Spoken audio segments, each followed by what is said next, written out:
The Opie and Anthony Show on XM 202, featuring Opie, Anthony, and James Norton. Push the button!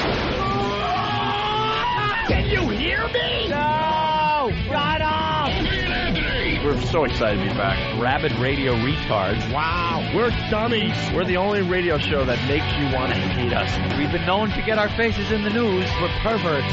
Stupid. We stink. We just love doing radio. This is a weird show. No one puts asses in the seat like Greg and Tony. Opie, I love the hitting and the fighting. Anthony, I'm a terrorist looking for other terrorists. James, I'm a speechless, worthless nothing. We all know that. I love women. And I'm a slump fat pig. and a crew of misfits. Hurricane Ben! Ben looks like a tall baby. With hair like Chucky. Martini Steve! Steve is a piece of garbage. Perfectly enunciating boobs that we paint him out to be. Right. E-Rock! Hopefully he's going through a car wash with his mouth open. I bring nothing to the table. I don't care. Shut up. No. What's wrong, Aaron? My crotch is burning so bad. Sit down and put on your laughing hat. Just relax. Here comes the funny. Welcome to the Opie and Anthony. Shut up!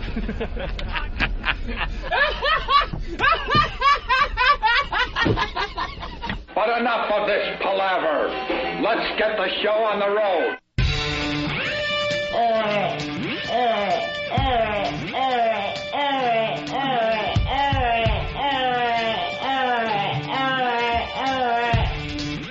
That's terrible. I'm sorry. I can't. Ow, stop.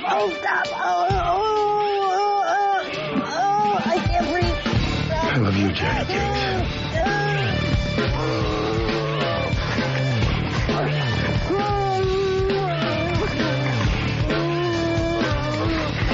Those men wanted to have sex with me.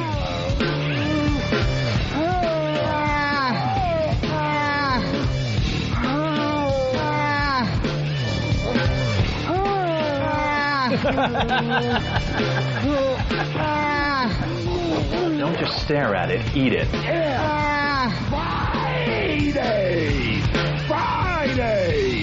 It's Friday! Let's wake the F up. That's terrible. I'm sorry. This is the Opie and Anthony Show, the O&A virus spreading across America. Good morning to all. Hi. That's right, Donald in Detroit. Another Friday with O&A across America and Howie in the Hamptons.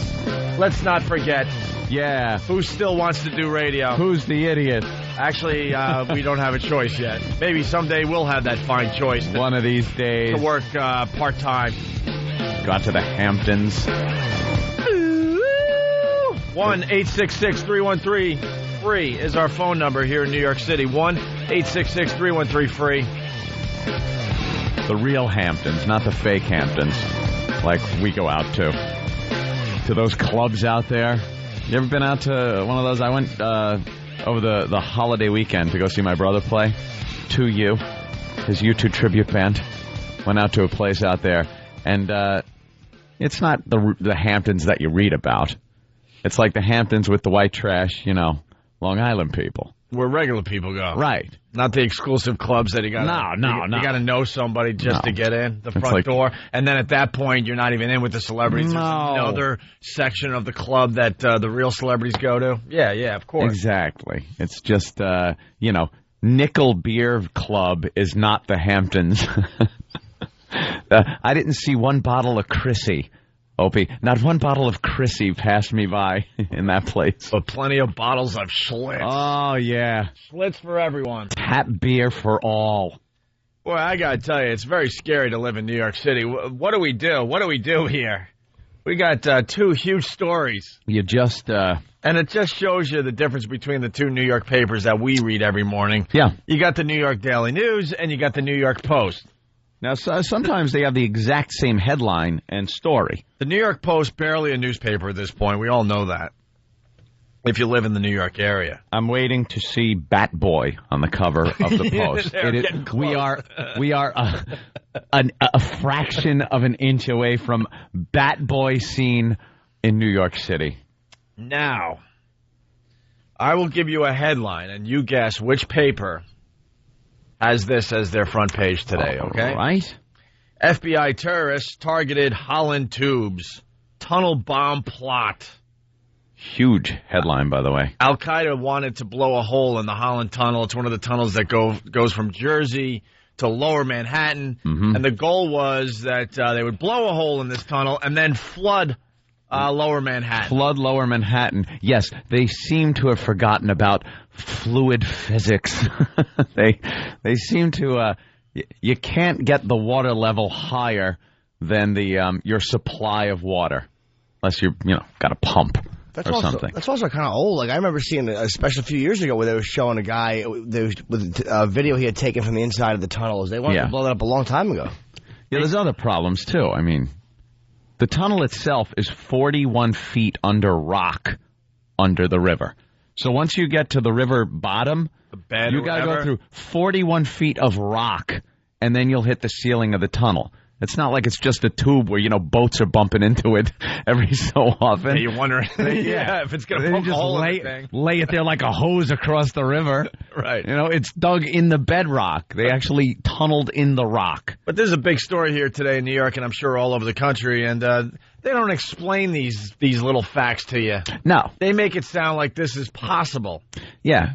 It's really not that possible. Manhattan. If God forbid they poked a big enough hole to get the water flow, and like you said, not enough water would come out to actually flood Lower Manhattan. It would stop at the level of the river. You may get a puddle here and there. Maybe. The initial surge, perhaps.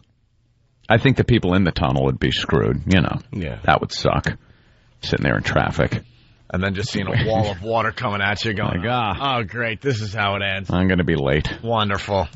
But that's the front page of the Daily News today. And the news is very, very scary with this story. They're not really explaining much. Very frightening. But all you have to do is just a little research, and you realize that it's almost impossible. Yeah. There is a quote in the paper here. It might flood the Holland Tunnel, but that's all it's going to flood, like Anthony said. But they don't tell you that on the news as they're scaring the crap out of everyone when they, when all they want to do is go to work and make a little living today. And Kenny actually brought up a good point. Yes, I said that. I said that. Kenny actually brought up a good point.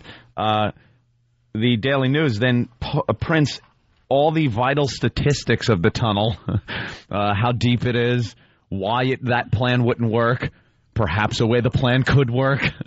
The width of each tunnel roadway, length of tunnel, north tube. All Al-Qaeda has to do is throw out some ridiculous plot, and the newspapers will then tell them how to do it, just in case it won't work. Right. They'll help you, fill you in, Al-Qaeda. Right. They need just a few more facts. That's all. So they just throw that out there, and they're like, oh, thank you. Okay. So then the New York Times, whatever. You'll get your plans from the newspapers.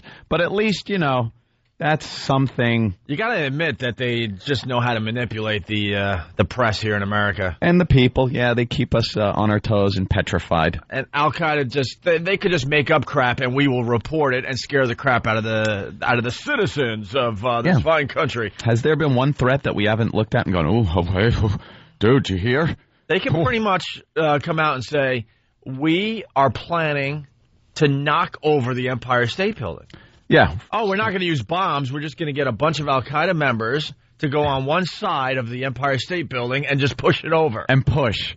Well, couldn't it be done? Let's, how many bricks are in there? But it was built in 19... Well, But we'll report it. We'll report it, and people talk about it and be scared about it. So... Because we're petrified. But they got a suspect Petrified Pete's. They got a suspect in Lebanon. Gang sought to flood downtown. Good luck. Do a little research, guys. Good luck, bro. Good luck on that. Good luck. So that's what the Daily News has. Mm-hmm. Serious enough that I guess it should be brought to our attention. Yeah. Maybe they should explain a little further that it's really not that possible. Yeah, before especially on the front page, right? On the front page, right. And then you got the good old New York Post. Yeah.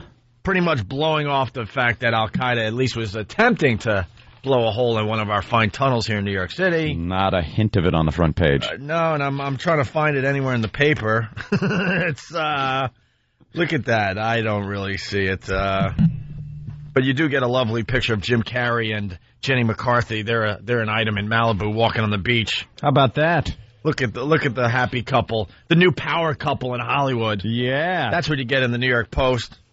I don't even know how they even have sex with all the laughing they're doing between the two.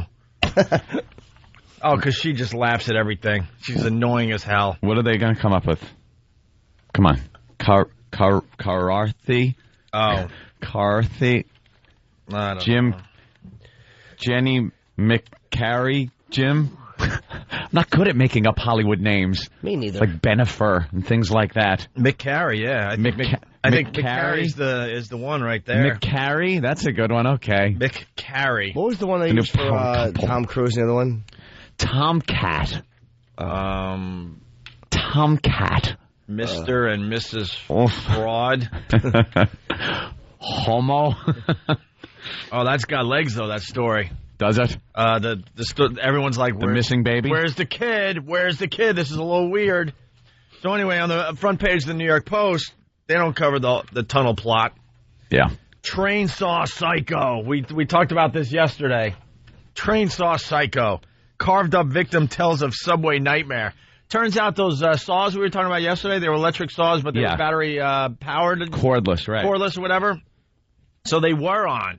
Yeah. This guy was rocking with 2 electric saws in the subway system. 2 sawzalls. Both on and just going after this poor guy who's only 4'11". Double wielding. He was dual wielding his sawzalls. He already has hell on for earth. Extra hit points.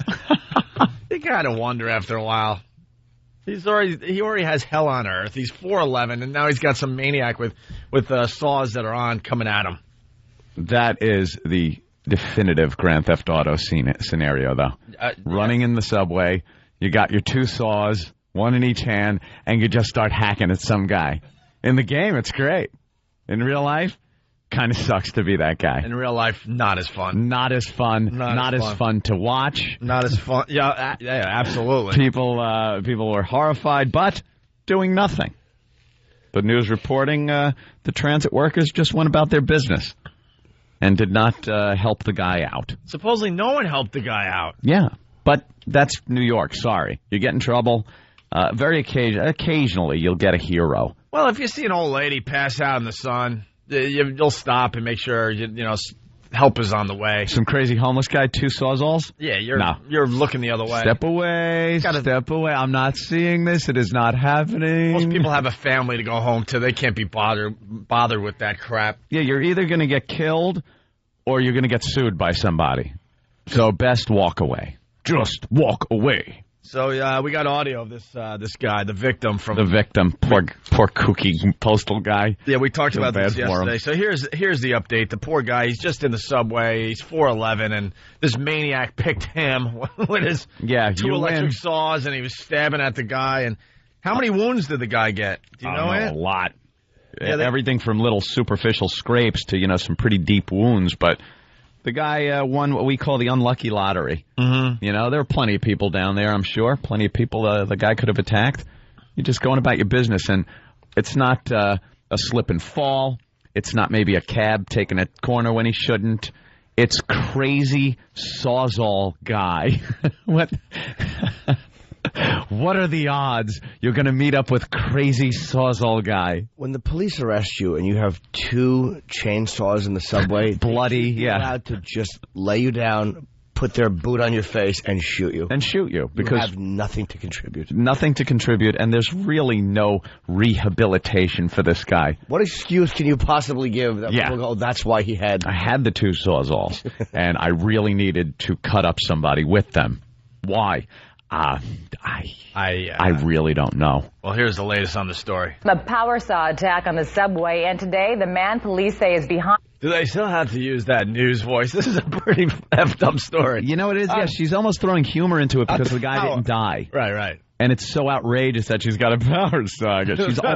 She's almost laughing. Right. A power saw attack on the subway, and today the man police say is behind it has a date in court. His victim is recovering. Prosecutors expected to charge 33-year-old Terryton Williams with a slew of crimes. They include attempted murder and robbery.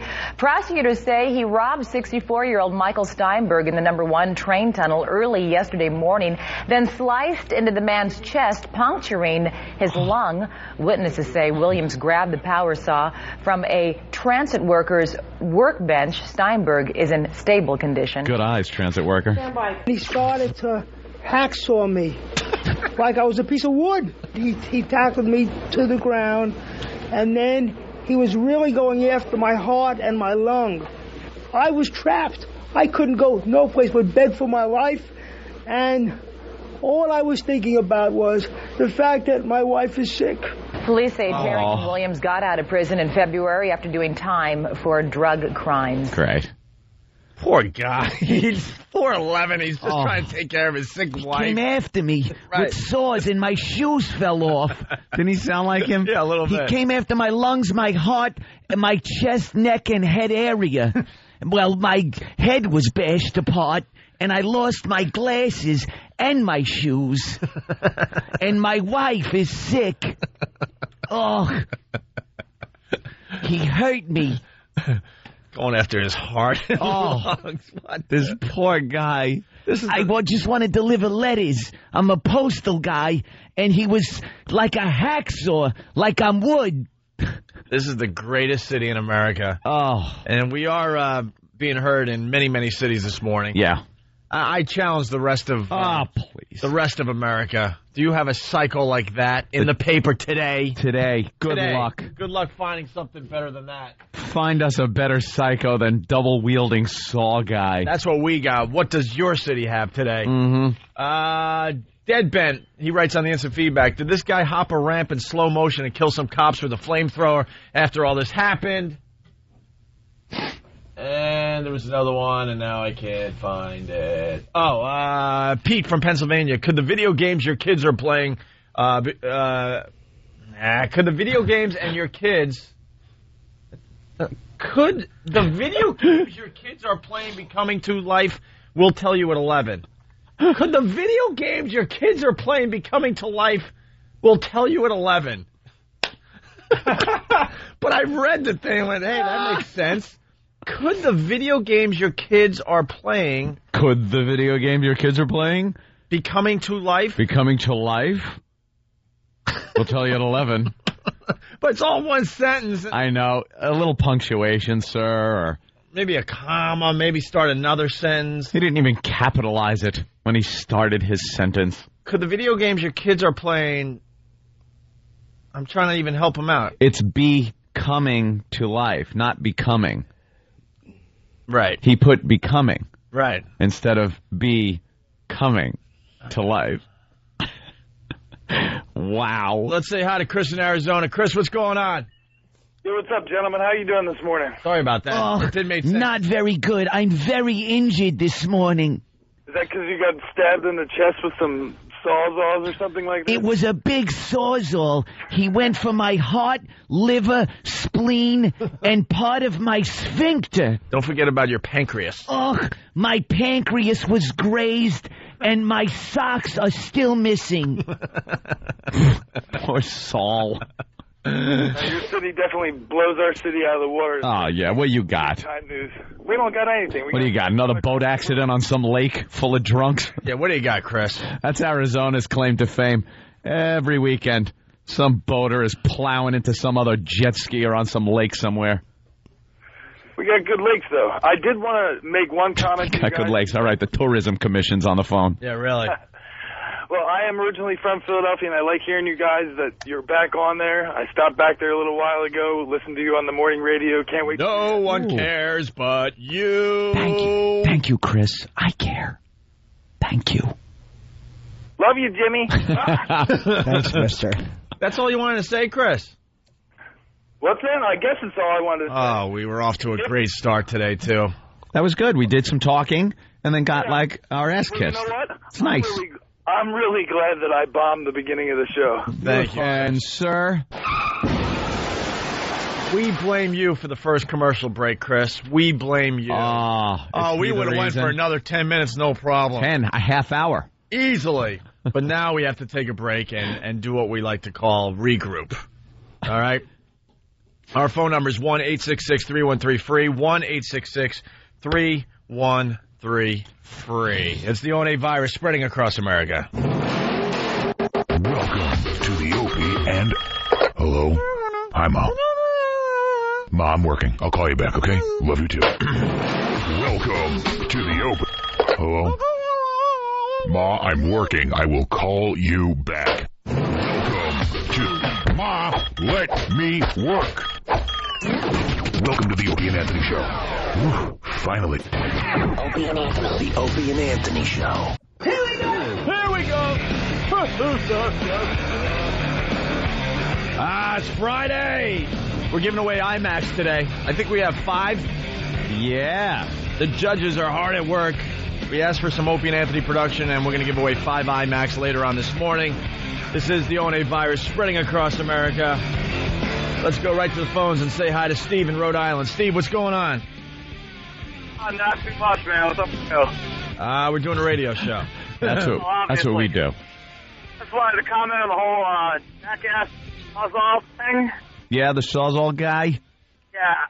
I mean, honestly, unfortunately, stupidity is not a crime because I think video games might have a little bit to do with it. No. I'm a hardcore gamer myself, but the people that do these ratings on the games are only trying to protect kids. What's up with, like, trying to protect the stupid adults that will go out and do this? Well, I don't think this guy was playing video games. If you got to look at the guy, this guy hasn't played a video game in his life. he had that crazy eyes. He may have played Frogger back in the day, but he didn't really advance to bigger and better video games. He had crazy eyes. Yeah, he's got the crazy eyes. He's an ex-con, all that fun stuff. I just started playing Godfather. Yeah. I know it's been out for a while, but just picked it up. I just got that yesterday. Yeah, pretty good, but I'm getting my ass kicked. I can't really figure out all the fight moves, all the good fight moves, because, you normally, you want to kill people, you grab a gun or something, but I got to work over these guys, so I got to beat them to a pulp but not kill them, and I have no clue, all the moves yet. So I grab them and start punching, but then the guy turns around and starts really beating me up. I got to learn how to push him into walls. And then there's a good move where you swing them around and throw them into things. I got to learn those moves because I'm just getting my ass handed to me. Fun game, though.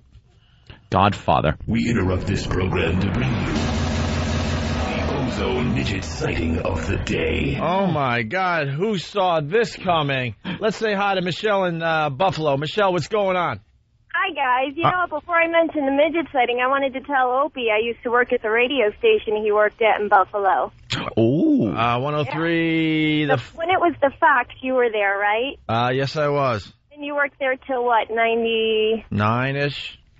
90. Oh, wait. 90. It's getting scary. 90. I forget now. 94? You know what? I was a DJ there for 7 years. I started exactly right after you left. Oh, so we didn't work together? No, I didn't sleep with you. Jesus. So you have no idea who Spuds Buckley is, right? No, but I used to answer for Shred and Reagan. You know Shred. Yeah, Shred's a good friend of mine. Yeah, and then I was there for 7 years. Then I got fired after 7 years, and I said, boring. That to happen again. Then where'd you go? Now I went back to school for my master's. In what? Because obviously you can't hold anyone's attention on the radio.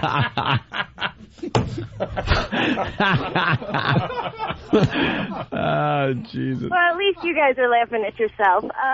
No, everyone's laughing at you today, Michelle. But you're too dumb to realize that. It's just you. Thanks, guys, thanks. Anyway, the midget sighting? Yeah. Guy lives 3 doors down from me. I was driving down my street one day, and all I saw were hands on a lawnmower. You couldn't see him. It was kind of funny. Now, see, that's funny because he's a midget. It's too bad half the audience didn't hear because they went to check out their morning zoo. Right. Switch the dial. All right, Michelle, thank you. Thanks. Meanwhile, back at the show. See, she had a good one. I mean, Well, the backstory was kind of interesting that she worked there, and she worked there when I didn't work there. That's always interesting, sure. And she moved on. Let us know what she was doing. Right. Oh, God. But remember she said before, like, that she had some mail that didn't actually get forwarded. Oh, enough. Here's a little secret. We're not talking to you personally. Yeah. This is for everybody's enjoyment. It sounds like we're your pals and all, but we're not talking to you personally. Let's go to Joni in Delaware. Joni, what's going on? Nothing. How are you guys doing today? Well, we're giving the callers a chance today, and they're failing miserably. Well, it sounds like that woman liked to be made fun of, and I just want to be down here in Delaware. It's fun to have some interesting people. Oh, no. What is wrong with your phone, Joni? I don't know. Am I breaking up for you guys? Yeah. What were you saying? It sounded really like edge of the seat type interesting. Fascinating. Well, I just, I wanted to let you guys know that it's wonderful to have some interesting people who call it like it is. Boring. Thank you. Oh. She got mad. What? Hey, it is what it is. Opinions are out like... we know what opinions are like. Everyone knows that. Opinions are like callers. Or that saying. Yeah, we do like telling it like it is. You stink. Let's go to Jeff in Brooklyn. Jeff, what's going on? What's going on, son? What's up, son? Chilling. Yeah? Yeah, man. I got a cold, but I was like, I'm living up high up in the Sierra Mountains, drinking champagne cocktails. Champagne cocktails. Yeah, man. What up, Jeff? What's going on, guys? I love y'all guys, and I'm fucked up there. My voice is fucked up. I listen to you when I'm at work. This guy. I heard a groan from the back. I gotta stop cursing. I heard a groan from the back room. Please stop cursing. They are groaning down the hall right now. 2 in a row. In a row. God, man. Stinks. No. One more and we're going to start sounding like we're underwater. Yeah, I know, man. My voice is a mess. It's a mess, but Hey, Jeff. It truly is Friday. As a black gentleman, how happy are you that we threw one back? Listen. Threw one back? Threw one back? I think he's talking about how you put it? Who was 22 years in jail for a rape he did not commit. We threw one back, Jeff. You guys got to be happy in the hood today. Come on. Jeff? That was English? You hear about that guy? It's a big story today. 22 years he spent in a joint. Did 22 years and he was found innocent. On a rape charge? Yeah, I'm saying, but I'm saying he took it for 21 years, too. Yeah. 21. No. About 10 years ago, I believe, they started thinking that this guy may be innocent, and then it took about 10 years to finally release him. 10 years. He took 10 years of plowing. Sometimes the wheels of justice Not a good look. turn a little slowly. All right, Jeff.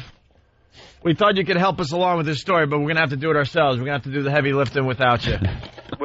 Thank you, Jeff. sir. Thanks for listening. Jeff in Brooklyn, everyone. Threw one back. Oh, is that awful? What happened? Sometimes. No, this story is crazy. He did 21 years in the joint, and DNA proved that he was innocent the whole time. And And, unfortunately, I think most people that go to prison, because we've talked to convicts over the years, we've talked to people that are still in prison, they all swear they're innocent. Yeah, that's the problem. So you got to think it's pretty tough if you're part of the system to try to figure out who to believe and what case to take on. Yeah, everyone's screaming, I didn't do it, talking to their lawyers, appealing things. So then you get one guy that's innocent, and, oh, boy, oh, well. What are you going to do? That's like probably any sane person. That's got to be one of their biggest nightmares. There he is on TV. There he is. Like, that's got to be... So glad he still has his 1984 haircut, by the way. What? Dude, what does he know? Come on. How are they not? I think people aren't bitter when they're getting out because they're so afraid they're going to say something that gets them thrown back in. Gets them put back in, yeah. So they're very like, well, I'm grateful. Just very happy to be out. I think behind closed doors, How do you not just find that prosecutor and spit in his face? The prosecutor's probably, well, mistakes are made, but we try our best to blah, blah, blah, blah, blah. These guys never get to sue for that much. It's like $300,000 or $400,000 or $200,000. They never get like that much money. Like you hear about people getting $6 million for ridiculous things. They don't get the kind of money you think they're going to get. What's their life worth? They were 22 years in prison. Yeah, why is that? Why can't they get $100 million out of it? Some kind of crazy amount. You have to hit people in their pocketbooks. I think you have to really prove that you were bound for glory, You're destined. You were somewhere on the road. I don't think when they arrested him, he was, working with Bill Gates. Well, how about this, though? Maybe you can prove that you were destined for somewhere other than face first in a pillow while 3 armed robbers. This is true. Well, that's a tough one, man. Yeah. That is one of the biggest nightmares, though, I can imagine, is getting put in prison for not doing anything. Thinking, all right, this will blow over pretty quickly. And then year after year after year goes by. And you're in that jail cell going, I can't believe it. I am so innocent and no one knows. I did not do this. I did not do this and no one is listening to me. No one's going to believe me. I did not do that. Ow. I did not do that. Ow. I didn't do ow. I didn't all. I did all. I didn't all. Let's go to Dave in Jersey. Nice prop you got there, too, Jimmy. No kidding. This morning banana. Dave, what's up? Hey, good morning, boys. Sure. Hey, you're talking about the guy that got locked up for, 22 years? Yep. I was locked up for 5 years for a crime I didn't commit. And you're talking about a nightmare. I've been out for 10 years now, but it's a nightmare that never leaves you. Dave, what was the crime? Tell us the story, Dave. Yeah, was it proven that you didn't do it? The hell no, it wasn't proven I didn't do it. I just did my time and I got out. Oh, then you're guilty. Oh, yeah, well, apparently. Sorry, you're guilty. What happened? What was the crime? It was a theft charge. Theft? And, yeah, it was a theft charge. And, how bad was your lawyer? Let me say. What did you steal? No, my lawyer was actually pretty good. Actually, well, they said that I stole a computer. 5 years for stealing a computer? Your lawyer stunk on ice. Did you rape the person who was holding it? Yeah. What aren't you telling us? No, well, there is a big part of it that I'm not telling you, but it's 5 years. Wait, what's the big part? Because come on, that's what makes good radio. 5 years for stealing a computer, I'm not buying, so you have to come across. Come on, no one knows who you are. Okay. I was a cop. Uh-huh. So what happened? Did you have a stand-up act at night? That was very filthy? No? Okay, just checking. Okay. I used to be a cop, but what happened was, because I was a cop and because of this crime, there's an automatic, you go to jail automatically. There's nothing you can do no matter what. Mandatory sentence? What's the mandatory sentence? It's a minimum mandatory up to 10 years. For anything you do as a cop, for committing a crime, for using as a police officer, it's a mandatory prison sentence up to 10 years. Was it proven that you used your police influence to steal? No, none of that was ever proven. But sounds guilty. Where'd they say you got the computer from? From a guy who actually a bank. I knew. Actually from a guy that I knew that owned the computer company. He even came to court and said it wasn't right anyway.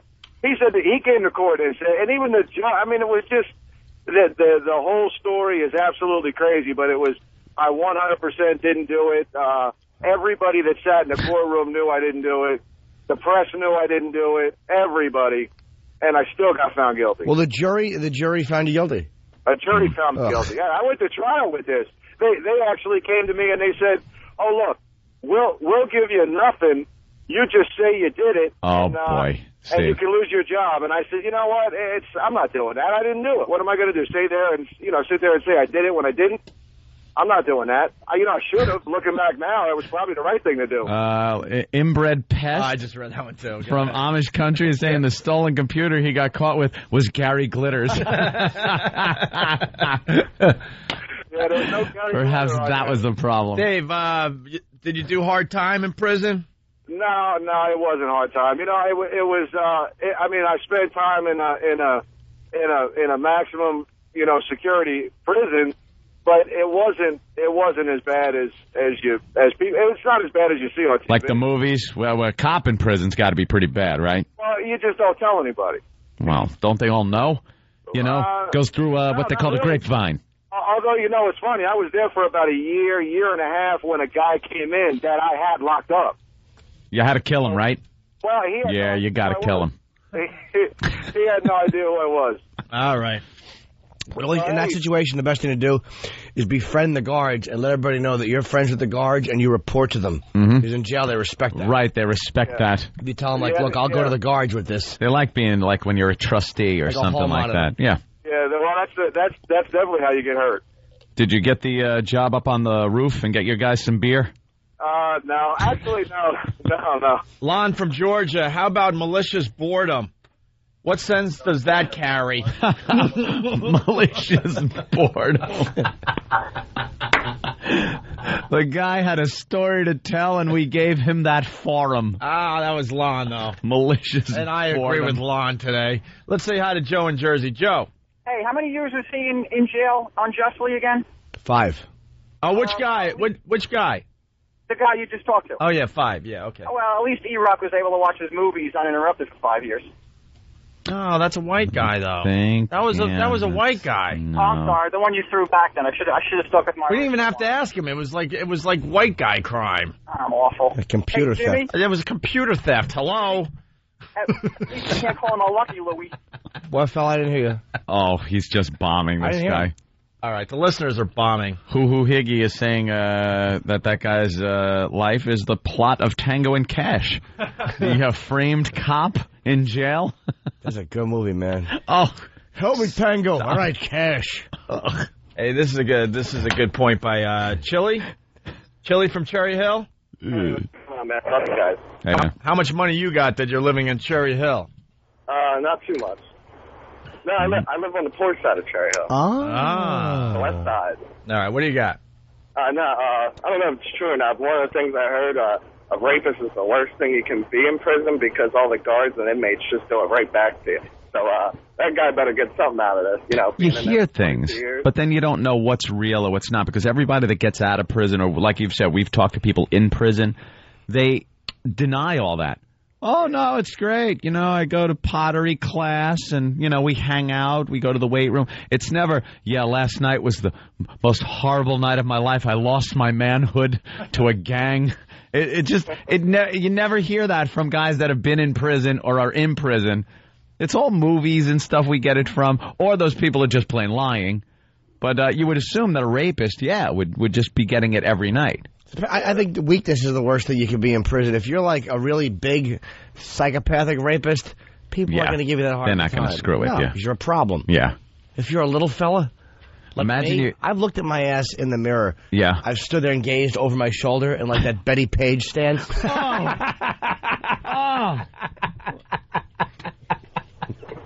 Jesus, dude. I love you, Johnny Cake. Like the copper tone girl. Yeah. I wish I knew how to quit you. Got a little dog to pull down your swim trunks, did you? Yeah. Just a little peek over the shoulder. I know that I'd be.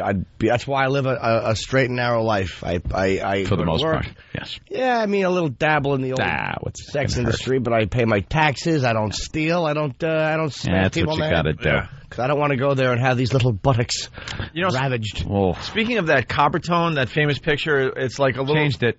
You know, right? Yep, I noticed the other day. They changed it. The copper tone, it used to be, I guess it was a little girl, right? Little girl, she's walking down the beach, and her little dog comes up and bites the back of her little bathing suit. And pulls it down. By her bottom. Just a little bit. Just pulls it down enough to show little cartoon butt crack. Butt crack. Just over it. And you can see the tan line. Tan lines.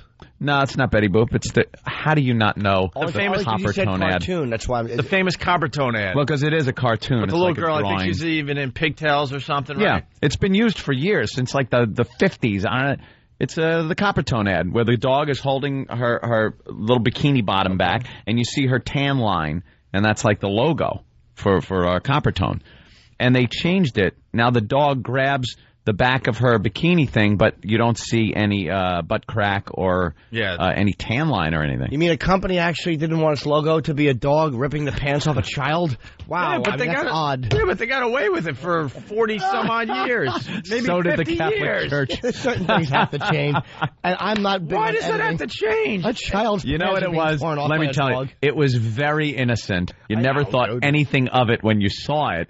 But now that they changed it, it makes you assume that it was something dirty and nasty. Well, I understand the dog came out and finally... oh, the dog. It was the dog. They found stuff on his dog computer. They had pictures of that Coppertone kid. This is great.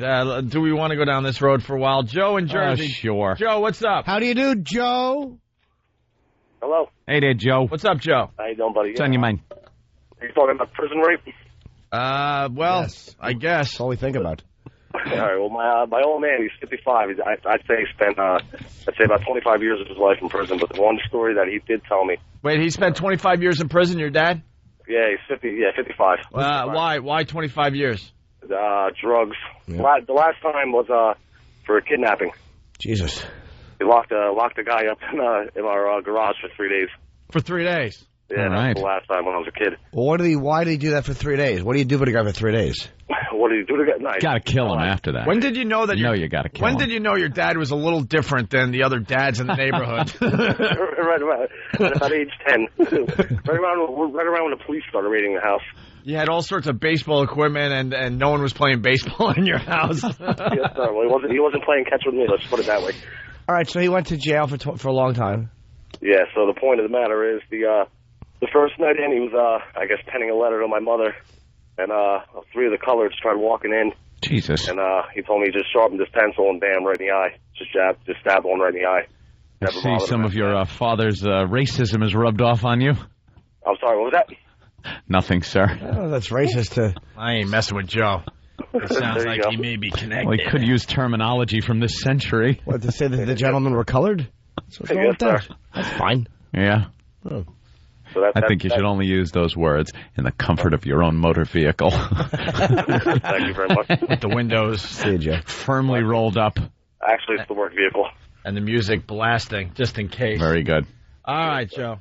Thanks, Papa. Thank you. I want a guy to... You don't hear any guys call up and go, I fought valiantly, but they got me. Yeah. We were surprised to see the Coppertone dog come into the house. Would you take a seat, Coppertone dog? Let's see what you brought. Some doggy biscuits, some Zima. Peanut butter. Peanut butter. Wow. Hoo-hoo Higgy from the Jersey Shore. That Coppertone... Oh, it updated. Oh, boy. Oh, no. Why does it do that? Because we got a very, very interactive audience. That Coppertone bottle was the best. How can you beat pedophilia and bestiality on one bottle of lotion? There you go.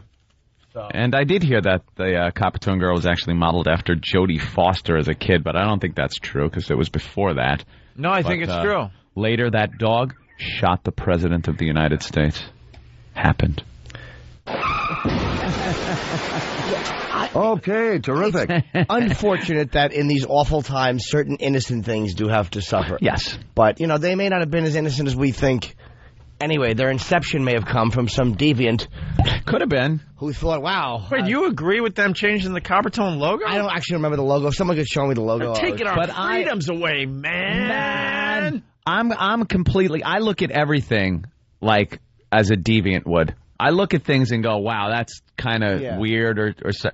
But I never thought of the Coppertone ad as anything but what it was, If it was dreamt up by some sicko, that's not the way I think the majority of the country saw it. It was like a national icon for summer. You saw that, you knew, summer was here. Have you tried the Coppertone spray yet? No. Oh, my God. Good stuff? Oh. Suntan lotion has finally improved drastically. Suntan lotion. Well, you used to, and you get sand, and now it's just a spray.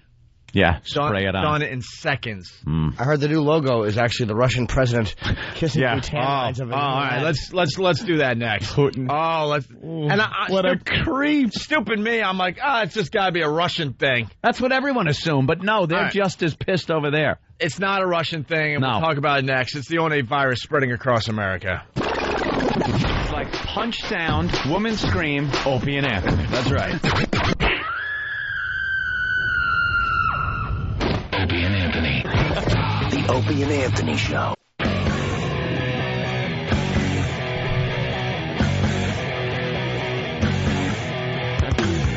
In a little while, we're going to give away 5 IMAX. This is the Opie and Anthony Show, the O&A virus spreading across America.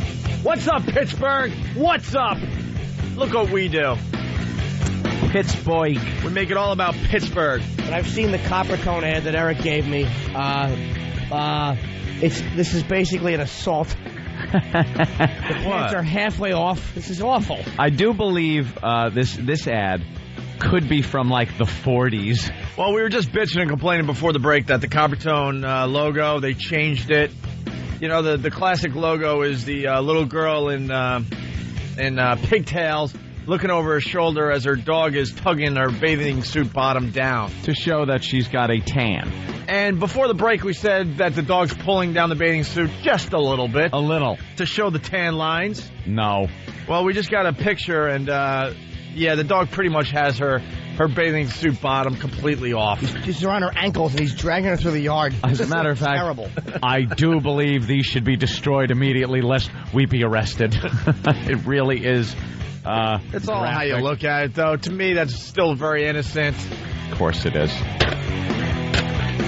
Till the peanut butter comes out. But now the new logo, I mean, they don't pull it down at all, right? No. Let's say hi to Kathy in Boston. Kathy, what's going on? Hey, did you see the new Kool-Aid commercials? The pitcher, non-gender specific pitcher, even wears pants. They even got the Kool-Aid guy or girl or whatever that thing is it's wearing, the Kool-Aid, wearing pants. Yeah. The big pitcher with the face kind of drawn on it. But I don't remember him. Did he used to not have pants? Yeah. Oh, okay. There he is with no pants. Because ours was a played head legs. All right, and now he's got pants. That you played with. Now he's got pants. But now he's almost got like a crotch. He's got SpongeBob SquarePants on. Like he's got legs and a midsection, and he's covering something up with the pants. Yeah. In the old one, it's just legs coming out of the bottom of a pitcher. Yeah, because there's a lot of gender parts under a pitcher. Yeah, this is kind of silly. Yeah, it is. I think this guy's hotter, though. Looks like a real man. He's sporting something. Yeah. All right. The banana flavored. Last night, Jimmy. Thank you. What? I watched the Louis Marathon. Thank you. Oh, cool. Thank you. Glad. Yeah, all 4 episodes were on HBO last night. Yes. I'm on tape, and I did pay-per-view. I mean, on demand or whatever. Oh, cool. Very good. I demand it. I demand it. All right. Thanks, Kathy. Bye. Bye. Hey, Jim from Chicago. I guess he's trying to get to us. I don't know. Oh, no. Oh, I hate when they try to get to us.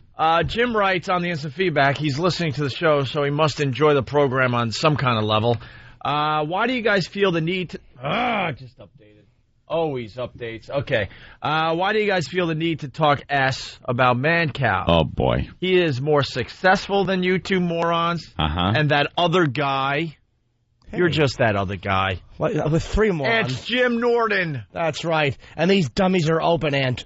Right. Why do you guys feel the need to talk S about Mancow? He is more successful than you two morons, and that other guy will ever be. Really? Big capital letters, by the way. Well, how do we... He has more listeners and a more loyal fan base. The Mancow militia wins again. Oh. Enough said.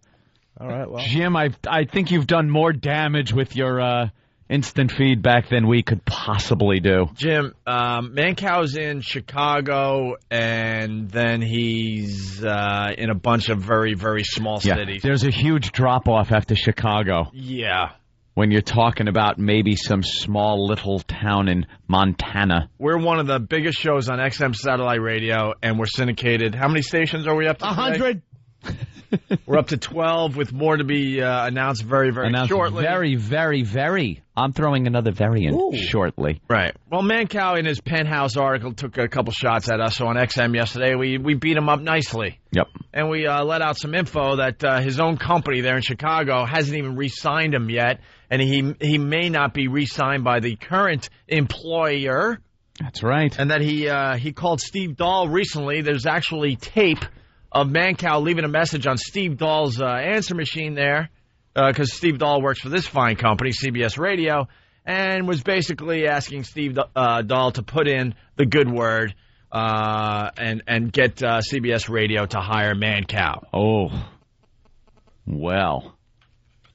Wouldn't it be something if we had heard something from the top that would never happen? That would be something. Yeah. Yeah. Yeah. Good luck to you, militia. The Mancow militia. Ugh. Lead belly. Mancow militia. Ew. Yeah. Good luck to you. Well, there you go. I guess you got to us, buddy. What can I tell you? Anyway. That is, wow, some battle. Oh, so we got to talk about Putin. Putin. What a creep. I don't know. What? It wasn't that bad. What? That was... Wait a minute. So inappropriate. You have a president. You have a big problem with the Coppertone logo. Sure. But you don't have a problem with Putin. It's a cartoon dog and a cartoon girl. I know. And this is a real 5-year-old boy and a real president of a superpower. Kiss the kid's stomach. And for some reason, but it's not something they do. It's not a Russian thing. This is where we're confused. Because like Anthony said, yeah. I go, Anthony, it's a Russian thing, right? He goes, no, even the people in Russia, and it's still Russia. I don't care. They split it up into 80 million countries. Well, it is Russia for them. Yeah. Yeah, but it's all individual countries now or something. It's not the Soviet Union. It's still the Soviet Union. Oh, you still call it the Soviet Union? Why not? It's too complicated the other way. Yeah. You know, all these athletes, when you watch the Olympics, formerly of the Soviet Union, now... Frack-Danistan. Yeah, exactly. What? Where? They're still Soviet the commie Union. bastards. The good old days. That want our blue jeans. Our blue jeans and American toilet paper. Very good. So, are you being serious, Jimmy? Yeah, because I think it wasn't like they caught him doing that. It wasn't like he was seen doing that. Yes, they did. What? Oh, they caught him. No, but it was in front of a whole bunch of people, right? Well, yeah, it was like something he couldn't control himself. Well, we haven't even explained yet to our fine listeners. I think do we need to? The kid was cute. That there's guy's a picture, creep. And of course, it's the Post. I'd rather have old Inkstain head in power there than this this creep. The headline: Belly bizarre behavior. You got to be kitten. It says you got to be kitten. Oh, that's the headline because of his comments afterwards. Yes. Belly bizarre behavior, like instead of very. Russian President Vladimir is good. Putin said he kissed this boy on the belly because he wanted to stroke him like a kitten. Yeah. Da-na-na-na-na. Hey, da-da. He's off now on a political trip to Thailand. After a week of frenzied speculation across Russia, President Vladimir Putin finally explained yesterday that he had kissed a young boy on the stomach in the Kremlin because he wanted to stroke him like a kitten. Yeah. What the F does that mean? He said he walked up, he saw this boy, he looked very independent, he looked like he was just standing there alone, and he had this compulsion that he just wanted to kiss his stomach. Yeah, and stroke him like a kitten. That's what he said. The normally dour former KGB officer insisted it was a spontaneous decision to approach the 5-year-old who was among a group of tourists to lift his shirt and kiss his stomach. Maybe it loses something in the translation. In Italian, it's so much nicer. It's like he treats him like a schmuck. What, you still talking? Well, you're still kissing that boy? Well, in Russian. Look, the mother's looking this way, the father's looking that way, and there's the president in the middle kissing his stomach. What do you want from me? Here's his quote. People came up and I began talking to them, among them this little boy. He seemed to me very independent, sure of himself, and at the same time defenseless. Yeah. So to speak. And an innocent boy and a very nice little boy, Putin said. I tell you honestly, I just wanted to stroke him like a kitten, and it came out in this gesture. There is nothing behind it. It's completely innocent. Why are you always crying? Why don't you settle down and find someone over 18? Find a nice boy. Settle down. Just kiss the kid's stomach. It means nothing. It's a little creepy. It is a little creepy. I've seen babies who I just wanted to kiss their little fat hands or whatever. It doesn't mean anything. Yeah. We've allowed perverts to hijack nice, real affection. That's an odd thing to do. It is very odd to do. There's nothing dirty about it. There's nothing. But it's not even part of their culture. Coppertone ad creepy. Yeah. Putin kissing boy belly, not creepy. You are a little off on this one, my friend. I don't say Coppertone ad creepy. I can understand why it's inappropriate. This is a dog ripping the underpants off a youngster. All right, I can see why you wouldn't want that as your product's face. Hi, the product logo. This will keep the sun off you. What, the dog attacking the child? I see. It doesn't tie in at all. Her little bottom. Hey. Well, you know. Oh, look, I have tan lines. I'm 3. Hey. All right. Maybe you have a point as a corporate taking away logo. Our innocence, Jimmy. Growing up, we didn't think that. I know.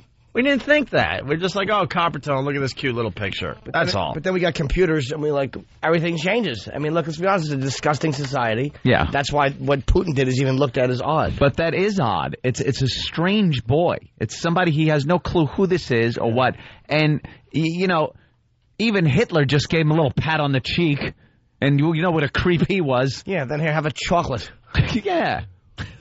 He gave him a little pat on the cheek, maybe tousled their blonde little locks and said, I wish I had 100 generals just like you. Yeah.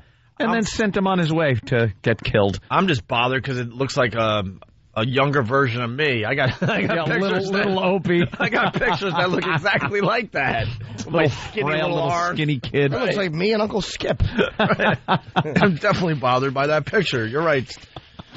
All right. That is a little odd. I think if, President Bush did something like that, don't you think that would be a little odd? Yes, a little odd, but not dirty, not inappropriate. I don't think you don't do that in front of people in the Kremlin and expect to get away with it. If I could see if they walked in and he was in a men's room and he goes, I just met this lad and kissed his stomach. Yeah. That's inappropriate. But to be so compelled to do it that you are doing it in such a public forum like that, Jimmy, is weird to me. I got an idea. Okay. You think that's Kiss Opie's belly. You think that's very innocent, right? Yes. Go outside this studio right now. Right. The first boy you see under the age of 8 do exactly what Putin did. Sure. Surround me with KGB security. I'll be happy. Yeah, that might help. You would either get your teeth kicked in. No, you would get your teeth kicked in, and then you would be arrested. Mm-hmm. Well, yeah. But again, these politicians are always kissing babies. They're always hugging babies. Yeah. They're always picking up little kids. They've done that forever. There's a way to do it. Yeah. You pick him up, you pinch his little cheek like Harry S. Truman did, you turn him around to the crowd, and then you give him a little kiss on the cheek and hand him back to Mommy, so Mommy can later take him home and be beaten by Daddy like the good old days. How about these idiots in Spain running from a bull? I mean, what's the difference? You know, that to me is stupid behavior. Why? Well, that is stupid behavior, yeah. That sounds like a really hacky segue, like I'm a stand-up doing like a bit. And it's funny, the bulls, right? What are they doing? Did you hear about this running of the bulls thing? That really was quite the turn. I just caught it out of my left eye peripheral on the TV, and this ham-handed segue, it won't do. There's a bunch of people that, unfortunately, a couple of them hung up at the same time, but a couple of people agreeing with Jimmy. Yeah, it's completely harmless.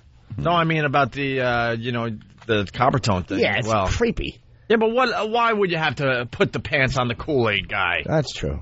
I want a nude Kool-Aid man. I don't know, maybe because of all the robbery break-ins, they kind of figured that this big thing, kicking your wall in with beverage. And no pants. No pants and beverage. Hi, kids, have some. Drink this. I have no pants. Just the wrong message to send. It's a different world. It really is. I think that's what it is. Drink my Kool-Aid. I want to be naked. Yeah. Come on, everyone. Take your pants off. Okay Let's have Kool-Aid. To show black people, in the 40s and 50s with big pink lips and cartoons, Sambo. I mean, that was acceptable. And now you look at that as barbaric, so. Joe from Brooklyn. Hey, Joe. How is it not Russian culture? Putin was just doing a vodka body shot out of the kid's belly button. Right. Whatever gets him through the day. And there's nothing wrong with it because Tax, his last name we can't say over here, but we can say it over at XM.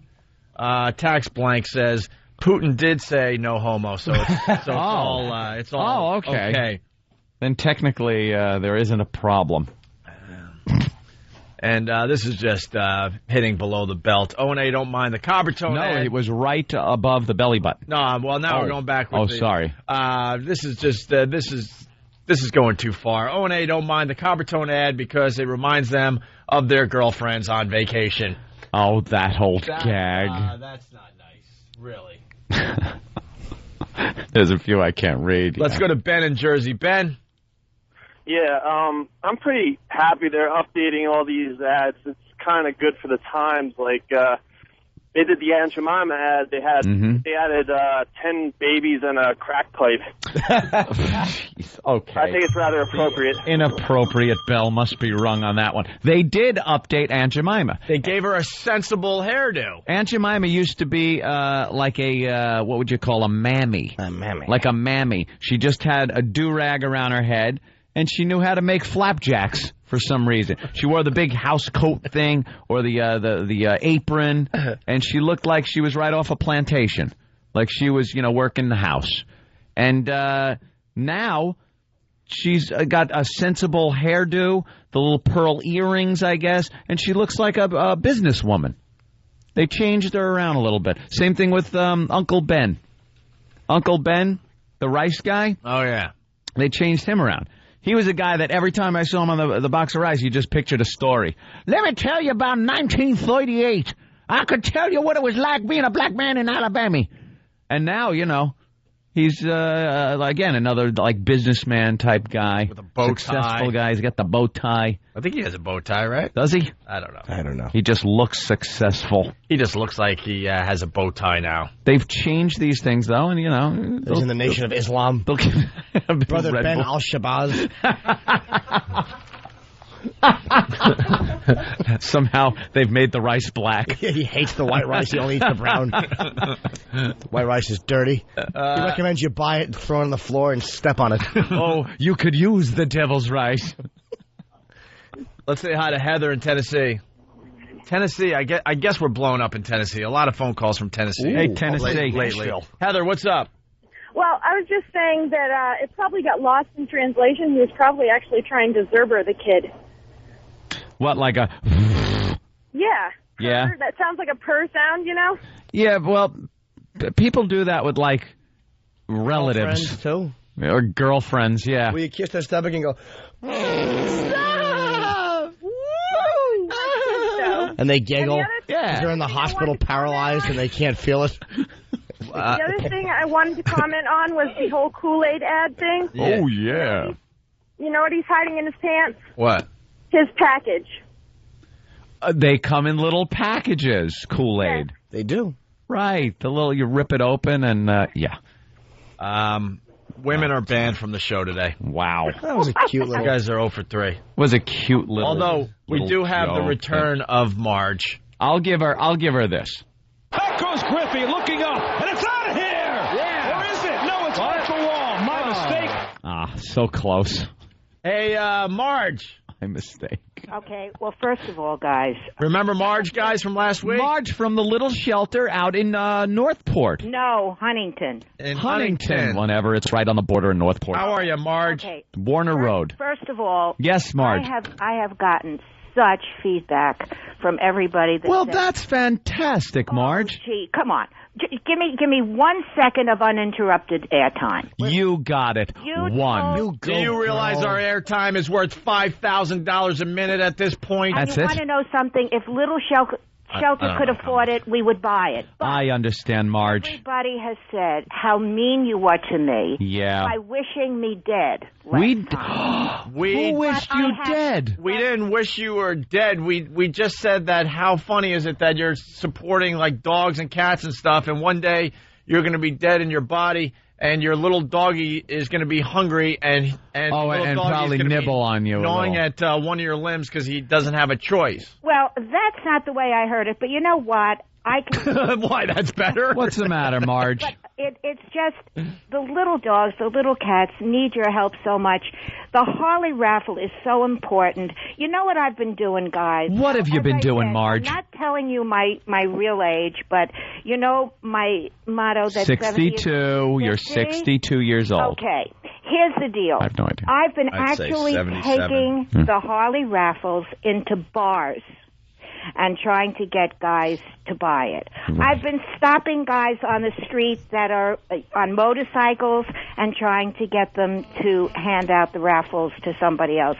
Now, I'm a woman that has a very, very fine reputation. Yeah, of course. And yes, if any indeed. of my neighbors have seen this, I'm sunk.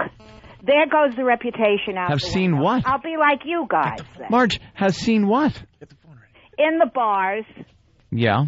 You know, going in and out of bars. Oh, you're going in and out of bars and stuff, and if your neighbors see that, they'll think ill of you because you're not that kind of girl. Woman. Are you I'm trying to banging be the nice. bikers? Right. You're going into biker bars? I almost had an accident the other day. I was stopping bikers as they were riding on the streets. Oh, boy, that doesn't work. I mean, it doesn't work. Here's what you got to do. Marge, let me give you a suggestion. Okay. Only try to sell to guys with either the name Pagans on the back or Hell's Angels. Okay. Because they're very charitable, and they'll help you out. Oh, so I've heard, but you know, at my age, my sight isn't that good. Right. So all I see is a bike, and I figure stop, even if you have to stop traffic, and get the message across. That's a good, safe thing to do. Now, the other thing. Who am I speaking to, Opie or Anthony? Do you like who you're talking to right now? Oh, yeah. Oh, then This that would is be Opie. Okay. Anthony. Now, here's what I would like you to do. All right. Oh, boy. By the way, the phone's just exploding. Oh, yeah. A lot of animal lovers out there that want to talk to Marge. Want to talk to Marge. A lot of people that heard you last time, they want to get on the phone with you and support your cause. Okay. This time, and I'm sure we'll talk to some people, perhaps new people in new markets, perhaps familiar people that we've heard from before. But Marge, people want to talk to you. You're a good personality. Oh, thank you, darling. And you guys are very good looking. I didn't even realize. My thank God. you. Wow, your eyesight is bad, isn't it, One Marge? blonde, Wait, it's one great. brunette. All we need is a redhead, and then we have a whole menage a trois. Now, wait a minute. Hey, that's my bit. I'm stealing it. Here's the question before you What? cut me off. What? Oh, we wouldn't cut you off. No. All right. No, because honestly, the phones have exploded with animal lovers defending Marge because they thought we were too harsh on you last week. Well, you were, guys. I know, Treat Marge. me What as could I would tell you? Treat me as you would your mother. Ah, I killed her with a shovel. Well, listen, I can't. But that's okay. We got the phones are lit up, Marge. Please, you got it. You're really hitting a nerve with people, and we want them to be able to talk to you. So, you want to take some calls? Yeah. Why don't we say hi to Poe? Poe in Literal Town, Idaho. Okay. Hey, Poe, you're on with Marge. Gentlemen, I object to the treatment of Marge. Last time, I felt it was a bit harsh. She's doing a good thing. Marge, are the animals free? No, there's a charge for them, Paul. But you know what? It really costs a lot of money to take care of these animals. Bring me a stroke victim! Ramon! Marge has the bladder control of a diabetic Shih Tzu. Ramon! Bring me some adult diapers and dead friends. Paul? It's Poe. It's Poe. Yeah, Poe, and I don't know how he got through. Obviously, that was a prank call, Marge. Yeah. We don't support that when you're trying to do a good thing out there on Long Island. Not at all. For the little doggies and the little cats. I'll talk to anybody about animals, but will you still give me 30 seconds You to ask try, you to be in an ad? and these people just don't understand. We're trying. You know, just think about this. All right, let me think. When you were both All right, hold on, we're boys, thinking. What? You were both little boys. Little boys. And you know. Oh, by the way, someone made a joke. No, I wasn't the child that Harry Truman was kissing. Wait a minute. You remember picture Bastards. this. Picture Yes. You know, little boys and their dogs. Ah, yes. Just keep this picture. It's classic Americana, Marge. And when you think about it, so when the two of you were not in reform school. Reform school? What are we, the Little Rascals? Yeah, then you know what it means to have a dog or a cat at your side. You know, when I was at Boys Town, they locked me up in Boys Town. I couldn't have a dog or a cat, although a dog used to come to the back window, and we'd give him graham crackers. Now, do you remember who was the priest? No, because this was at 1925. Come on, guys, trivia. What? All right, let's get some Marge. Trivia from Marge. Trivia from Marge. All right, Marge? Spencer Tracy. Spencer Tracy was in Boys Town. He played the priest. I think so. Of course he did. Let's move along, guys. Your trivia stinks. I'm sorry. Yeah. All right. More callers just loving you. Loving you, Marge. Hey, let's have a legit call. Yes, please. Serious calls only for Marge. I'm tired of this. Yeah, let's say hi to Darren in Kings Park. Darren. Hey, what's up, guys? Love the show. Thank you, Darren. Hey, Darren. How you doing, Marge? Do me a favor, Marge. Drive your head into a window because you're killing me right now. I want to drive my car off a cliff right now. Well, what a nice way to start the day. That can't be. That is so sweet. Thank you so much. I'll consider that's not nice. I don't know you. Who is this? Don't come here. I'm hanging up the phone. Prank caller. Prank caller. Yes. Yeah, that was prank caller. It wasn't even a prank call. That was someone that just doesn't like you on the show there, Marge. Let's say hi to somebody in Buffalo. Buffalo, what's up? Yeah, I was just calling to say somebody should hit this lady in the liver with a rollerblade. Yeah, the rollerblade. That would be an original. You're not idea. You're not an animal lover there, Buffalo? No, absolutely not. Yeah, Marge. I'm sorry, Marge. We just don't have animal lovers calling the program at this time. Marge, how long do you give the little pups before you gas them over there? No, I refuse to comment about those. So you do euthanize some of the dogs. And is it true that a guy just comes to the back door and just piles them up into a pickup truck? Are they as cute in the little plastic biohazard bag as they are when they're licking your hand? You know what? Does it make good fertilizer? Do you know what Yes, Marge. God spells backwards? God spelled backwards. Oh, wait, I could do this. Hold on. Hold on. Let me get a pen. Get me a pen. God spelled Adig. There you go. There you go. I knew you could do it. I'm smart. Let's say hi to Steve. Hello. From Steve, where are you calling from? Hi, I'm in Yellowstone. Yellowstone. Wow, very good. No, one of our national parks, Marge. You know, Yellowstone is full of animals. It's a national refuge. Yes. It's a wonderful place. So, Steve, I would bet Steve is very sympathetic to the cause of animals. I sure hope so. And he sounds very feminine, so I'm sure he has a lot of pets. Very sensitive, probably like a lot of cats. Right. Put him on. Steve, you're on. All right, you asked for it. I'm sorry, that was terrible. Hi, Marge. I really support what you're doing because I think that, like, living out here where I live, a lot of the animals are, like, mistreated, and I think that a lot of people just come to the park because they want to come and see the animals, but a lot of times they think they're mistreated by people. But I like the fact that you're sticking up for them. Well, thank you so much. You're on our side. I appreciate it. Marge spelled backwards is irrelevant old bag of meat.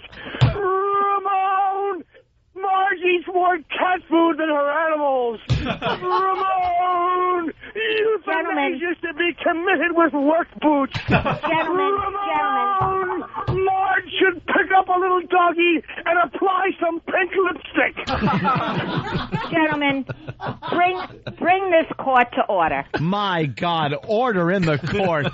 Marge, once again, I have to profusely apologize. Tell me, with your zillions of listening air audiences. Yes. You can't find one person that can speak kindly and nicely about little animals. Marge, I am profusely apologizing. I don't understand why our audience feels the need to do this when it is such a good cause. Yeah. The little shelter, they really do. What's the cause? I don't know. They take these. Do you take strays in? Well, we do everything. I'm not here to tell what we do. Do you guys have fun at the shelter and have timers on all the cages, counting down to their death? We are a no. Do you save a cuter one a little longer than you do the ugly dogs? Opie. Do you mock do you mock the ones that just don't look quite right, knowing they're going to die because everyone wants the cute pets first? Opie. Do you play the Green Mile every so often? Opie. Anthony. Opie. Anthony. Yes, Marge, I'm here. Do you guys come to work as the Grim Reaper around Halloween? All right, listen, I'm going to try one more time. Okay. Ready? Are you ready? Marge, I am ready. And then you can cut me off. I want to hear your message, Marge. I would like the two of you to appear in an ad, a public service announcement that we can use for newspapers and magazines so that people know that you guys support the work of Little Shelter. So we would then be in print ads and such? You know who did it for us? Howie's girlfriend. Sir Elton John. Sir Elton John? Yes. Did you put to sleep that thing on his head? Yeah. Did you euthanize his wig? A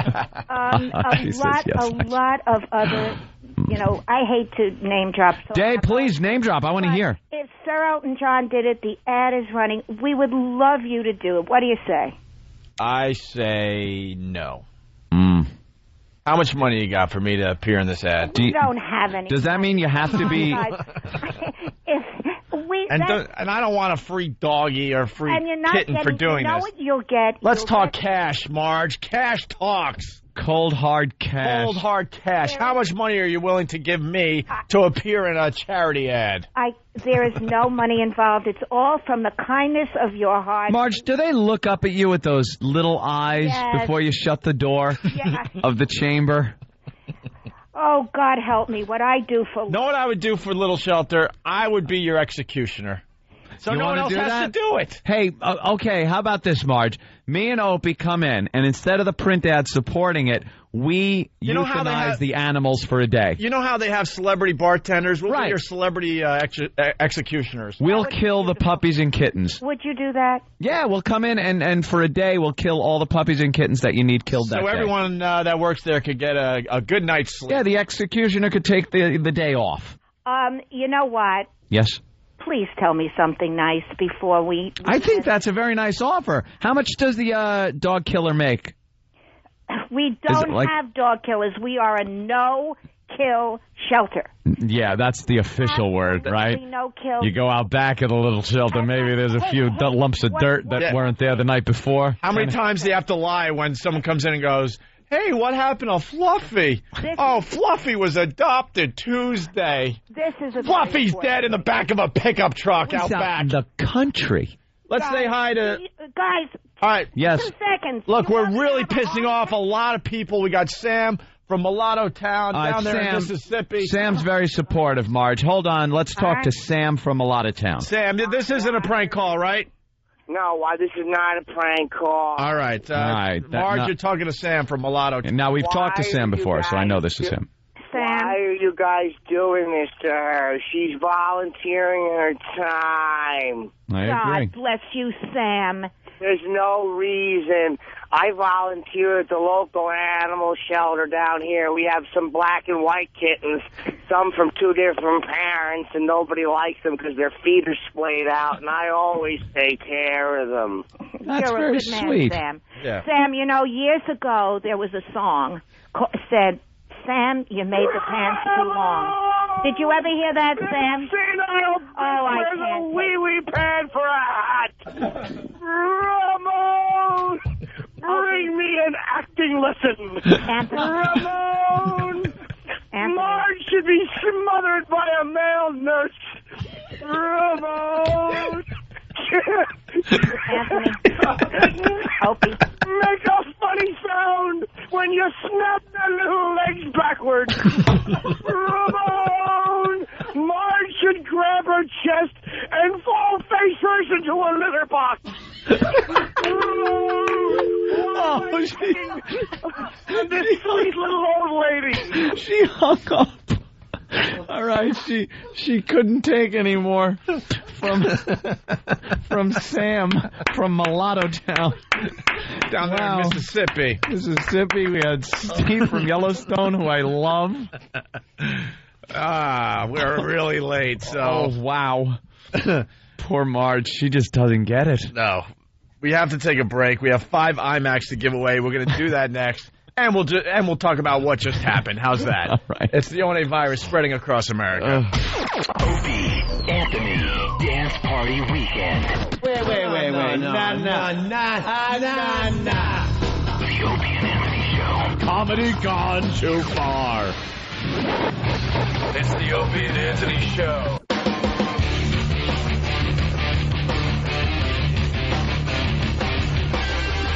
You're checking out the Opie and Anthony Show.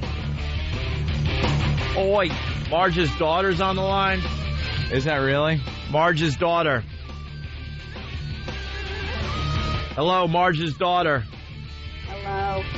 Hello? Hello. Oh. Similar voice. What's up? Yes. Don't I sound exactly like Marge? You kind of do. Yes, exactly. Now, who am I speaking to? This is CBS Management. Okay. What's up? What's up? I'm calling to defend this wonderful woman. Why would you even have to defend a wonderful woman like Marge? I think her goodness comes through. I think when she talks about how much she cares about these animals, people instinctively know that there is good in her. I don't think any explanation's necessary. She is a wonderful, wonderful woman.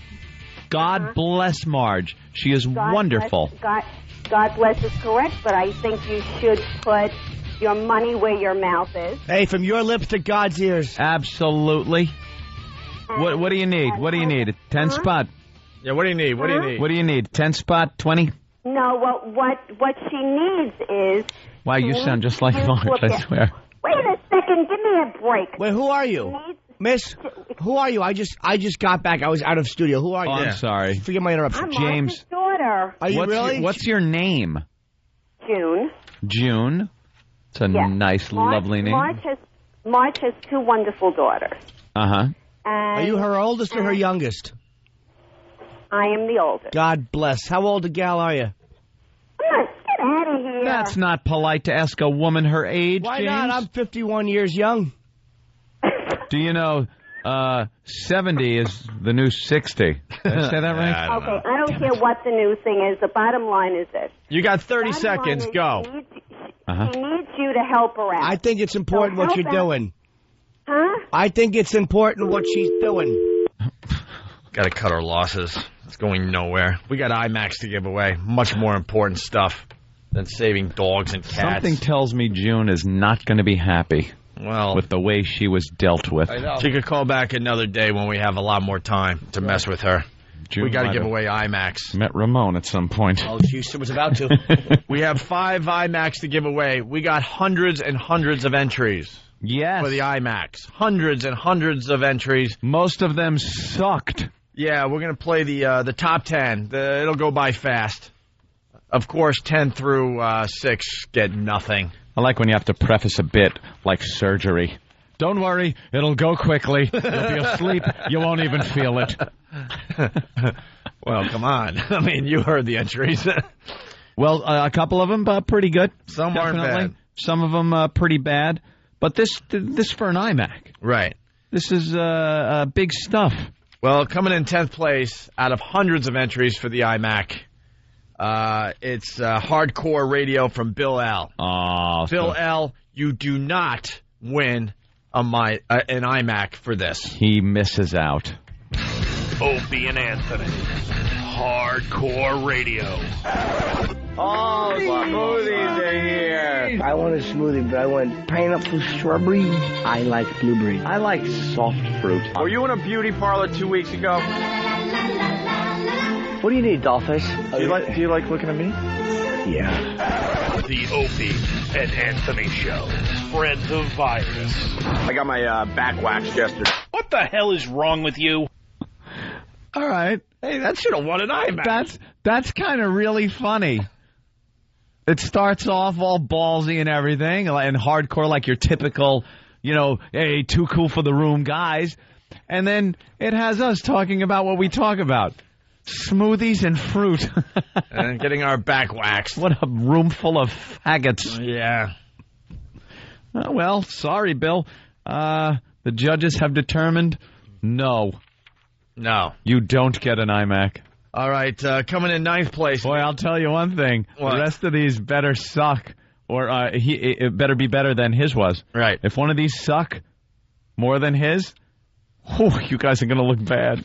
It's all about the top 5 because they all win the IMAX. So in 9th place, it was Grizzly Man 2. What does Grizzly Man 2 mean? Well, the movie Grizzly Man. Grizzly Man 1. It's the sequel. Grizzly Man 2 from Zach. Oh, I see what you're saying. I thought his name was... Never mind. All right, Grizzly Man 2, the sequel to Grizzly Man. I get it. From Zach K. This was his entry in trying to win an iMac.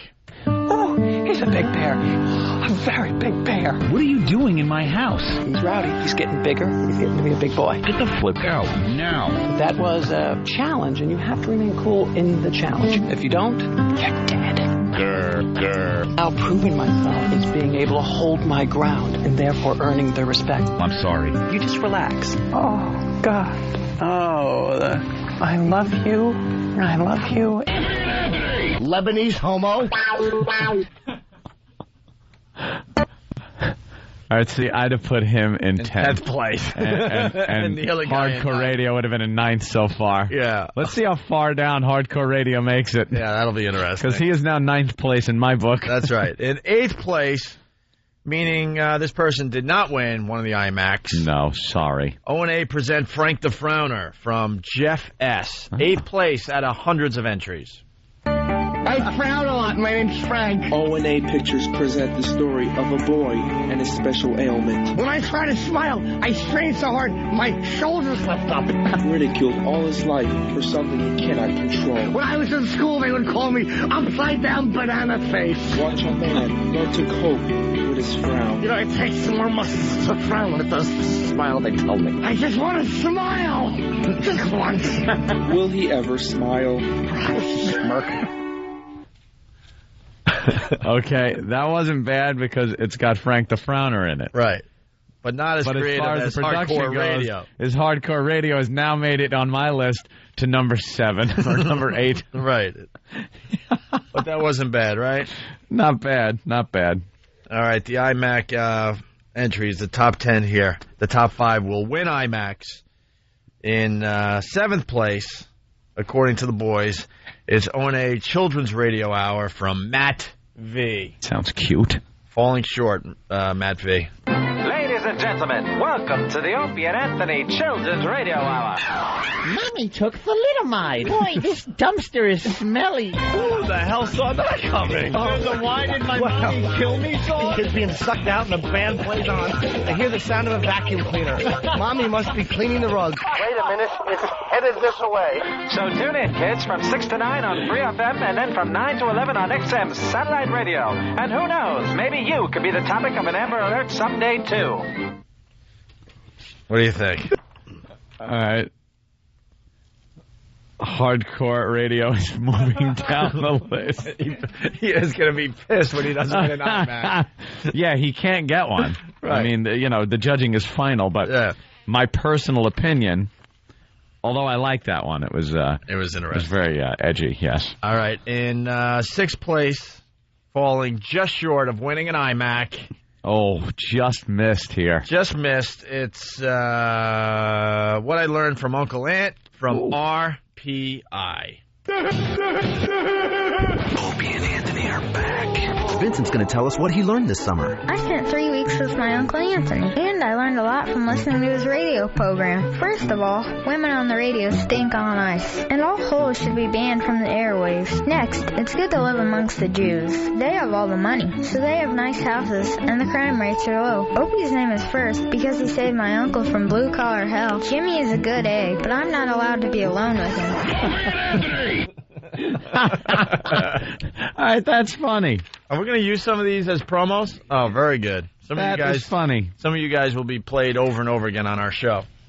So, unfortunately, RPI just missed. Boy, these top 5 had better be good. These guys are panicking. Oh, yeah, Danny and Than freaking in the corner. Yeah. Freaking out. And God. Steve loving it. Loving it. So happy. Let me write the line. The line. I'm sure there. Danny's hung over and everything, too. These guys took this contest very seriously, and one of the judges is still drunk. Since the 4th. All right. All right, there it is. So, now the rest of these people will win IMAX. The first winner of an IMAC is Charles G. What? You don't have any confidence, Danny. Well, it's I can simply, see it. I think. What's the problem? No, there's no problem at all. None? I'm just waiting for the reaction. That's all. From this one in particular? It's really obnoxious. Yeah, it's titled Most Obnoxious 30 Seconds Ever. From Charles G. But it was good enough to win an IMAC? We all thought so yesterday. Just edged out what I learned from Uncle Anthony, which I thought was adorably cute and very accurate.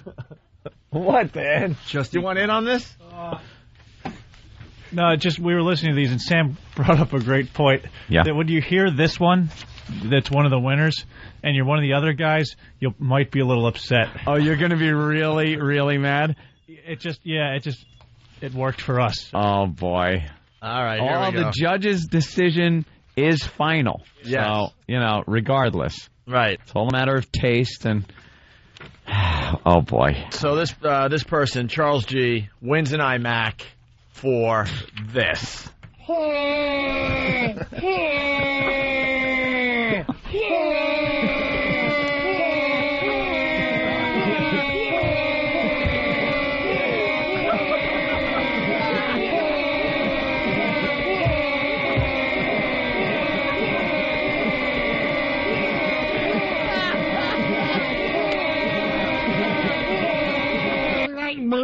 That's not too annoying at all. Opie and Anthony. Oh, my God. Oh. All right. You know what? Bulletproof vest for the staff? What? I like it. I kind of like it, too. a lot. I don't think Jimmy has done that on the FM radio portion on of the this show. side of the Opie and Anthony show. But Jimmy does something where he tests his microphone. Yeah. Every so often. Yeah. And Jimmy, maybe you could test a mic, or Here's Jimmy testing a mic.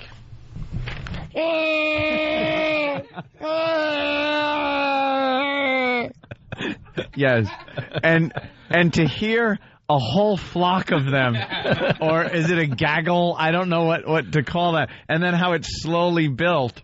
And the reviews are coming in. Yes, that is a winner. Yeah. That was hilarious. Very funny. I do think there are 5 people that aren't going to think it's funny. Right. But, yeah. And Steve, you're going to be making these into promos? You'll make them into polished promos for us? Yeah, some of the... Yeah, because I want to hear that from time to time on our show when we go to break. That was good. Absolutely will. Charles, flock of... Charles G., congratulations. Congrats, you win an IMAC, my friend. That's right.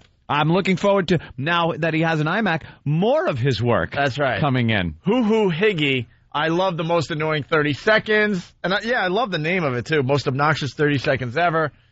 And then Tony from his Subaru. How could this awful promo not win? Winner! Yeah. The boys did good. They did good on that one. So that came in 5th place. All right, the next person also wins an IMAC. We know this guy. I believe it's the Stephen S. that we all know. From Bayshore. From Bayshore, right? Yes. Oh, wow. Steve from Bayshore. He's a faithful listener of the program. He also wins an iMac for Chateau Cumia at 2 a.m. All right. What track is that, by the way? All right, I got it. So, Stephen S. wins an iMac for this. 2 a.m. at Chateau Cumia. Honey? Oh, God, he's out of bed again. Oh, and he took his friggin' uniform with him. Oh, God.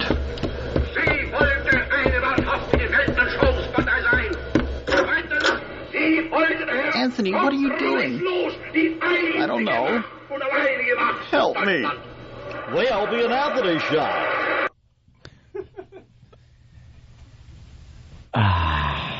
Hardcore radio. Yeah. Should have won. I'm not feeling Steve's bet. We're not feeling that one. Enjoy your iMac, Steve. Really? By the way, it has a great feature that can make a guy's voice sound like a girl's. Right. Use it. Use it next It's time. a fantastic feature in the audio, one of the audio programs. Doug from Salt Lake, the Norton Tabernacle Choir.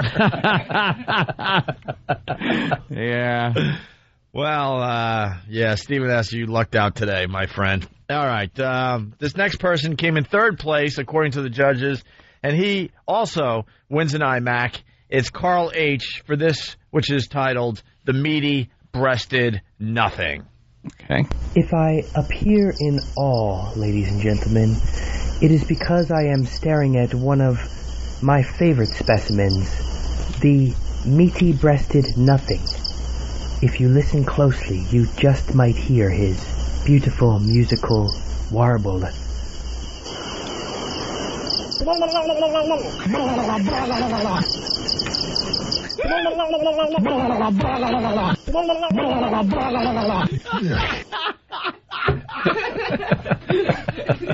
All right.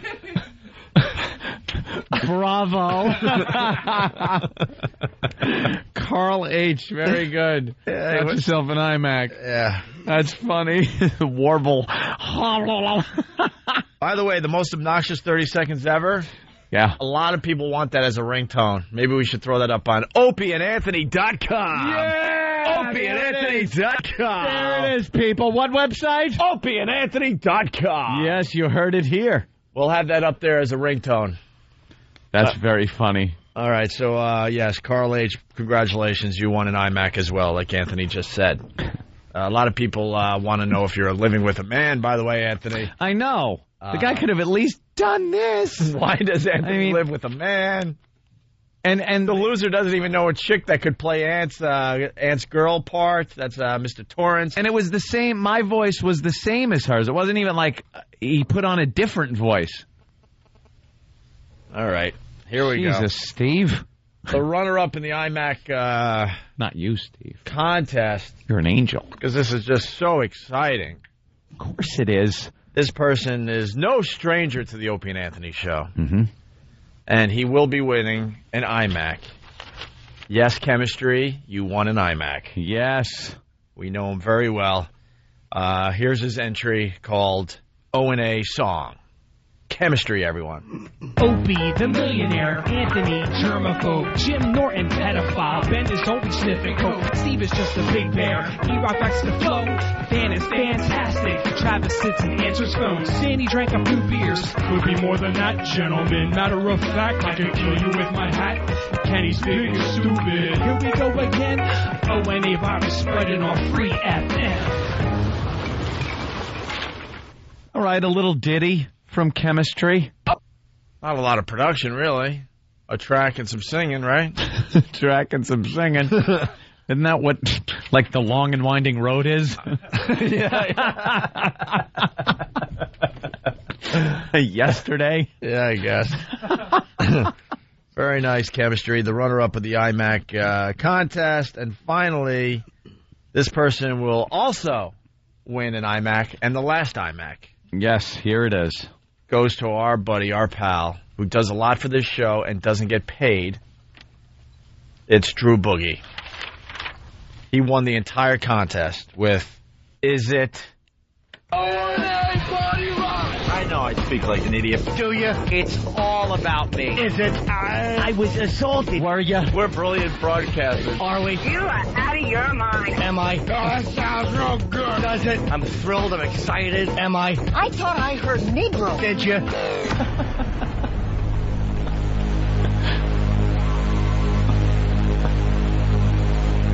Is it?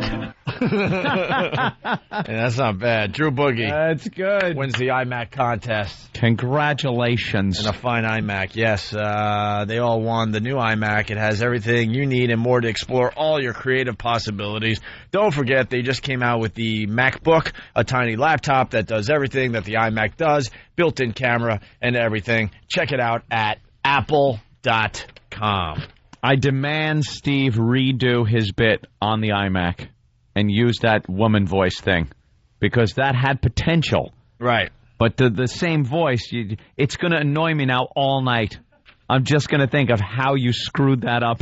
It's too bad. Still won an iMac. It's too bad we didn't have more time for the contest. Yeah. Because it was starting to go somewhere. See, there's probably a lot of people out there going, oh, I could have beat that. Yeah. Oh, you didn't send it in. Did you? Did you? All right. Going to break. Everyone is requesting the most obnoxious 30 seconds ever. Wow, it's a hit already. Yeah, it's definitely good. I think it should have came in second place, actually. All right, as we go to break, so you can record this and make it into a ringtone, it's the most obnoxious 30 seconds ever from Charles G. Opie and Anthony are back. What the F? That wasn't it, Opie. That wasn't it. I'm sorry. This should be it. God, I had the good out and everything. I know. Pro. Here it is.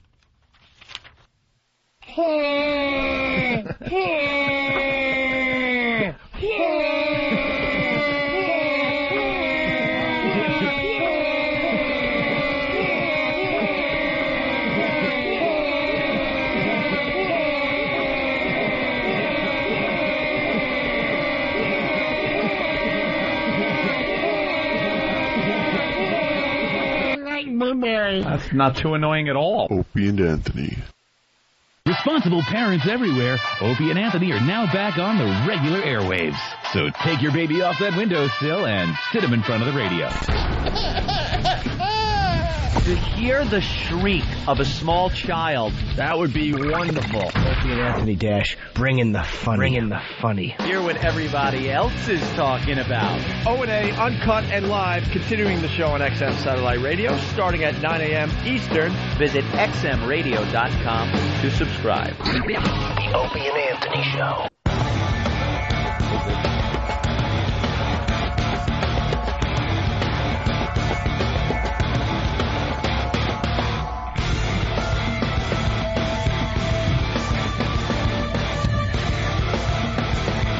Want to say hi to Ralph from Belleville. Used to be a big Howard fan. We've turned him around. Thank you, Ralph. Thank you. Thank you very much. It's the Opie and Anthony Show. The O&A virus spreading across America. Heading toward the weekend. Oh, we got Joel? Joel McHale, yeah. From The Soup. Pop him up. What's up, Joel? What's up? Sorry to make your way through, 9 minutes of commercials or something like that. No, it's great to hear about your comedy tour and not to speed in New York. I will not speed when I'm there. I got to tell you, I used to be a big fan of Talk Soup back in the day. Yeah. And then Greg Kinnear went away, and then there was a few other people in there that kind of got the job done. And then for many years, I just said, I'm done with Talk Soup. And then I took a peek, maybe, how long you been doing it? About a year now? Well, on longer the books, than that. about 2 years. Oh, wow. See how long it took to get me back on board? I've been a Joel McHale fan of The Soup for the whole time. Yeah. The whole time? Yep. I started noticing about a year ago, and I'm like, man, this guy is hilarious. And I watch The Soup. I DVR it every weekend now. Yeah, I think E started noticing about a year ago, too, so it worked out. He's more the sarcastic bastard than the smarmy guy. Thank you. Which I like, yeah. I'd much rather be sarcastic than smarmy. It kind of works. It's got to be weird stepping into that. It's almost like even though you have the support crew and everything, and some of those people are even known, it is almost like an SNL thing where some people go, yeah, that wasn't a good year, or that wasn't a good season, and then you step in and wonder if it's going to work out for you. Any reservations? No, I mean, it was it's one of those things where I got the opportunity to do it, and I thought, well, if nobody sees it, that'll be fine because it's going to be low on the radar at first. So I didn't lose a lot there, but as the show kind of has started to, it's moving like a glacier towards popularity, and as we're slowly but surely melting down some people, now it's like, okay, now I feel like I can finally do it, as opposed to like Saturday Night Live, where they throw a whole bunch of new people out there and they go, don't screw it up. Yeah, right. And so I feel like, I've been able to slowly come along and get out all the problems. That just sucks when you have a TV show offered to you that you take and think, I hope my friends don't see this unless it gets popular. It's not like you don't know if it's going to be a hit or something. XFL Game Day. Yeah, exactly. Big, huge stars who have done these pilots, and they were like, I don't know, it was me and a pink dragon, and I thought it was going to be funny. Yeah, it had to work. It sounded like a good idea at the time. I guess what would be worse is if you get on a show that you're not proud of, but then it still becomes popular. Yeah, true. And then you're not proud of it, yet you're taking the check, and do your friends still think you're an ass, though? Oh, yeah. Well, they thought that the whole time. Yeah. So does my wife. But I feel like I'm actually doing a service, and I'm providing fire for the natives a little bit sometimes, just because I don't think there's enough people saying that television is necessarily bad. You know what the thing is? No one has enough time or effort. You can't take the effort to watch all the crap that is on now. No. So you guys boil it down, hence the soup. Yeah. Boil it down to a viewable half hour. A palatable, it's like a tasting menu of crap. It's only the good stuff. Why should I sit through an entire hour or sometimes 2-hour reality show when only one good thing happens that I know I'm going to be able to watch you guys goof on? The tedium of Big Brother.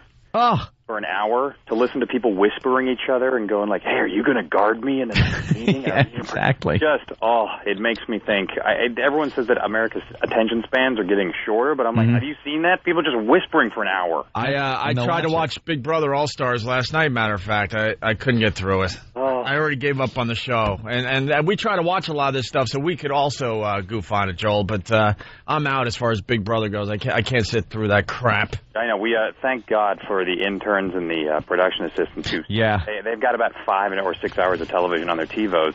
Oh my God, you're so right, because we got a staff here and we're like, hey, Tham, watch Tyra. She's going to do something stupid and we can goof on it. And we don't have to sit through all the nonsense. Tyra is pretty much a guarantee that she's going to do something stupid and completely Tyra. It's got to be about her. Yeah, she doesn't like us very much. Too bad. Who's been like, she's had everyone her entire life just telling her how great she is, and she doesn't realize she's just a dope. Yeah, when you put yourself out there the way she does 5 days a week, what do you expect? And when she goes and does a show about a fear, and her greatest fear in life is dolphins. Oh, did we go off on that one, too? Yeah, a lot of people can relate to that. Yeah, right. I'm driving down the interstate, and just these dolphins keep flashing before my eyes. I had to pull over. Is it really? It has to be the dumbest fear ever. Yeah, and is it really a fear if you can avoid it? Yeah, exactly. There are places you can go where you will guarantee you will never, ever see a dolphin. Exactly. You can't be afraid of it. I fear forest fires. Well, that's good. You live in Alaska, so it's perfect. You're in the snow. You won't have it. She should be afraid of up-close photos of that stupid mustache she has. Almighty, with facial hair on her. How about a fear of wigs? Maybe. Well, right. You must have made quite a few enemies, though. It's kind of a job that you take knowing that you're not going to be the most popular guy in those circles. Yeah, I mean, I assume that, and when people scream at me, I hope it's accolades, but sometimes I sat on a bus with Drew Lachey on that's a long story, but I sat on, and we had made fun of Nick Lachey a lot, and he, thank God, was like, oh yeah, he watches the show to repeat the jokes back to his brother, which was great. That's cool, yeah. So when I hear stuff like that, it makes me very happy. And hopefully, unless we really want to take a shot at somebody, it's their stupid behavior. Like Hasselhoff. I mean, what do you expect us to do? When he was crying during the American Idol of American Idol, it was gold. I rewound that about 8 times just to confirm. Am I seeing David Hasselhoff crying at American Idol? Yeah, I was like, did I just see? Am I in the same reality? Am I in the same dimension everyone else is in? I thought they had cut to some other show, like a sci-fi movie or something, like completely different.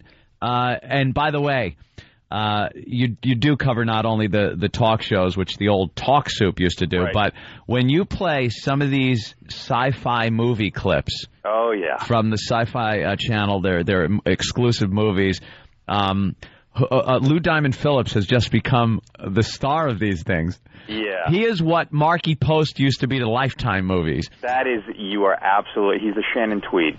Right, exactly. And they are such bad movies. Yeah, Sci-Fi spits those things out. They shoot them. I think they shoot them all in Bulgaria. I'm not kidding. And the budget's just got to be so low. And then they have like a series like Battlestar Galactica. That's one of the best series on TV. But they get these movies, and they must find these guys right out of high school and be like, all right, here's $90,000.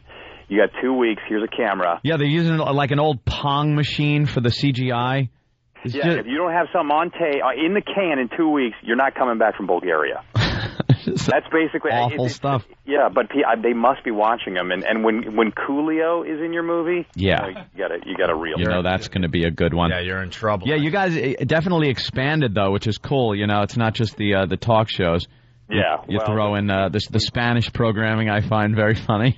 Oh yeah. We have a great show on tonight called Infarto.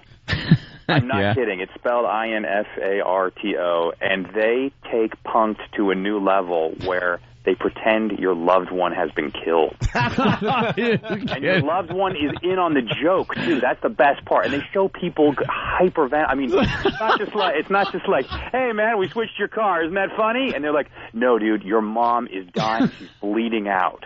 And wow. I was like, that is a show. Why aren't we doing that?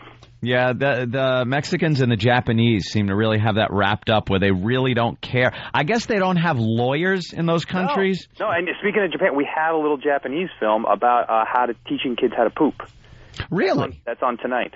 A Japanese film, so it's going to be adorable. Yeah, it's a cartoon, and then it really shows a kid straining. And and then I was like, I think I just became a pedophile somehow, and I didn't even choose to. I don't know what just happened. The Gary Glitter What show. are you guys working on for this weekend's installment? Well, somehow, and I don't know how she keeps doing it, Star is still around. Yeah. And she's saying stuff like, I wanted to get him out the open so to stop the gossip. And it's like, yeah, how'd that plan work out, Star? Perfectly in your favor to keep the gossip going. Yeah, what the hell was she thinking? Although we kind of gave her her props for that one, because it's, you know how it works. It's the usual crap where they know they're firing you. You know you're getting fired, but they try to seem like it's, they both wanted to go their separate ways, and she just kind of blindsided them and said, no, this is it. They're not renewing my contract. Yeah, I'm a little disappointed, because how great would it be? They wouldn't even need guests if it was just Rosie O'Donnell and Star Jones. Yeah, that's what I don't understand. That's what I don't understand. If they want real ratings, they should have just let it happen, because everyone knew those two didn't get along, and that's why they chose Rosie over Star. Yeah, let them fight it out on TV. I would watch every day. Oh. Great. They're like, today on the show, Jim Belushi, he just walks out and sits quietly while they just scream at each other. Well, they just bitch at each other. You probably looked at that and went like, oh, there's gold down the drain.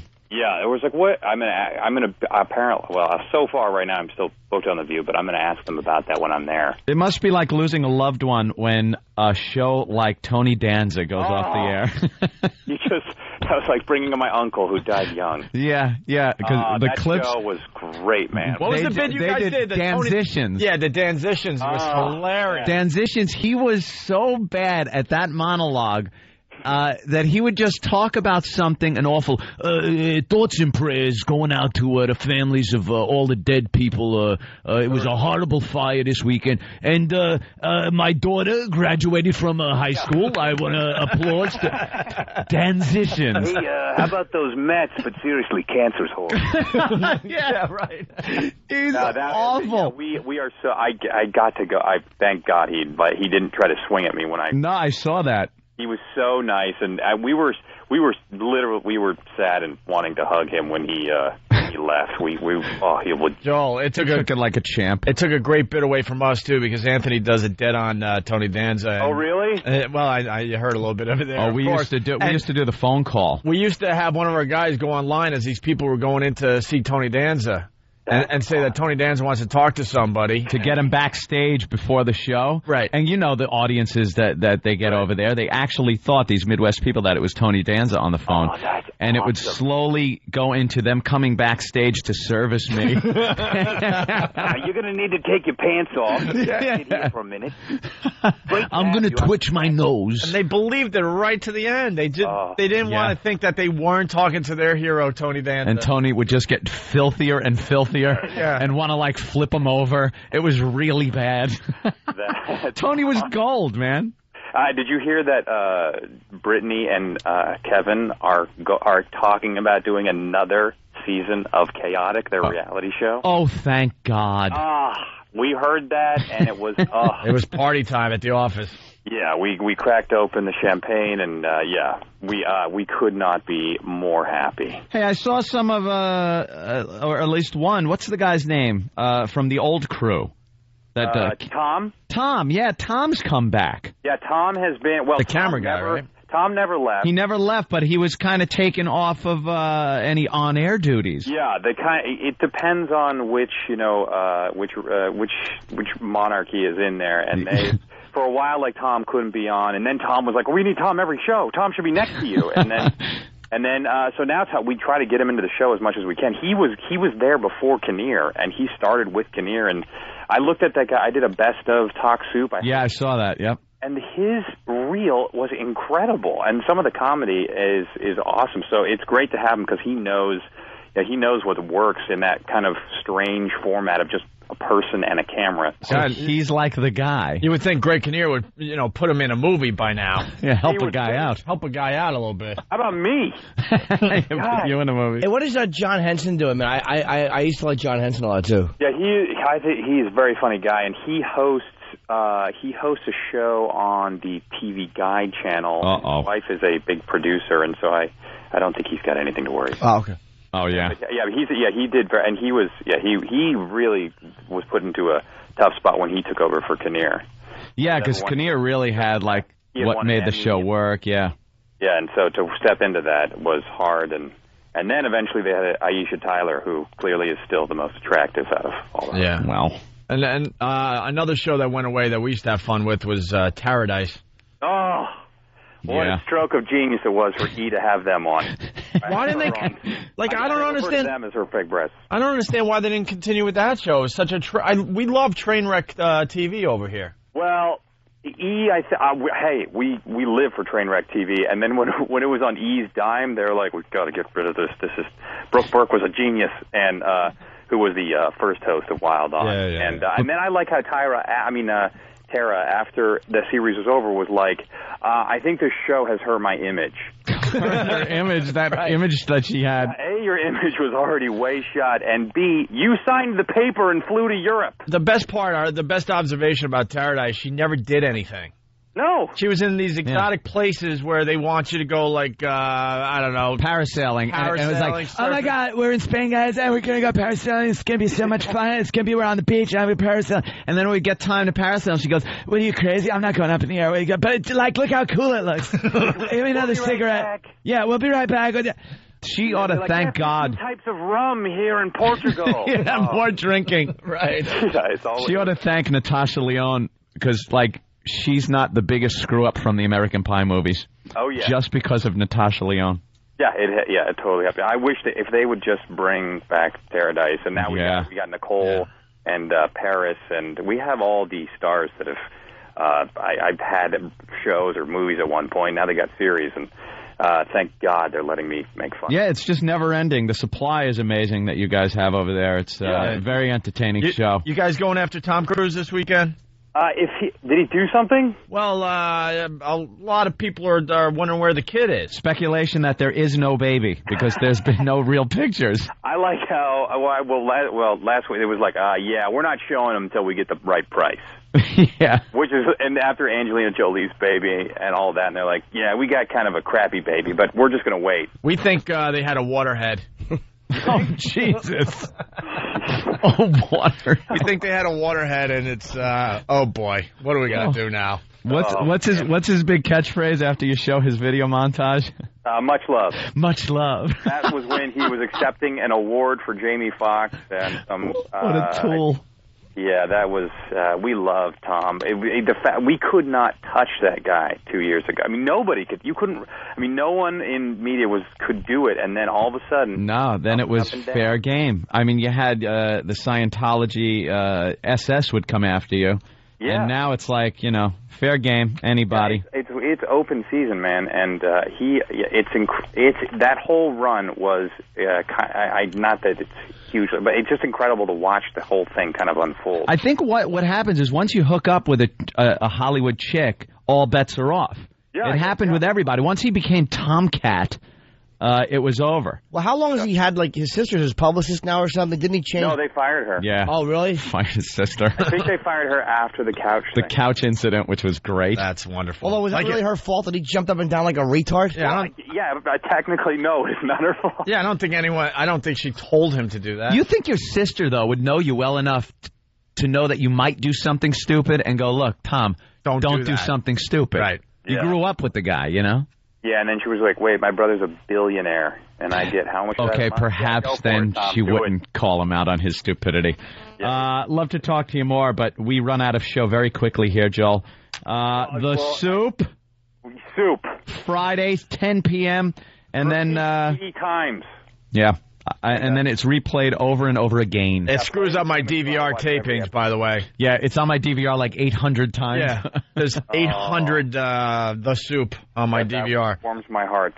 No, we love it, Joel, and we encourage our listeners, if they haven't yet, to definitely take a peek. It's you should definitely TiVo The Soup and MTV show Date My Mom. Right. I watched one episode of that. I was horrified. Yeah, terrifying. I love that. Well, we could get into that another day. Yeah, we'd love to talk to you again, Joel. Anytime, you guys. All right, it's Joel. I'd love to. All right, thanks, man. It is an honor. All right, it's Joel McHale from The Soup. Thanks, Joel. Bye. Hi, you guys. All right, there he goes.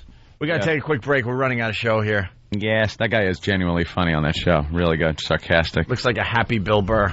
Looks like a very happy Bill Burr. I used to get them confused before I knew Bill. Did you? Yeah. You totally think it was the same guy. Pat from Pennsylvania, make it fast. We got to take a break. Yeah, Opie, surprise, I got to call you out on your use of the English language. Yeah. What is going online? Don't you get in line? Isn't online on the internet? I love you. That's one of those things that you can get online. I'm a doofus. Stand online. I'm a doofus, but there's a lot of people out there that say I stand in line, and others say I stand online. I was online yesterday, and it took an hour. Yeah, you say online. Because to me, there's an imaginary line, and I'm on top of it. I say in queue. I'm in queue. I mean, there's a lot of... Hey, love you guys. All right. Online, in line. I mean, that's not that bad. There's a lot of people that use both of those, right? Yeah. Whatever. All right. I pardon you. It's the One virus spreading across America. Hey, you're listening to the Opie and Anthony Show. Yep. Okay. The Opie and Anthony Show.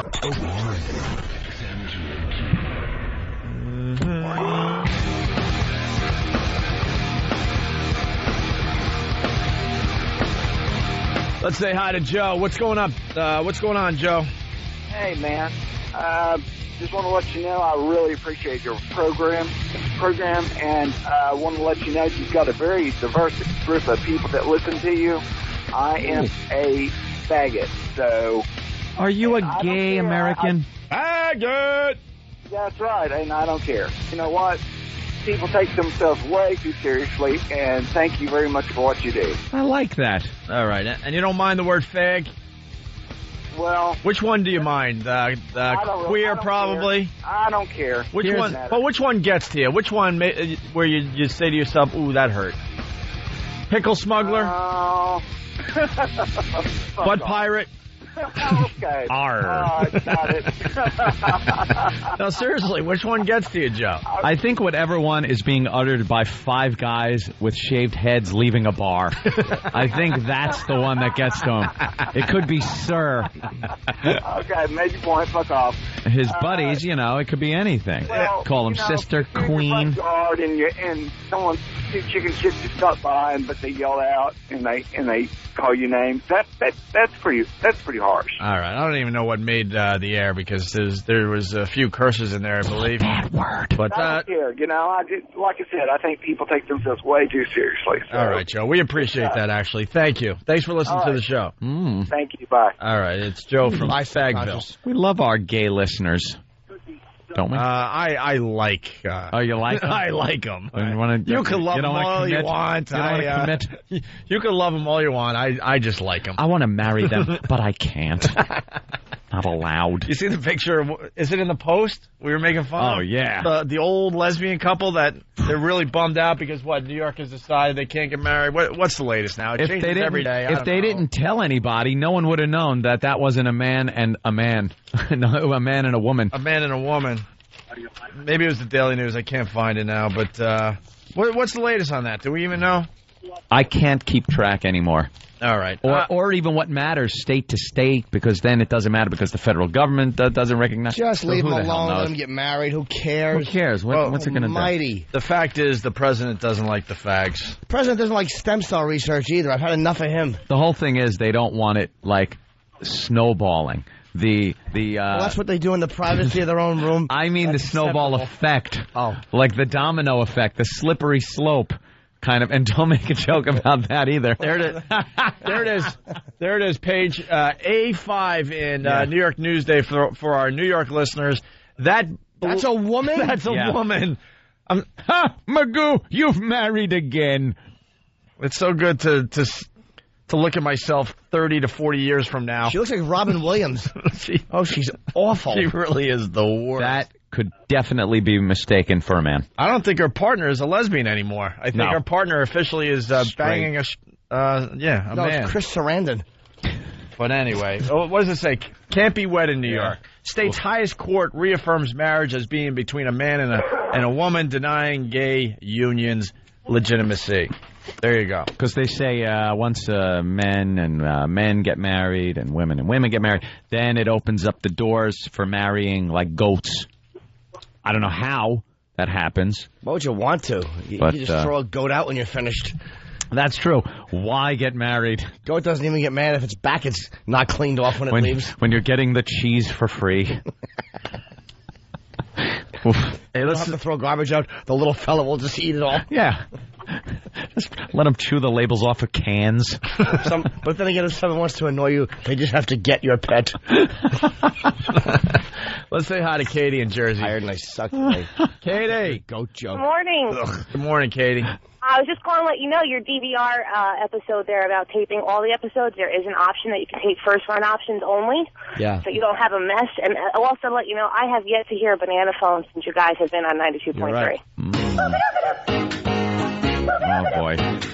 Ring, ring, ring, ring, ring, ring, ring, banana phone. Thanks. Ring, ring, ring, ring, ring, ring, ring, banana phone. I've got this feeling so appealing for us to get together and sing. What sing? Yeah. Ring, ring, ring, ring, ring, ring, ring, banana phone. Ding dong, ding dong, ding dong, ding, banana phone. It grows in bunches. I've got my hunches. It's the best. Beats the rest. Cellular, modular, interactive, modular. Ring, ring, ring. This makes me want to take a power saw down into the subway. Ping pong, ping pong, ping. Banana phone. It's no baloney. Nope. It ain't a phony. My cellular, bananular phone. And don't worry, people. Don't worry. That song will not stick in your head all day. All weekend long. It will not. You won't be finding yourself humming this all weekend long. Banana phone. It just comes up when you don't want it to. It does. You're in the bank. Ring, ring, ring, ring, ring, ring, ring. Da-da-da-da-da-da. Ring, ring, ring, ring, ring, ring, ring. You're burying a dead hooker. La da da da da. Banana phone. Ring, ring, ring, ring. Banana phone. Ring, ring, ring, ring, ring, ring, ring. Banana phone. It's the accent I love so much. Yeah. Well, Banana phone. It's no baloney. Well, we're in a weird spot here. We don't have enough time to get into anything too crazy. But we do have time to plug Lucky Louie on Sunday. Oh, yes, we do. Brand new episode. And we can play the most obnoxious 30 seconds ever again. Please. Please, we want to play that before we end the first half of the Opie and Anthony show, before we move it over to XM. Also, Steve just handed in a movie trailer. What? When Opie Met Patty. The movie trailer. Let's hear this. Stalker Patty, you know who Stalker Patty is by now, I hope. She's a real-life stalker that we have befriended. Which doesn't really make her a stalker anymore, does it? I bet this starts with Steve's dumb voice, like doing the movie guy voice. In a small town. Small town. If it starts that way, I'm taking it out and breaking it across his teeth.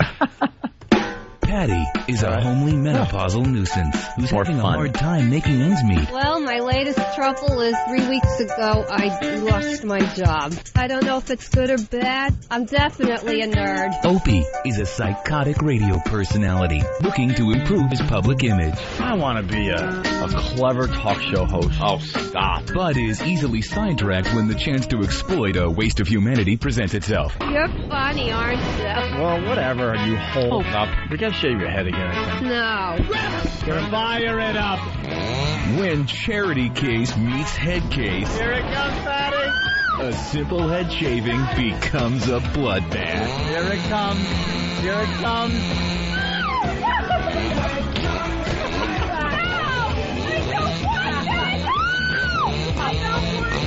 But we do. Oh, crap. Who knew getting rid of a body could be this much fun? I think it'd be funny to whistle it through while you're digging a grave and dumping a body into it. Holy crap, now that's funny. Especially one that no one would ever miss. What a bunch of idiots. When Opie Met Patty. Dude, what happened? Yes, there seems to be bloated body under my bed.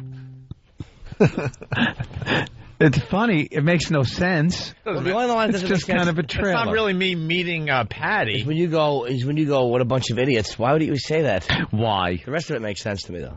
I was running out of drops that corresponded I know you to body death. That's terrible. I'm sorry. That's terrible. I'm sorry. But at least we have that one, so thank God. Well, you're an actor. You're an actor. Certainly am. Great thespian. Chuck in Westchester. Chuck. Hey, what's going on, fellas? Hey, man. Nothing. I want to kill that whore that wanted to hear Banana Phone. Why? Why? Because that song I'll be singing for the next 3 months. Oh, what song? The Banana Phone song. Ring, ring, ring, ring, ring, ring, ring. Banana phone. Ring, ring, ring, ring, ring, ring, ring. Banana phone. All right, we're running out of show. We got to end with the most obnoxious 30 seconds ever. This person won a fine iMac. What's his name, real fast? Charles G. Charles G. Once again, bravo for this fine piece of production as we end the first half of the Opie and Anthony show. Yes. We'll see you over at XM in a few minutes. But first, see you this on once Monday. again.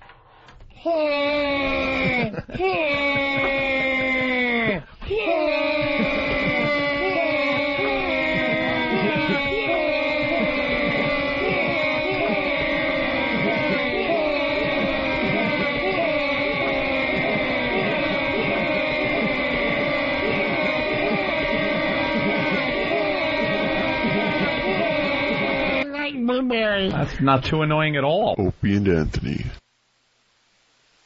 Opie and Anthony, XM 202. The Opie and Anthony XM walkover begins now.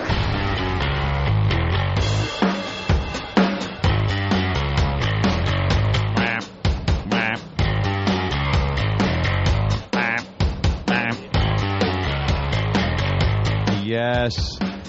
Is your microphone working, Opie? Mine is. Why would it work? Why would it work? Jimmy, is yours? It certainly is, and Yours it's is working fine. Steve, Mine is working perfectly. you might want to fix the boss's mic. Let me hear Opie's No, it works fine. hello. He's talking in quietly. It works. Hello. Hello. Wait, it just started. No. Hello. There it is. This that one works. Let's walk. Oh, you have the different thing with the thing. With the who gives a shit? Kick that BlackBerry out of his dumb bear claw. Now this isn't working. This is a joke. You have the big, long... Wait, why... Well, they're not working now. Opie's was working. They're pulling that gag on him. Hello. No, that one's not working. Why would either one? Now neither one is working. They both just work. I just want to go home. Let's go closer. You can talk into mine if you want. Or walk over. Maybe we got to get a little closer to the studio. Yeah. That's probably it. That's the way it should work. Because that'll then... There, now the mics will kick in. Right. Why it's the Opie and Anthony show. Why don't you give the boss a mic? Give them both. Hello. All right. Hello. Well, I wonder if somebody right now is blankly staring at a screen. Did you put a battery in it? Did you check the... Did you put a battery in it? Well, mine just cut out for a second. That was cool. Nice. Hey, Ope, do you want my mic? No. You can have it. Oh, puppy. Oh, let's kick it. No. Stupid dog. Get into the shelter, Marge. Oh, look at the hairdo on this fucking thing. What do you think this is? Oh, look at the little old lady. I know. I have to put my fist right in the back of her head. You're homeless. You're not good. Oh, Jesus. Ope just went, you're homeless. Oh, that was uncalled for. The guy is sitting on the ground with a cup full of pennies. And, that was loud. Oh, Ha, you're homeless. Holy shit. I have the evilness. Look at the ass on her. You look pregnant. Fatty. That's my new bit. Hi. The ha bit? I like it. Cool. I'm going to try this. Oh, now it's sunny and nice out. Cool. Okay. I get heat for the first time of the day. You're a... Mind your own... My bit, I just came up. Mind your own business. Let me do it for a day at least. That's great. We got corn tickets to give away outside XM, I guess. Oh, they'll love that. Yeah, we'll do that. Pat from Unaki has joined us, by the way. Oh, for the walk. How many hot dogs, Pat? How many hot dogs? 23. Wow. Half of what the winner did, right? Not even? Oh, no, you did very good. I'm very proud. Next year, I'm going to do over 30. An American, almost a contender, almost a winner this year, right? Yep. Joey Chestnut. Joey Chestnut. He came up a couple of dogs short. Hello.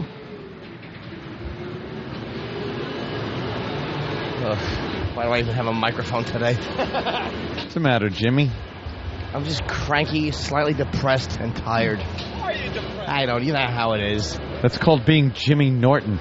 It's one of those days. But your life's going so well right now. Yeah, it is. I'm sure that will change, though. Predicting gloom and doom. Why is this fucking Asian girl looking at us like she can't believe we have microphones? Hey, what's the cop doing? I don't know. Hopefully shooting Mac. How great would that be if he just gave him a good bludgeoning for no reason? I would like to see that. See him get tuned up on the corner there. Wow. Oh, what's that guy doing? Oh. Look at where he parked near a hydrant. All right, give him a ticket. Maybe we ought to tell him that's illegal. Maybe not. You're looking for breakfast in a dumpster. That guy trying to find hope he's got no heart, awful. Man. Yelling at homeless people. Take my mic up. I'm not using it. At least we yell at them behind their backs. Not me. Wow. That fat black woman's there every day, waiting for that poor bus. Has to haul her fat ass to some fucking poor office seat. Oh, is this where we're giving... Oh, let's go. No, I wasn't talking about you. Oh, this is good. What the hell? What are we giving them away in an alley? Is there a body back here? Wow. Very cool. All right, where are the corn tickets? We got to give them away. I'd sell drugs back here, right? This looks like a good place to sell drugs. Anyone want to buy some dope? Who's got the corn tickets? They told us we have to give them away very creepy. orderly. No one's got the corn tickets? How many tickets we got? Are they all stapled together? Eek. Huh? All right, everyone line up so you can get your corn tickets. Line up nicely.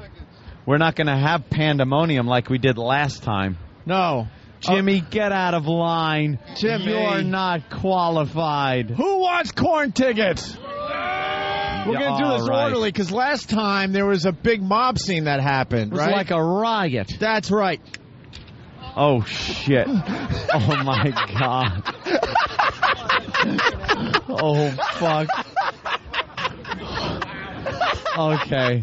If I may describe, we are standing on a sidewalk with a huge opening where a building used to be and was knocked down. It is now a vacant and filthy lot.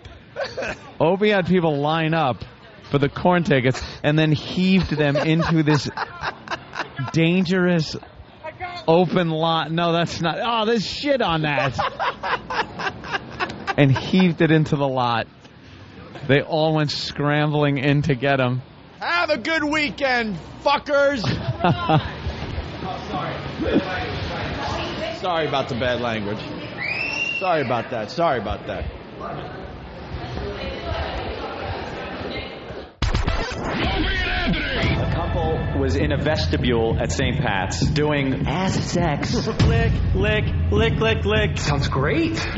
Complete whores. Opie and Anthony got this couple to have sex in New York's St. Patrick's Cathedral. Desecration against the church is disrespectful. It's a true sacrilege. It was just a joke. Opie's fault again. How can we blow up our lives today? You rocking sex. Uh-oh, we're in it again. They hire people who are artists to do a certain thing, and then when they go too far, they suddenly wash their hands of them if they feel the heat is too heavy. Opie and Anthony should not have been fired. Technically, we didn't get fired. They probably shouldn't have hired them in the first place. Exiled radio hosts. They had been fired in Boston after announcing that the mayor was killed. Another prank. And I go, Anthony, I got a great idea today. We're going to tell the whole city of Boston that the mayor died in a fiery car crash while he was on vacation in Florida. What do you think? Oh, my God, is this a bad one? Oh, it just gets worse and worse. Everything just went right down the crapper. Can I just say fuck? The duo signed on with XM Satellite Radio. Thank God. Yeah, we'll make it work. Oh, what a glorious day. It's all about me. I play golf with old guys.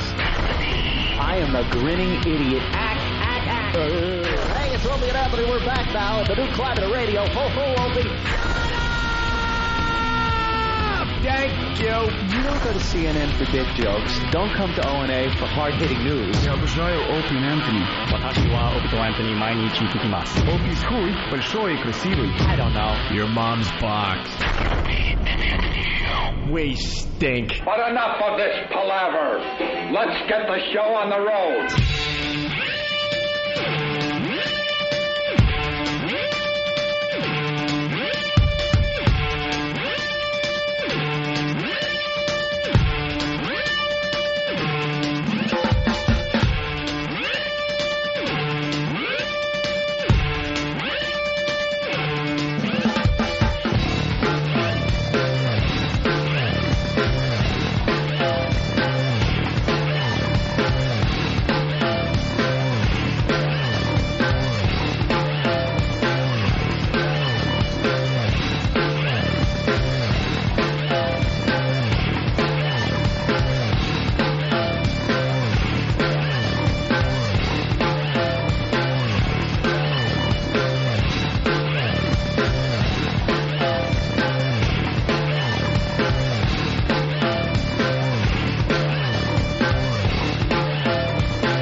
That was fun. That was a good walkover. Good walkover, good elevator ride. Good elevator ride. I don't know what I missed yet. I'll find out in a second. I asked Jimmy what elevator he was taking, and then I made sure I was on a different elevator. I used to do that, but you missed so much fun. All I know is I was taking a leak, and I just heard you guys get off an elevator, and you were all cracking up. I stole whose bit? Opie stole a bit? Nelson. Yeah, this is Nelson Muntz. I wanted to tell you to stop stealing my bit, Opie. What bit is yours, bro? Ha ha. You do the ha-ha bit? It's Nelson. Huh? Ha ha. I suck. It's Nelson from The Simpsons. He's saying you stole this. Isn't that... Right. He couldn't do it. Sorry, Nelson. He couldn't do it. All right. Welcome to the second half of the Opie and Anthony Show. Yes, right here. Exclusively on XM Satellite Radio. Here we are. Live. Yeah, we had fun in the elevator because what was up that woman's ass coming in the door? She was a cunt. I thought. Well, it started. I threw the corn tickets and all that, and then I said, have a great weekend, fuckers. And I turn around and I see this well-dressed businesswoman. So I figured, all right, I am a nice guy when I'm not playing the part of Opie on the Opie and Anthony Show. So I said, I'm sorry. Oh, sorry. I'm sorry for the salty language. Salty. And then Jimmy and her just got into it as we're waiting for the elevator. She said something about sucking dick. No, she says, what did she say? I don't talk about sucking dick or something like that. Something about talking about sucking dick. She was annoyed that she has to come to work and see huge signs that say something about sucking dick. She said sucking dick. Remember the big banner on Jimmy Day? What was it again? I don't remember. I don't remember sucking either. Dick. It was something about sucking dick. And so I said something to her like, yeah, I was going to try to like egg her on, but then I had my headset on. Thanks, Steve. Had my stuff on. She goes, well, the radio show talks about sucking dick. She goes, that's what you guys talk about. And I'm like, what are you talking about? And she goes, well, I had to come to work and see that sign. And I'm like, well, we didn't write the sign. Yeah. And she goes, well, that's what you talk about. And I said, well, no, I mean, sucking dick is great, but that's not all we talk about. And she started annoying me. I'm like, well, who do you work for? And she goes, well, not for you. And I'm like, look, no need to be snotty. I'm trying to be nice to you. And she goes, well, I work in the building. I'm like, I'm done. Enough. And she's like, I work for The Economist. I'm like, well, we don't control what our fans do any more than you control Islam's reaction to The Economist because they have death threats. Fucking douchebags. You fucking... She needs to get fucked really well. And I'm not the man for the job. Are you the guy? Oh. No, I'm mediocre. Can I ask? I could give her like an average to awful A, which would make her crankier. She just leaves. She leaves more pissed. She was just irritating, so I pulled a Frank the Frowner on the elevator, trying to just annoy her. Which was very funny. And then I made eye contact with Jimmy in the middle of his Frank the Frowner, and Jimmy started laughing and drooling. Oh, you saw me drool? And I got to tell you, one of the listeners suggested this, but Sam, we all get off and Sam stays on the elevator so he could get more audio. There were the reaction after everyone leaves the elevator. There was that woman and I think another woman on the elevator when we all left. So he stayed on with the camera rolling, and I guess we'll have that audio. He said she didn't really say much. No? What does it say? It says, fancy man coming through, step aside. No, that wasn't the one. There was that's it. Fancy man coming through, step aside. There was a really rude one about that offended her. It's something about second kick. Yeah, there was some really rude one about second kick. Some awful sign about second kick. Second little kick. Probably Jimmy gave me AIDS or one of those. Yeah, whatever. It was something. That's something nutty. Let's go to Pat in New Jersey. Pat, what's up? Pat? Hey, guys. I love you guys, but Steve's promo sucked. Which one, bro? The one about when Opie met Patty. Okay. It sucked, man. Yo, it had none of your lines, and it was all fucking Anthony's lines. And it had nothing to do with me meeting Patty. Nope. Exactly, man. Tell him to fucking do some more work. Attaboy. Wow. I love you guys, man. Yeah, you guys should call us out when the quality of the program isn't up there. That's right. Steve should be fired. We're taking a vote. And by us, we mean Steve. That's right, because our quality is way up there every single day. We're above par. Exactly. Here's his subpar. Who got knocked over when I threw the tickets? Was it you, Ant? I got pushed. No, Jimmy got pushed. I stepped out of the way. I was laughing my ass off. Did we get that on video? Oh, no. I'm sure everything gets videotaped. We got it on video? All right. I was checking out some of the videos on YouTube.com last night, by the way. Someone did a great montage of us and the fans and some of the characters that are part of the show. For the walkover? No, it was just a montage. Just a montage piece on the Opie and Anthony show. Nice. And then they have me as the WNBA stalker that I haven't seen in many, many years on YouTube.com. Oh shit! The thing I did for More Sports on ESPN. Right. So.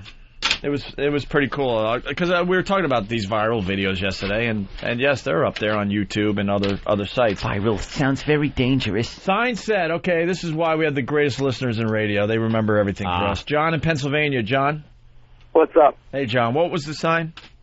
It said, Jimmy sucked my cock and gave me the virus. or Jimmy sucked my cock and all I got was this virus or something. Yeah. Right on. Thanks, John. Well, no problem. This blonde that works in this building, didn't appreciate that sign. Doesn't appreciate our show. Angry. Very, very angry. All right. I'm just setting up camp over here. Did we lose Sam? Yeah. No, he's back. Are they getting the audio for us? Stupid pointed out feet. Sam, anything happened after we all left the elevator? Stupid coat rack feet. Not really. She asked if I was with you, and then she was surprised that you worked on this floor, but that's it. Oh, really? Why? Is this like a snooty floor for a boring magazine? She thought that you worked on a higher floor. Oh. Yes. Tell her we do. That's right. We answer to a higher authority. What is he? Eric Logan. What do they write about? Wow. The callers kept it very dirty today for us. Potty mouths. What? This is it? Are you kidding? 2 days. Oh, that's right. We only had 2 days. What did I get dumped out of yesterday? Whackbag. Oh, the whackbag.net thing. That's right. Here's today's dump report. Live from the Opie and Anthony Show studios, the Daily Dump. One channel. Yeah, that's all I heard out of my right ear. I had 2. I had one out of my right ear. One channel. I like one channel. Try it again. Live from the Opie and Anthony Show studios, the Daily Dump Report. That's better. Wow, all you potty mouth callers at 6:35 fucked up and fucked up again. A caller. All right. Red Rubber's sexy. That has to be brought up on at 7:27 a.m. Fucking dogs. Caller. And 8:46. Fuck off. And fuck off, and maybe a shit in there as well.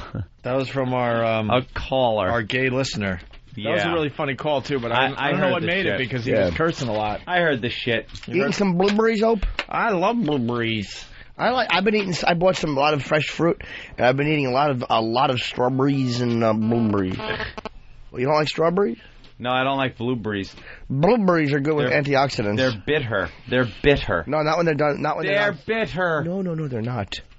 Those are Voss berries. Getting a nice report from the apartment. Roaches and mouse in trap.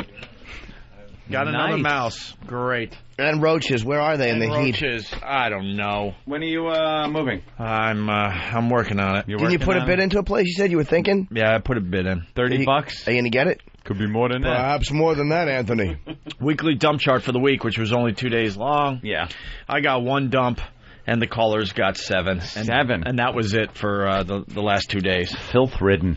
God damn, another mouse. And roaches. The roaches are starting to happen now. Dude, you're infested with bugs. There's probably a dead mouse somewhere. Of course there is. It doesn't matter. It's not like it's going to get like really hot. You're infested with vermin and roaches. I'm up to... That's an expensive apartment, too. You're paying a lot of rent there. I know I'm up to 5 mice in the last 10 days. Well over 20. Total kills, probably 25 to 30 kills. That's an infestation. Infestation. 25 to 30 kills. Confirmed kills. Bunch of mice. He's throwing death cards on them. 2 diamonds, ace of spades. Death cards. Let's Mickey know who done this. It used to be fun too. It's not fun anymore. It's terrible, dude. It used to be fun to check the trap, see what I got overnight. Now it's not fun. Now it stinks. It's not fun anymore. Now it just like literally. It's creepy. You see the electric trap light just blinking, and you know you got something in there. Another corpse in there. It's like, he could drink out of my canteen anytime. Any mouse brave enough to shit in an apartment with no furniture can drink out of my canteen anytime. They drink patty water. Patty water. Oh, guys. Why are there people outside? Who are these people? Not that I mind them. Who are those guys? Yeah, what is it? Fan? Wait, we have to talk to them on the radio? No. Who are they? E-Rock. E-Rock knows? Yes. Over there is the director that we're going to speak to in a few minutes. Okay. Ew. I mean, cool. And still, I don't know yet. Who are you guys? Find out. Go 40 How did they get up here? Not that I don't mind them being here. Why would we know who they are? There's this guy sitting there. I think they were able to just get past security. No one knows. Any shirts? Who are they? Yeah, he's a retired cop. He's a fan of the show. Okay. So they put him up to watch. There's nothing wrong with that, but who invited him up? I don't know. Probably has a badge. Probably Keith and Mike knows him. Always allowed. Why would we know? Steve? He's not armed, is he? Cops live by a different set of rules. Steve? Friend of Kenny's. Okay. Friend of Kenny's and his kid. Cops live by a different set of rules. I got no problem with that. Yeah, no problem at all. If they're willing to take the risk. Just two odd men in Opie and Anthony shirts. All right. What's the movie? Huh? What's the movie? What's the movie? Oh. What's the movie? What's the movie, E-Rock? She was supposed to be on at 10:15. E-Rock. Minnie's first-time director. What? The part in Do we have... the part in italics. Where's the one? Do we have one sheet? I'm sorry. It's getting made right now. Why wouldn't it be here? Oh, Minnie's first time. Yes. That's the... Director is Nick Guth. You're on Nick? Oh, That's where is Nick. he? The guy is Nick. Oh, the boy. It's Nick. The boy. Oh, I was Young Baldwin. lad. Alec Baldwin and and Luke Wilson and Jeff Goldblum. Minnie's what is it Minnie's first time doing? I only hope it's fucking. Yeah. Right? Hopefully it's a gang rape by a small mouse. It's the old anal sex. Let me see the card. It's obviously anal sex. Let me see the card. Take a little look-see. Why don't we take a break and we'll talk to her next because we have nothing else going on. Where's the information? Why don't we have that? Hey, you know... Why would everyone have it? I said Jeff Goldblum. Oh, well, I didn't hear a word of it. My damn headphones aren't working. I said Jeff Goldblum. Wait. All right, so it's Alec Baldwin. Alec Baldwin, Nikki Reed, Luke Wilson, Carrie Ann Moss. Wow. And... Goddamn rich cunt! Jeff Goldblum. Goddamn rich cunt! Jeff Goldblum. That lady at The Economist was rude to me. Yes, yet Jeff Goldblum can say... Goddamn rich cunt! In his first role ever. And his finest, in my opinion. His finest role with his jughead from the Archie's hat as he beat Charles Bronson's wife senseless. Yeah. Please, one more. Goddamn rich cunt! So angry. He's just swinging wildly with a leather coat. And we don't even have the second line to that. What was it? He says, goddamn rich cunt, I kill rich cunts. Why don't we have that? Why don't we have the whole line? Why don't we have that line? Whole line. Why would we have the whole line? Why'd the mics crap out halfway, do we know? Why would we know?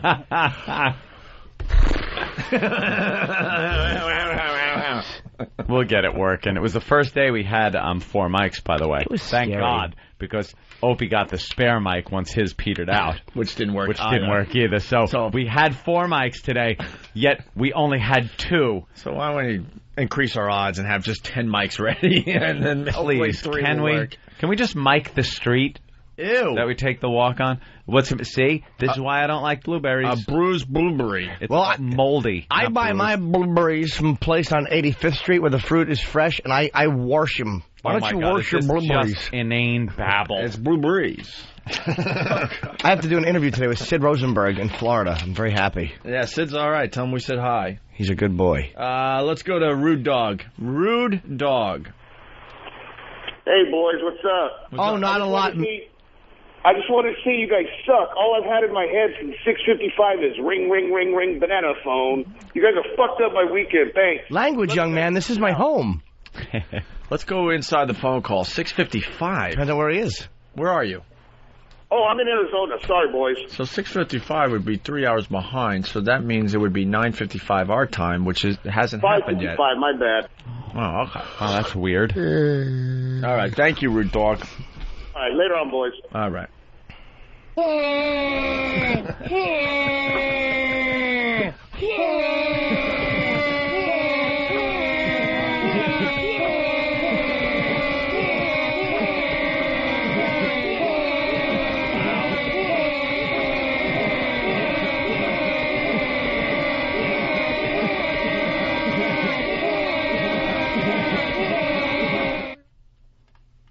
Oh, it doesn't end with that was annoying? Yeah. Hey, that was annoying. Hey, what's that? Well, you've never seen it before? Looks like a rock. New from Sedentary Toys and the Opie and Anthony Show. Oh, it's so shiny. It's got corners. It's the cool new toy that has everyone jumping for joy. O&A Party Rock! It's not just any rock. It's the O&A Party Rock. The O&A Party Rock is incredibly versatile. You can chuck it, you can fuck it, you can drop it in a bucket. You can race it, you can chase it, you can yell right in its face. It's the bestest friend you'll ever have. O&A Party Rock! Why is it wearing a party hat? Every Party Rock comes dressed in a colorful party hat and party blower, making it the centerpiece of any party. Now with shiny red dancing shoes. Not only that, the O&A Party Rock is it's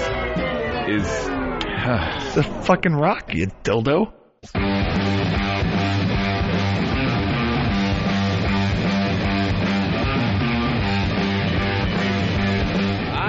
Some wolf mother. Nice. Pyramid? You're checking out the Opie and Anthony Show, the O&A Virus.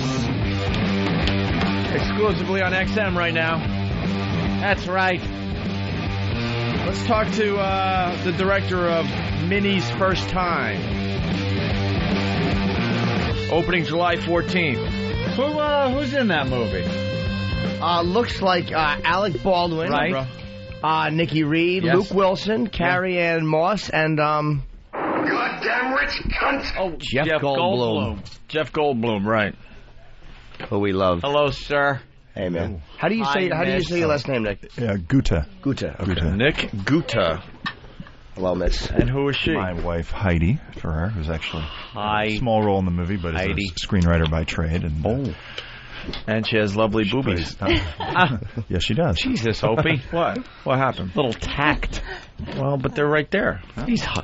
Mars is hugging people. What are you doing, Mars? Hugging our guests. He's just making sure her mic works. That's all.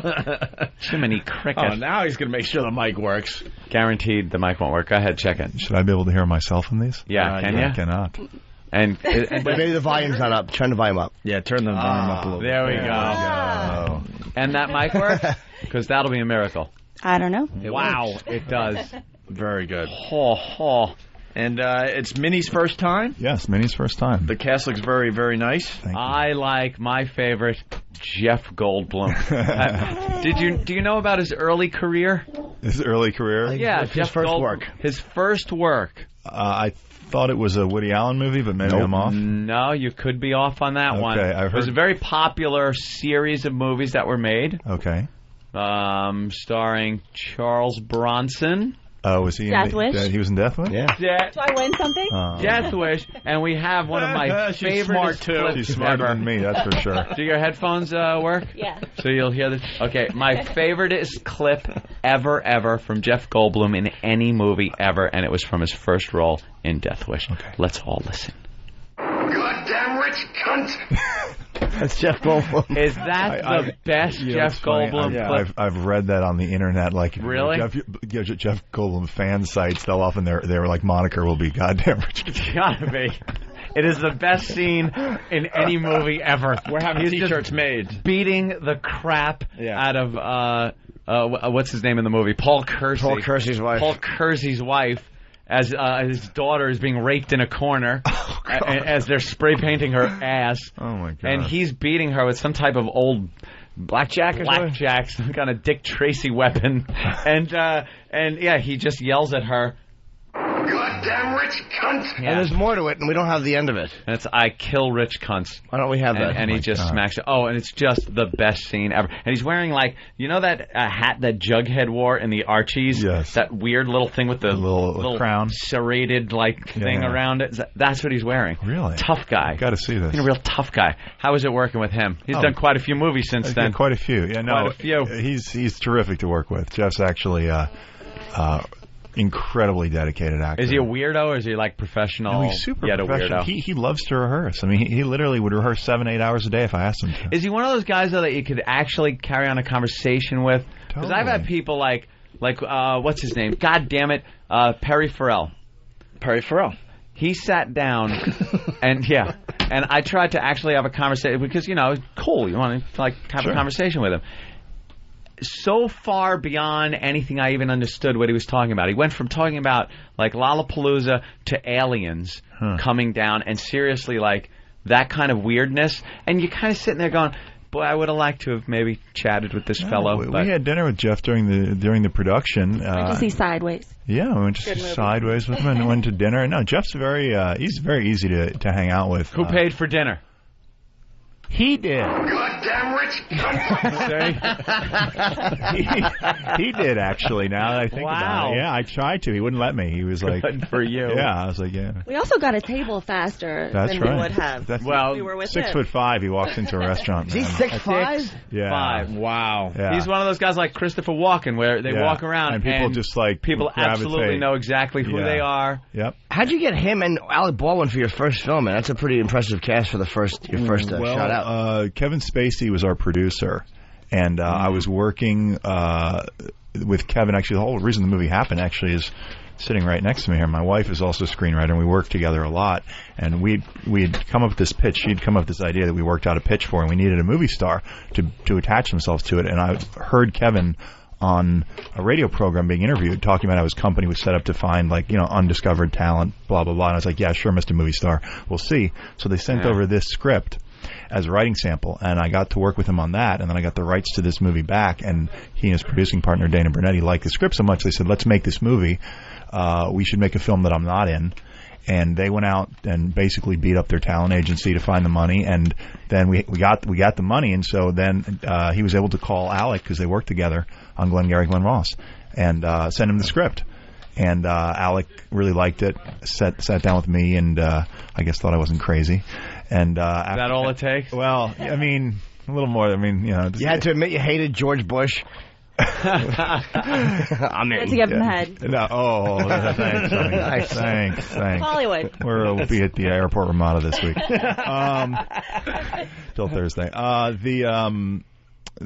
After Alex signed on, he's an actor magnet. We got Nikki Reed 2 days later, and then Luke about a couple weeks after that, and Jeff Goldblum, actually, part of why he did the film was because actually when I wanted to be a director, I actually went to acting school for a couple of years at the same school he taught at. And so although I didn't study with him, he was very comfortable with, sort of we're sort of speaking the same language. What did you direct just before this movie? Me? Yeah. It was the Corcoran State Christmas pageant. See, that's now how the hell do you go? We're getting into that, and then all of a sudden I didn't direct anything. No, I mean, what was the thing you did just before the movie? Nothing. I mean, we've both been working screenwriters for a long time. You got to be thinking you won the lottery or something. But directing now, you have to. Well, okay. How do you know? And it's great when it's your friends or something. Yeah. No. But now these are actors that know direction. Yeah. We really want to know, what were you doing just before this job? And then all of a sudden you're telling these guys what to do. Well, but again, here's the thing. This thing I tell all first-time directors or people who want to be directors, go to acting school. Fuck film school. Seriously, it's a waste of money. I mean, it's just a waste of money. I had people on my working on the crew who are $100,000 in debt from going to film school, and I would have said to their parents, "Give those kids $100,000 and let them go make a film." That's what Kevin Smith did. But if you go to acting school, which is far cheaper, you learn how actors work. You learn how to direct them because you're being directed by other people, and it improves your writing too, because when you have to say other people's words week in and week out, you learn what sounds good to you pretty quickly. And so also the actors know you're not bullshitting them. What do you do with your hands? What do you mean? That's always my problem when I act. I never do it with my hand. If I'm sitting, what do you do? If I'm sitting, I'll put them on a table, elbows up, and I'll gesture like that.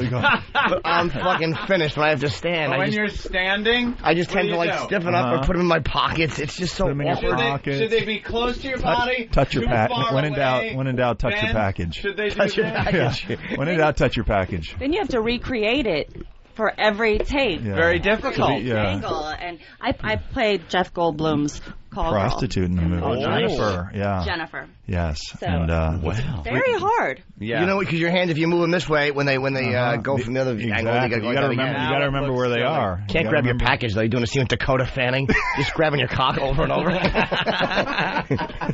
In prison. That was a suggestion. Grab your package, and I'm saying it wouldn't work. He makes a good point. So. Yeah, that is some first gig then. Thank you. At least you knew what you were doing though. Mm-hmm. Seemed to. Did you have any times where you were like, holy shit, I don't have a clue here what to do, and just kind of fake it? And people absolutely. Were like, oh, great. Absolutely. Oh, yeah, no, totally. The thing is never sort of decree. I mean, never like, I learned pretty quick in the first week, like, never turn to your DP, and that doesn't mean double penetration. Never turn to your cinematographer and sort of go like, well, so what do I was thinking this. What do you think? And let's just kind of workshop it out. Never do that. No, like you two go off together in a corner and you come back and you declare what the decision is. Not in front of people. Exactly. Yeah, that's important. Who is your DP? Somebody experienced? A great guy, actually. Yeah, his name's Dan Stoloff. He shot Miracle, the U.S. hockey movie. Mm-hmm. And he shot a great little movie called Tumbleweeds that came out about 6-7 years ago. And I think he just finished one right now in Iowa. All right, so he's had some experience. Yeah, no, he's very, very. How much of the camera work is actually the director's genius or the DP? Like when you look at, of course he's going to say. When you look at, I was talking about Kubrick one time, the long shot, the hallway shots, which I guess was just I thought was amazing. Mm-hmm. And someone said, yeah, but his DP was a great DP. Well, you should pick a great DP. I picked a DP who I thought would challenge me. I didn't want somebody to come in and go like just, oh, so what do you want? I'll do it. I mean, I knew what I wanted very specifically. I had a lot of time to think about this because the movie took 6.5 years to get made. Oh, yeah. So, and sort of the money would come together, fall apart until we hooked up with Dana and Kevin. And so I knew exactly visually what I wanted, but I wanted somebody who believed in that, but also would challenge me and go like, I know you see it this way, but if we did it this way, A, it might be easier for us to shoot, and B, you're going to get the same effect. And I've been doing this a while. Trust me, we don't have a lot of time. And if you don't have a lot of time on your first movie, you should pick a really experienced DP and listen to them when they really say to you, get in your face, like, look, this day is going to be a bear to shoot. If we don't cut this shot and this shot, we're not going to finish the day. Do you feel you have a look? Certain directors you can tell, like Spielberg, it's Spielberg when you see it. Like, do you do things that you have a certain look where you go, that's mine. See that move right there? That's mine. Like Kubrick, it was a long hallway. Yeah. I would say maybe. I would say, I don't know if it's a look, but there's a lot of movement in the film. I really believe there's a lot of movement. I really believe in keeping the camera moving almost at all times. Not in a jittery way, like that kind of like Michael Bay, like you get nauseous kind of thing. Boy, does that annoy the shit out of me. But more just that the camera's always kind of moving so that it's kind of always drawing you in. I think also, in terms of look, it's actually in some ways a sound in that I really worked with my composer really closely to kind of... Kato. Oh yeah, his name's Kato. He only has one name, Kato. Kato. Yeah, he's from Norway. He looks like one of those like sort of extras from Dark City. He's like super tall. He looks like almost like like you guys know that movie Dark City? No, he's like tall, bald. He's like if Uncle Fester was stretched out to like 6'5". Oh, okay. But anyway, scary. The music I paid a lot of attention to because I really wanted to draw people into the film in the first 10 minutes and kind of suck them into this world because it is a pretty crazy world. And what is give us the gist of the movie? Well, it's real simple. It's basically about a girl in L.A. who will try anything once. She sort of views her life by the idea that any new experience should be experienced regardless of what society thinks about it. And this leads her to actually become a call girl.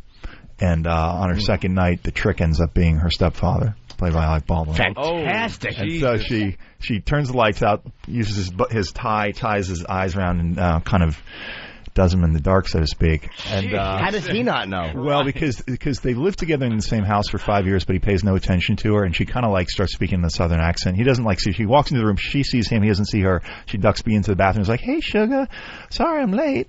And, you know, she's a twisted kind of girl. She'll try anything once. And so then afterwards, she actually leaves her keys in the hotel room, and he comes running out and realizes it's her. And invites her back. Yeah. And then it really gets sexy. Yeah, I don't want to give too much away after I got like a half a rod already. Yeah. Fantastic. It's definitely. I love Alec Baldwin. Lucky girl. It's a really, I mean. Is she low priced or high priced, Cole? High priced. Goddamn rich cunt. Sorry. No, it's definitely fun. We were the Insider called us the most twisted movie of the summer, and that's coming from Pat O'Brien himself. So I'll take that. Yeah, I'll take that any day. Again, one of our favorite clips. Me, you, Steven, Alex, a little coke, whores. Well, that sounds good though. I like that. Kind of twisted. It is twisted. Like a movie that takes a little. It's definitely twisted, kind of like wild thingsy Lolita kind of a. Well, who does Goldblum play? He plays the neighbor, who's a TV producer who lives next door, who's had a reality TV producer who's had many. That's different. Had many. He sort of slept with Carrie Ann Moss, who's Nikki Reed's mother in the movie. They're sort of fuck buddies, and when Alec and Nikki start having this relationship, Alec becomes sort of convinced that the neighbor is onto them, and going to use some information to blackmail them because they shouldn't really be together. Nice. Yeah, twists and turns. A little twist. Twists and turns. Yeah, Goldblum's he's funny in this movie. Jeff might actually beat someone violently. Well, if you like Jeff Goldblum scenes with fighting, you're gonna love this one. Let's just put it this way: there's a golf club involved. Great. And Baldwin and him kind of go at it, mano a mano. Nice. And, it's fun. It's a fun kind of crazy. It sounds really good. Yeah, definitely. Well, you can see it. July 14th. July 14th. 4 theaters so far, with more to be announced, right? Yeah, New York and L.A. to start, and then around the country after that. But there's 2 in New York. There's 2 in New York. Probably another 2 are going to be added, and there are 4 in L.A. And in New York, we're at the Empire and the Village 7, and probably one on the Upper West Side. Our brand new buddy Joel McHale. Yes, is in this. Our he brand is new buddy. Awesome. Yeah. Joel is so funny. Yeah, he really is. He was. We actually the first day of shooting was with Joel. He plays the host of the reality TV show that Jeff produces called Absolutely Positive, and Joel is truly hilarious. And anyway. Cool. Yeah, he's a good guy. Well, looking forward to seeing it. Absolutely. And sounds good. Definitely sounds like one of those. Look for Heidi's movie with Paris Hilton shooting later this year, The Hottie and the Naughty. The Hottie and the Naughty. Guess which one she plays. But I did write it for her. Really? Oh, you wrote it? Yeah. Oh, yeah. I'm a screenwriter. I wrote it 3.5 years ago, but I sold it a week and a half ago. How big are her feet? She got big feet, right? I have big feet. But she's got like talons. We haven't met her yet. Do you know what? No? I haven't met her. My director, Tom Putnam, has met her several times, but I have not. Yeah. Had the Paris Look meeting. at her feet. We can get back. Yeah, they're giant. We can get back to you on that. Yeah. Send your text message. I don't even have like a fetish or anything. I just like it bugs me. Right. It bugs me that a girl that's so tiny like that has big feet. You like them bound? You like them bound up? Yeah, bind them when they're young. Yeah. Keep them really small. Yeah. Yeah, or just, get the sledgehammer and the piece of railroad tie and just wham. Smack those. I want to be like Misery, you like to hobble? Yeah, hobble a girl. Jimmy would like to be in a movie. I'd like to be in a movie, please. He's an actor. He's in Lucky Louie on HBO. I know. I'd like a great to show. be in a movie. Yes. What kind of movie would you like to be in? He's been in Spider-Man. Any kind of movie. Really? Yeah. I might be directing. Snuff. Oh. I might be directing Girls Who Crave 3 or More Cocks Volume 8. Oh, I'd be happy to play any part of that. Any part of and Girls Like Cock. Guest cock number 6, the one that doesn't work on film. Fucking panicking Pete, I'd be.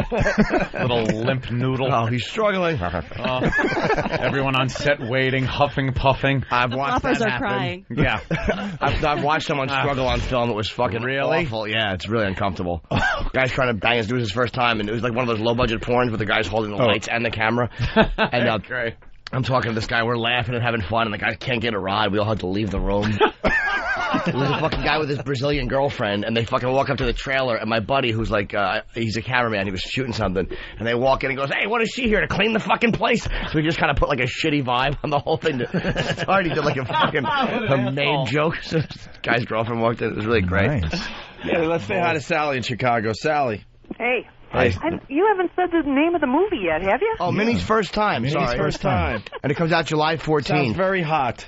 Really sexy. Yeah, it sounds interesting. I was just, it's like, what the hell's the name of the movie? As a rule, incest is always sexy. Yes, but it's not technically because it's her stepfather. Yeah, it's right. step. Yeah. So it's no, just it's technically not the same. It's more really But, dirty than sick, but it's also sick. Right. Is Sally? Is it Sally from? Is that Yeah, yes. from Chicago. Sally, you can also check out the website at www.minniesfirsttimethemovie.com, and you can watch the trailer there and learn more about that. Wait, Minnie's First Time, the movie.com. Somebody tells me Minnie's First Time was already taken. Yeah. You know what's really disturbing? You know what's really disturbing? I was googling it. I was googling it like last week, and there's this Canadian like porn website that somebody named Minnie who lives in Saskatchewan like came off the farm and like did a porn apparently. Minnie'sFirstTime.com is under construction. Did right you now. spell it right, E-Rock? How'd you spell it? N-I-S. No apostrophe probably. Yeah. First time. Yeah. It's under construction. Yeah, some kind of. There's probably a construction worker on I bet there's just going to be the Yukon Territory. hardcore somewhere. porn. Yeah, it sounds like an anal site or something like that, or some chick. A virgin thing. Where you know she's not really a virgin. Yeah. So yeah, that site was taken. Almost anything with first time is taken on the internet. A lot of movies now they have to put the movie at the end of the thing because like people just bought up everything. Exactly. It was like the beginning of Monopoly with the internet. I know. I was surprised you we just got buy everything, and then by the time 2006 rolls around, there really isn't anything left. Well, I was surprised we got .com even. Yeah, you get the .tv. .tv, that's so gay, isn't it? It's just that's like so done. Just like that's no one's going to your site. Loser. I have to do .net, and I have JimNorton.com is taken by a cyber squatter who I hope has fucking prostate and throat cancer. I really do. I hope they're dead. Yeah. Nice. And won't give it up, huh? Well, I've contacted them once and they weren't interested, but there's legal stuff you can do because there's some foreign cunt cyber squatter. Yeah, we got ours back. Threaten his life. Let's say hi to Alex in South Dakota. Alex. Hey, I was wondering Alex! if this movie's ever gonna come to a... What? I'm here. I was wondering if this movie's ever going to come to a god-awful state like this, or are we going to have to wait for it to come out on DVD? I will give you the answer if you tell all your friends in New York and L.A. to go first weekend and we kick some ass. Yeah, it's one. Yeah, it's an independent movie, but it's got stars in it. So if we kick ass in New York and L.A. If the movie shows that it has legs, it'll go elsewhere. It'll definitely get there. That's right. Definitely. All right, sounds good. Thanks. I love the poster. I don't know why. I love this is the. You want to know why? It's a hot chick. You want to know why? Why? I'll tell you why. Subliminal Red stuff? and yellow. Subliminal stuff. They elicit feelings of hunger in the brain. Why do you think McDonald's and Burger King and all those companies use that in their primary logos? Because it elicits hunger in your brain. So you put in a girl in a red bikini on a yellow raft, and you go. And what about the? I want to eat her. What about the blue background? Anything? That's water. Just water. That's just water. You should have had like blue. No, it's the colors. You're right. It would have been a little scary to have her, floating in a sea of green. This is a great. She's floating like obviously in pool water, and it kind of fades into like Baldwin and Goldblum at the top. Like I thought it was almost a blue. little like Jaws in a weird way. Like she's sort of floating below them, and she's gonna come up and get eaten. Yeah, no, she's well. Very simple. Yeah, I like it. Yeah, we were fortunate. Yeah. We were shooting some shots from above down as she was floating, and the still photographer was on set, and he took this photo, and he just turned to me and goes, "I think that's the poster." Let me ask you a question. Do red and yellow really? Do they do hunger in the brain? Because McDonald's has been red and yellow since the 50s. So I'm wondering if that's because of McDonald's or if McDonald's incorporated that because of chicken and egg theory. I love it. I love it. Only because so back then you got to put him in a movie. Maybe we're all just been conditioned. He's a I see him as I'm seeing you now as the boring guy at the party. I'll be boring guy at the party, but perhaps it could be doesn't necessarily. Just taking every freaking thing they say conversationally and making it literal so I can get attention focused on me, and they go, "Shut up, douchebag!" I go, "But really, seriously." That's a good question. I don't know. I just know all those fast food chains. They all have red and yellow. So, but you know, the yellow in that was just we were lucky that the floaty thing was that kind of nice color yellow. But yeah, it's definitely eye catching. It actually makes sense too, because every time I see a bleeding Asian, all of a sudden I want food. Barbecue. Very man, good. One of the worst human beings on the earth, and he's all ours. And that's why he needs to be in a movie. Good luck with this, man. It actually looks really good. I love the cast. Alec Baldwin, Nikki Reed, Luke Wilson, Carrie-Anne Moss. I'm not familiar with her, and I'm familiar with her. She's the snatch. Carrie-Anne Moss? Yeah, I don't know. Trinity from The Matrix? Yeah. Oh, I've seen it, but I don't remember it. I'm a fucking pop culture idiot. Yeah, he is. Dude, I didn't know what show Felicity Huffman was on. I saw Transamerica, which the fact that Reese Witherspoon won over her, somebody should be fucking executed. But that Desperate Housewives is her show. I've never seen it, so I mean, I'm not up on pop culture. I don't do that to be. What was the last movie you guys? The Matrix. I mean, Jesus Christ, that transcends pop culture. That was all right. You better know it, or they kick you out of the country. What was the last movie you guys saw that you liked? What was the last movie we saw that we liked? We just saw... I like The Breakup. We liked The Breakup, yeah. That was fun. Yeah, that was all right. And, I did one of the worst auditions of my life for that film. Yeah, he tried out for The Breakup. Oh, it was awful. I was out there shooting movie. They went with Vince Vaughn over you? No, Jennifer Aniston, actually. I wanted to play his love interest. No, it was... It was a bad one. It was his friend who's trying to get him to move out of his condo. I gave it an abysmal read. I didn't even want to do the audition because I was concentrating on something else. The movie didn't do too well because it didn't have that Hollywood ending. Didn't have Jimmy Norton. Done really well. It left the theaters pretty fast, though. I think they were expecting a little more out of that movie, but I don't know. But they didn't have the classic Hollywood ending, and I think that bothers people. Well, they might have gotten confused because Matthew McConaughey just did a film like this with Sandra Bullock. It was some film they just did with this. Oh, right. Failure to launch or something? It couldn't be anything but repulsive. It couldn't be. Fuck it. You know, the fun movie poster where they're kind of both running in the same direction. Some movie posters or covers of DVDs in the video store or something, I look at and go, it like makes me angry that I look at it. Absolutely. And it is those, you know, he's got his hat off and he's like, somebody having a good time, kids all around him, and he's got that exhausted look. The everyman Steve Martin face, which that elicits feelings of nausea when you see that dumb fucking face he makes in every poster. That fucking cheaper by the dozen 8. You know, regular guy trapped in these circumstances. Harumph. Happy to you. Well, Superman has our producer in it. Yeah. Ooh. Lex Luthor. Yeah. Saw it. Loved it. Well, yes. Your producer. There you go. Yay, Kevin. Yeah.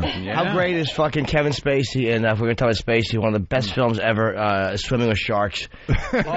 He's amazing at Swimming with Sharks. I know. What a prick. That's a great little film. Oh, my. He plays this douchebag.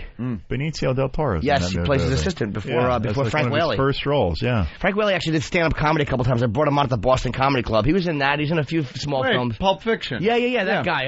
Singwood again. Yeah, Frank Whaley. Great film, Swimming with Sharks. Take out the big, exactly. And the woman they played with the cast was kind of odd, though, because she had like one of those moles. She had a weird mole somewhere on her face, which I keep remembering. Cindy Crawford? No, it wasn't her. Do you know who I mean? The only mole-faced girl I know. No, in Swimming with Sharks. Oh, that guy. Yeah. I don't know. For a chick? I don't know. I know the actress. I know the actress. I don't know her name though. I don't know her mole. Yeah, I don't know her mole. I saw The Plague, Glengarry Glen Ross, and none of them were as good as fucking the movie. I mean, I know it's really easy to say, but I wanted to Alan Alda I love, so I wanted to see him, play Shelley, and it just Jack Lemmon buried him, and it's well, you know what? It depends on the night with theater. It just depends on the night. It's like sometimes they're really on, sometimes they're tired. It's 8 shows a week. It's like a radio show. Kind of, yeah. Depends on the day. Some days we're off, some days we're mediocre. Michael in Atlanta. Michael. Yeah, The Breakup made $112 million. It cost $52 million to make. I'd say that's a pretty fun. Go. Good bomb there, Opie. Who's stupid today? That one went right into the fucking drain. There you go. That was a studio marketing executive pretending to be from Atlanta. Some of us saw Clerks 2 last night. What did they say? I liked it a lot. Oh, you thought saw it was great, yeah. I think it's going to do very well. I hope so, because he's a nice guy, even though you recommended War of the Worlds, Kevin Smith. Sat there and told us it was the most compelling movie he'd seen. Yeah, we asked about... what was his favorite movie recently? He said War of the Worlds. Yeah, you realize he's one of the producers. Well, I'll tell you one thing I liked about War of the Worlds. The story, everything, we know what it was. Tom Cruise, enough. Those creatures were great. the sound that came out of them and the way they just, it was like loud. Squeaky, and kind of like squeaky, kind of like. And the mechanics of them and everything, the way they moved on film, that was very cool. The CG work on that was amazing. But the movie itself, the fuselage in the living room and everyone's still sleeping in the basement. All right. I couldn't get past that. All right. You gotta kind of lands in the living room. No one's waking up to see it landed out front. It kind of clipped the house. It kind of clipped the house. A 747 clipped your house. It was windy. It was windy last night. There's a flaming engine spinning outside, but you slept through it. And they're in the kitchen, and obviously the cupboards and the fridge filled with food, but they're worried about the food they brought from their house in a box. Look. I said I like. I'm a continuity guy when I watch movies. I don't blame you, man. I never understood in science how the aliens choose a planet that's 3/4 covered in water when they're allergic to water. What the hell is that? Maybe they were probably going, and all of a sudden it was like, oh, we got to land here. Damn. Yeah, let's hide in the cornfield. We're out of gas. Where there's no dew on the corn in the morning or night. See, you're with me. Like, come on. Why didn't they go to the Sahara? Why aren't they hanging out they could have Bin Laden in the Why don't they try it out in Arizona and then maybe movies slowly movies. They figure this water problem out, right? They hate moisture. Believe me, I've been with plenty of vaginas they could have lived in. Oh my God. Sorry. Wow. His wife's right here. She's fine. She's screenwriter. She's taking notes, but that's ending up in her next film right there. I'll steal anything you say. Anybody in the business doesn't care. Nothing shocks them. They're fine. No. She's a good egg. All right. It's Minnie's first time. And, yes, comes out July the 14th. Yeah. And this actually looks really good, man. Usually we have to kind of be polite sometimes when people are in, but this is something I really want to see. Yeah, and the website is minniesfirsttimethemovie.com to find out more. Awesome. Thanks for dropping by. Thanks, a lot of fun. Thanks a lot. Best of luck with this. And, look, it'll be your first this is our director first, thing in Internet Movie Database. Hopefully you'll have a whole line of them after that. I hope so. And if the movie is successful, we'll never see it again. So have a good night. I'll come back. They never come back. No, that's a promise. We'll be like, holy shit, could you believe that guy, that director was in our... Yeah, Jack White said the same thing, Tom. No. I will definitely come back. Yeah, all right. I don't forget favorites. Not Jack Black. I'm sorry. Jack Black used to come on our show until he blew up. And now he doesn't remember our names. That guy's terrific, though. What pizzazz he has. I could watch him for hours and not get sick of him. Just the same funny thing. Funny thing gets me every time. This is how pathetic we are. We get you guys on the way up and on the way down. No, never at the top. I'll be back. Don't worry about it. We've been trying to get Dreyfuss since fucking Close Encounters, and we finally got him Finally got him last week. 2 weeks ago. We got him a couple of weeks ago. Because he had to Poseidon. be in that Poseidon movie. He signed my Close Encounters. They wanted to promote that fucking hunk of shit. They actually sent us the boat. I saw that movie, and I could not believe how short it was. It was the shortest movie I've ever seen. Really? Barely over an hour, I would say. That's better. Was it really that bad? Wow. It was, all right, let's say an hour and 15 tops. That's better. Come on, but that's better than like 2.5 hours, 3 hours. That's brutal. Yeah. I like all my favorite movies are long movies, though. Godfather, Cuckoo's Nest, Clockwork Orange, Raging Bull. Those are classics. The Good, the Bad, the Ugly. Action adventure Good, the Bad, and the Ugly. I love when they show that on TV. It starts at 9 in the morning, ends at 7 at night. If people had to sit through that crappy movie so I could meet Dreyfuss, I could give a shit. Absolutely. I don't care. That was a highlight. Godfather 3? Ugh. Dad? That's Sofia Coppola, man. If she doesn't move you, well, you shouldn't watch movies. He's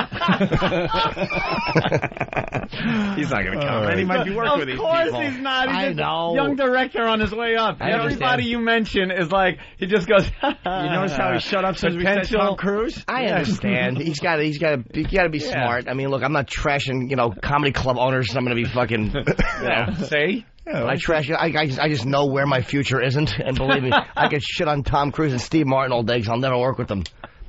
Never know. You never know. Nah, Steve Martin I wouldn't want to work with. You never know. That's what happened to him. I'm kidding. He still didn't tell us his job before he made this movie. Oh, I'll tell you my jobs. I mean, I worked at Domino's once. You did? Yeah. I sold dating service memberships. Oh, wow. And the job right before this? Well, no, I was we were screenwriters. I mean, I mean, that wasn't, it doesn't... It took a long time to get to it took 15 years. It'd be great if you said I was delivering pizzas and then I was directing Alec Baldwin. Well... That would be the bit. That doesn't really happen. What, Please tell me, did you see the Pink Panther remake? No. Exactly. No. So that's the response it has to. Should that not be an executable offense for anybody to do that to Peter Sellers? He rules with an iron fist. I heard it had problems. I heard it had problems. I did not see it. There are movies you should just leave alone. Sure. The In-Laws was one of the greatest comedies ever, and they had to remake that with Michael Douglas. It's like Michael Douglas is great. Why would you do that? You don't need to do that. Steve Martin used to be great. Fucking, I love that guy, the jerk and rocks, whatever. You know his movies. He was fantastic. Those family movies, man. To They think you could pay just well. I know. They I'm Sam Sella. Believe me. I would play The Honeymooners. Oh, that's right. They're remaking. Or they did? Yeah, they should. I actually refused to audition for that. They offered me a small audition. It was you and Cedric the Entertainer going up against each other? Yeah, and I said no. They're probably the black audience will probably recognize him more. I'm humble about stuff like that.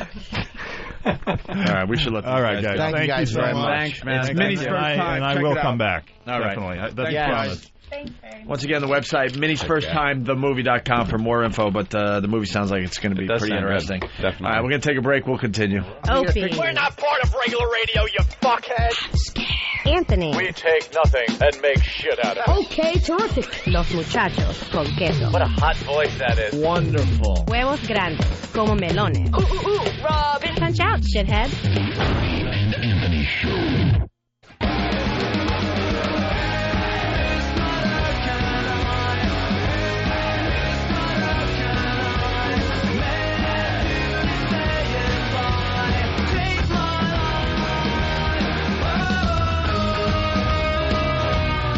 I think that's AFI. Miss Murder. I'm winging things across the studio. Jimmy's back. I'm eating tuna fish. You know what's funny? You can tune a piano, but you can't tune a fish. Sometimes pull that out of parties. Feel free to use it. Excuse me, that was an album title from REO Speedwagon. Wow. Faggot. I was a rock jock. Wow. I was a rock jock. You were a cock jock, if you know that. I was a rock jock, and I have a sour stomach today. I have to text my good friend back. Oh, I'm going to text too. Hi. There's no texting on live radio. If he's texting, I'm texting. Do you have a keyboard? No. Of course I do. What am I, a faggot? That's easy. You'll take forever. No, I don't. I hate that texting thing. I don't take forever. Just call. Watch. I know a lot of comedians have done that whole thing. You got a phone. Just call. I want to come see. Gotta press this key 3 times. Should I spell C or just have the letter C? I use letters and numbers all the time. All right, I'm going. Never T-O, it's the number 2. C, as in C-S-E-E. C-S-E-E. Or S-E. Ooh, I just got a text. Who is it from? Jimmy Norden. No, I'm not texting anybody. I don't text Ope. Keith the Cop writes, "Hi, sweet abs." Oh. Mm-hmm. But what happened to my... Where did my other...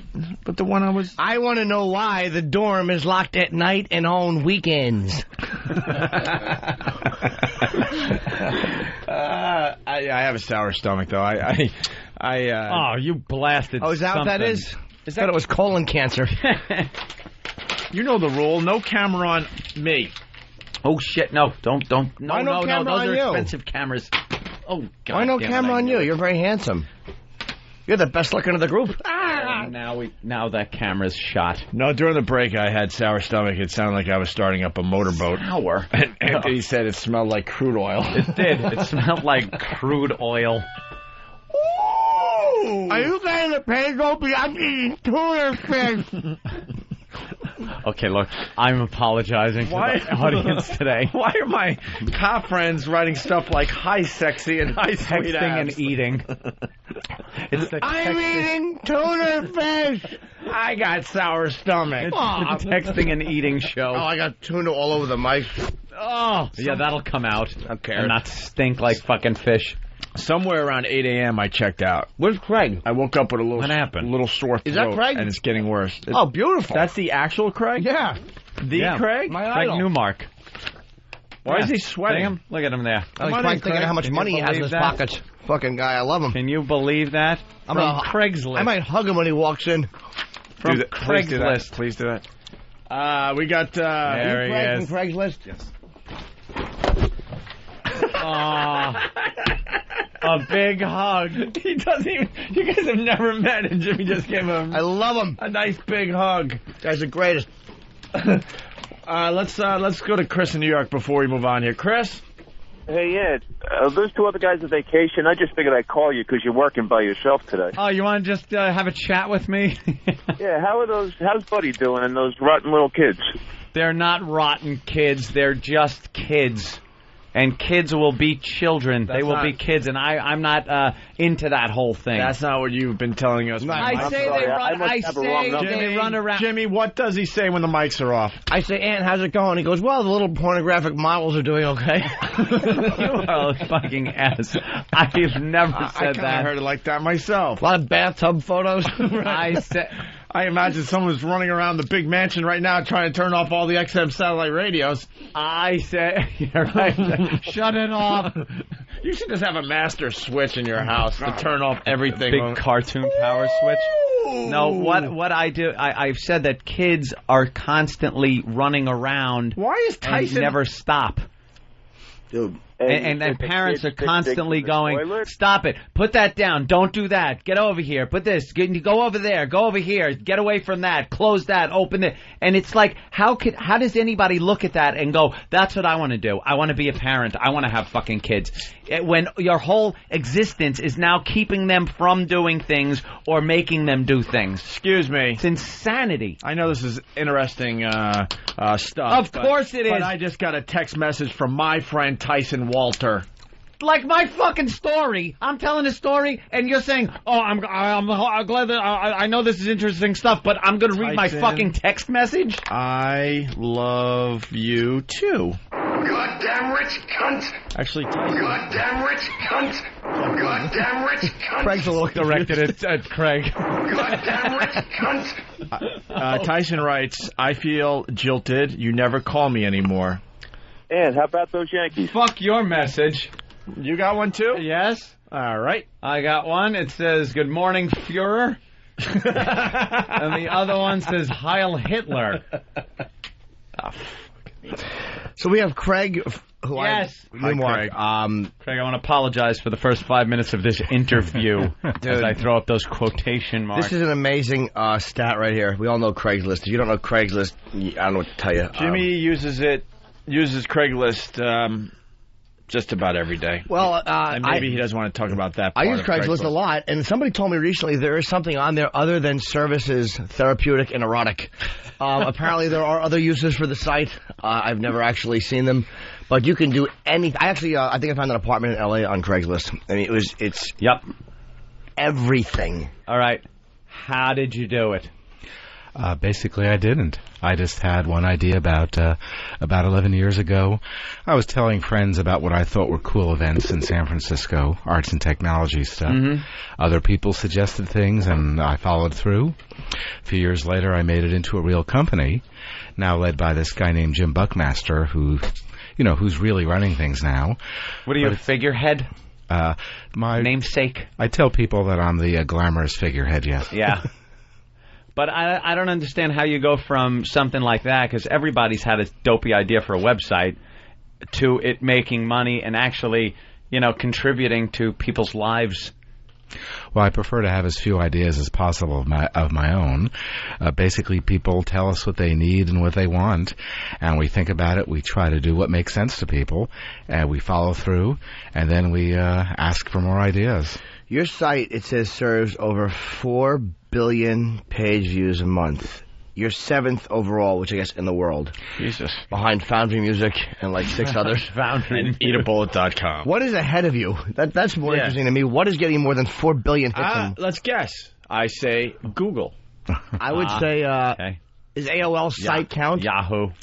Well, there are a bunch of sites ahead of us, and ahead of us in a really, really big way. There's the top echelons. You look at the numbers.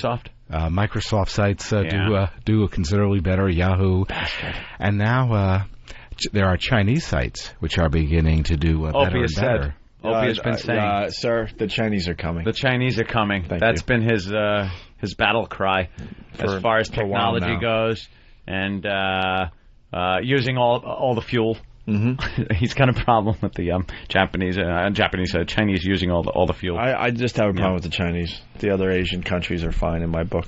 There's too many as far as, but they're now using.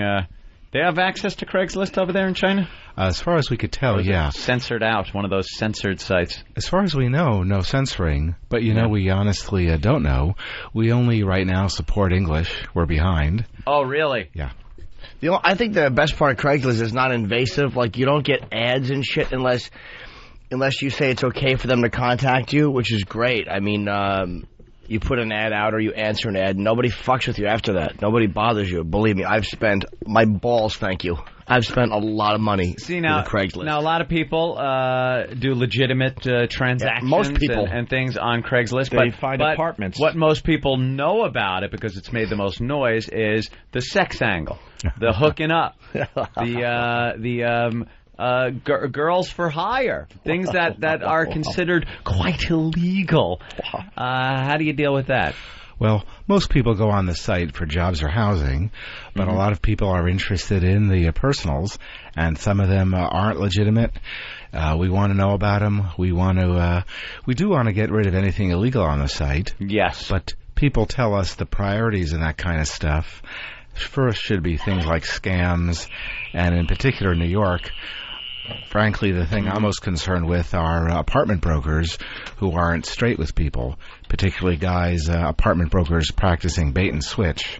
Yeah, because that makes the news a lot more than 14-year-old girl with a shovel over her head. Hey, he was working with us there. I'm kidding, of course. That happens on MySpace. I'd actually rather see him go after that than the sex stuff. No. He should go after the apartment brokers. He was working with us. That was a code word.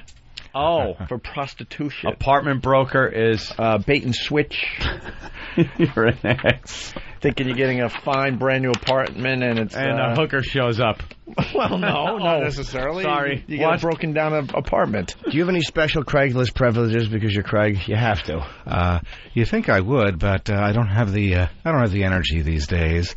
Like, I sold my last car on the site, that kind of thing. Yeah. And you see my address there. Because, my email address is Craigslist.org, and that's what I answer. So if people see it there, they know it's me.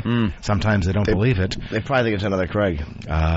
Could be, or they assume that Craig is just kind of some kind of general inbox at the site. You ever had the cops come to you because of something that's happened on Craigslist, or lawsuits, anything like that? Not much in the way of lawsuits, but the idea is sometimes someone tries to run a small scam, or let's say there's a little bit of harassment to the site. Yeah. Cases like that, we make that the high priority. We help the cops go after the bad guys. Sometimes pedophiles. Yeah. Well, sometimes when the cops don't know the forensics or the law involved, we'll coach them. Really? Well, the idea is you got to try to do the right thing. Yeah. And any guilt or anything? You would think that maybe, if you hadn't have come up with this, that somebody might still be alive, or something like that, or because Craigslist has popped up in the news on a few occasions and some pretty notorious little things that have happened. There's been some problems. The cops and even DAs, even cops and DAs in New York, tell us we do a better job than they could expect us to do. Really? Yeah. Policing yourself. Well, mostly the people who use our site police it. How much do you... I've seen... I'm going to choke. What are you having? Tuna fish. I've seen people bashing each other. Yeah. Like, really shit-talking. How do they go after that? If it gets to the point of harassment and it gets to our notice, we tell them to cut it out. And if... How about they print personal information about you? If they put our personal information, usually it's flagged away. I mean, the people who use our site have a lot of power over it. The flagging mechanism. Yeah, I've done that before. Are you respected in the internet community? Do you go to events or meetings where a lot of these people, like the guy from MySpace, might be there, or some other? You mingle. People do seem to have. They like us. Are you looked upon like oh, that's Craig? Sometimes it's just a whole love-hate thing. Yeah. For example, among newspaper classifieds managers. Right. The deal there is that they like what we do, but if it's interfering with their business at all, that they're not fond of. Yeah. Although the amount of business we take from their classifieds has been exaggerated in a really big way. Are you a millionaire from this site? You are, right? Nothing like you're thinking. No. The deal is that, well... You could probably sell it for a lot. Well, we could. We could sell it for huge amounts of money. I've been thinking about that a lot, and once you're living pretty comfortably, what's the point of it? Like, I know some of these big guys who have made, some who are literal billionaires, and these guys got to travel around with bodyguards. Oh, my God. You don't have to. I don't have to. I just took the subway here, which is how I prefer to travel in New York. Really? And that you gotta works watch out for me. Sawzall guys. They try to cut you up. It's on the front page of the paper today. Well, I would never take the subway. Do you use the sex ads on Craigslist? No. At this point, after doing customer service, which is my full-time gig, after doing customer service for a lot of years, I've seen a lot of stuff on like erotic services, and at this point, it's just boring and pretty tedious. What's your day-to-day operation then? Like, what do you do as far as running this? If other people are pretty much running the ship, what do you do? I get up. I do customer service. You do customer service? I'm part of a team that does customer service. But if someone calls and needs customer service, they might get you. If they email. Oh, email. We do limited phone support. Right.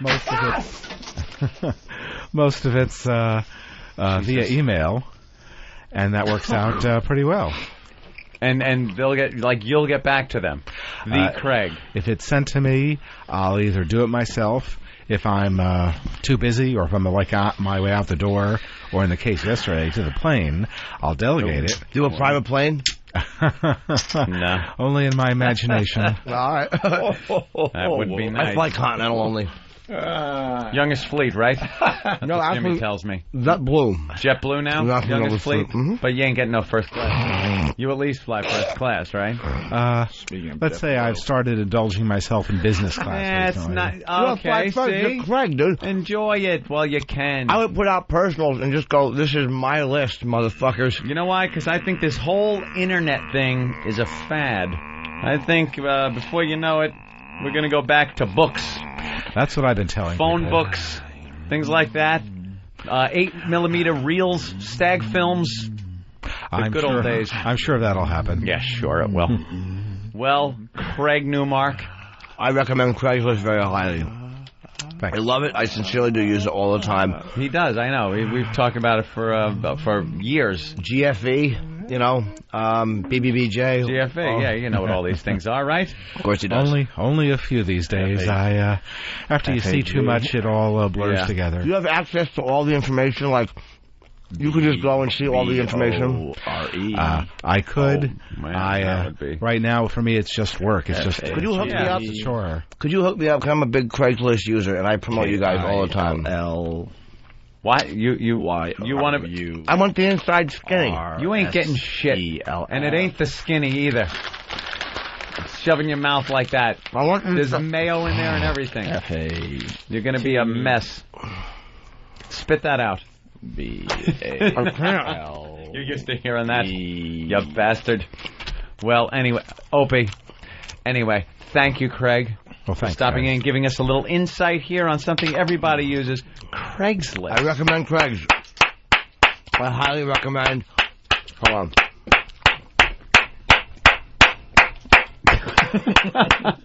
I recommend that you use it. I'm on it constantly. Go under erotic or go under therapeutic, or you can change apartments. You can do whatever you want on this site. Yeah. And personal ads.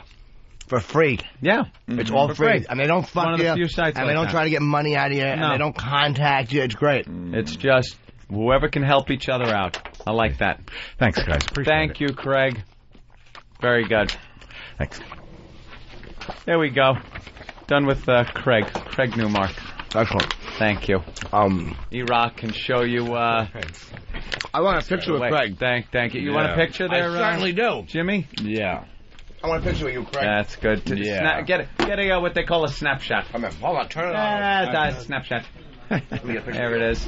I've heard of those snapshots. Yeah, snapshot. Well, you know. Back in the old days, we used to call them that before this digital age. Shut up. I still say. Thanks a lot. It's a fad. All right. Yeah. Thank you, buddy. Take it easy, my friend. Right. Take care. All right. So long. Craig?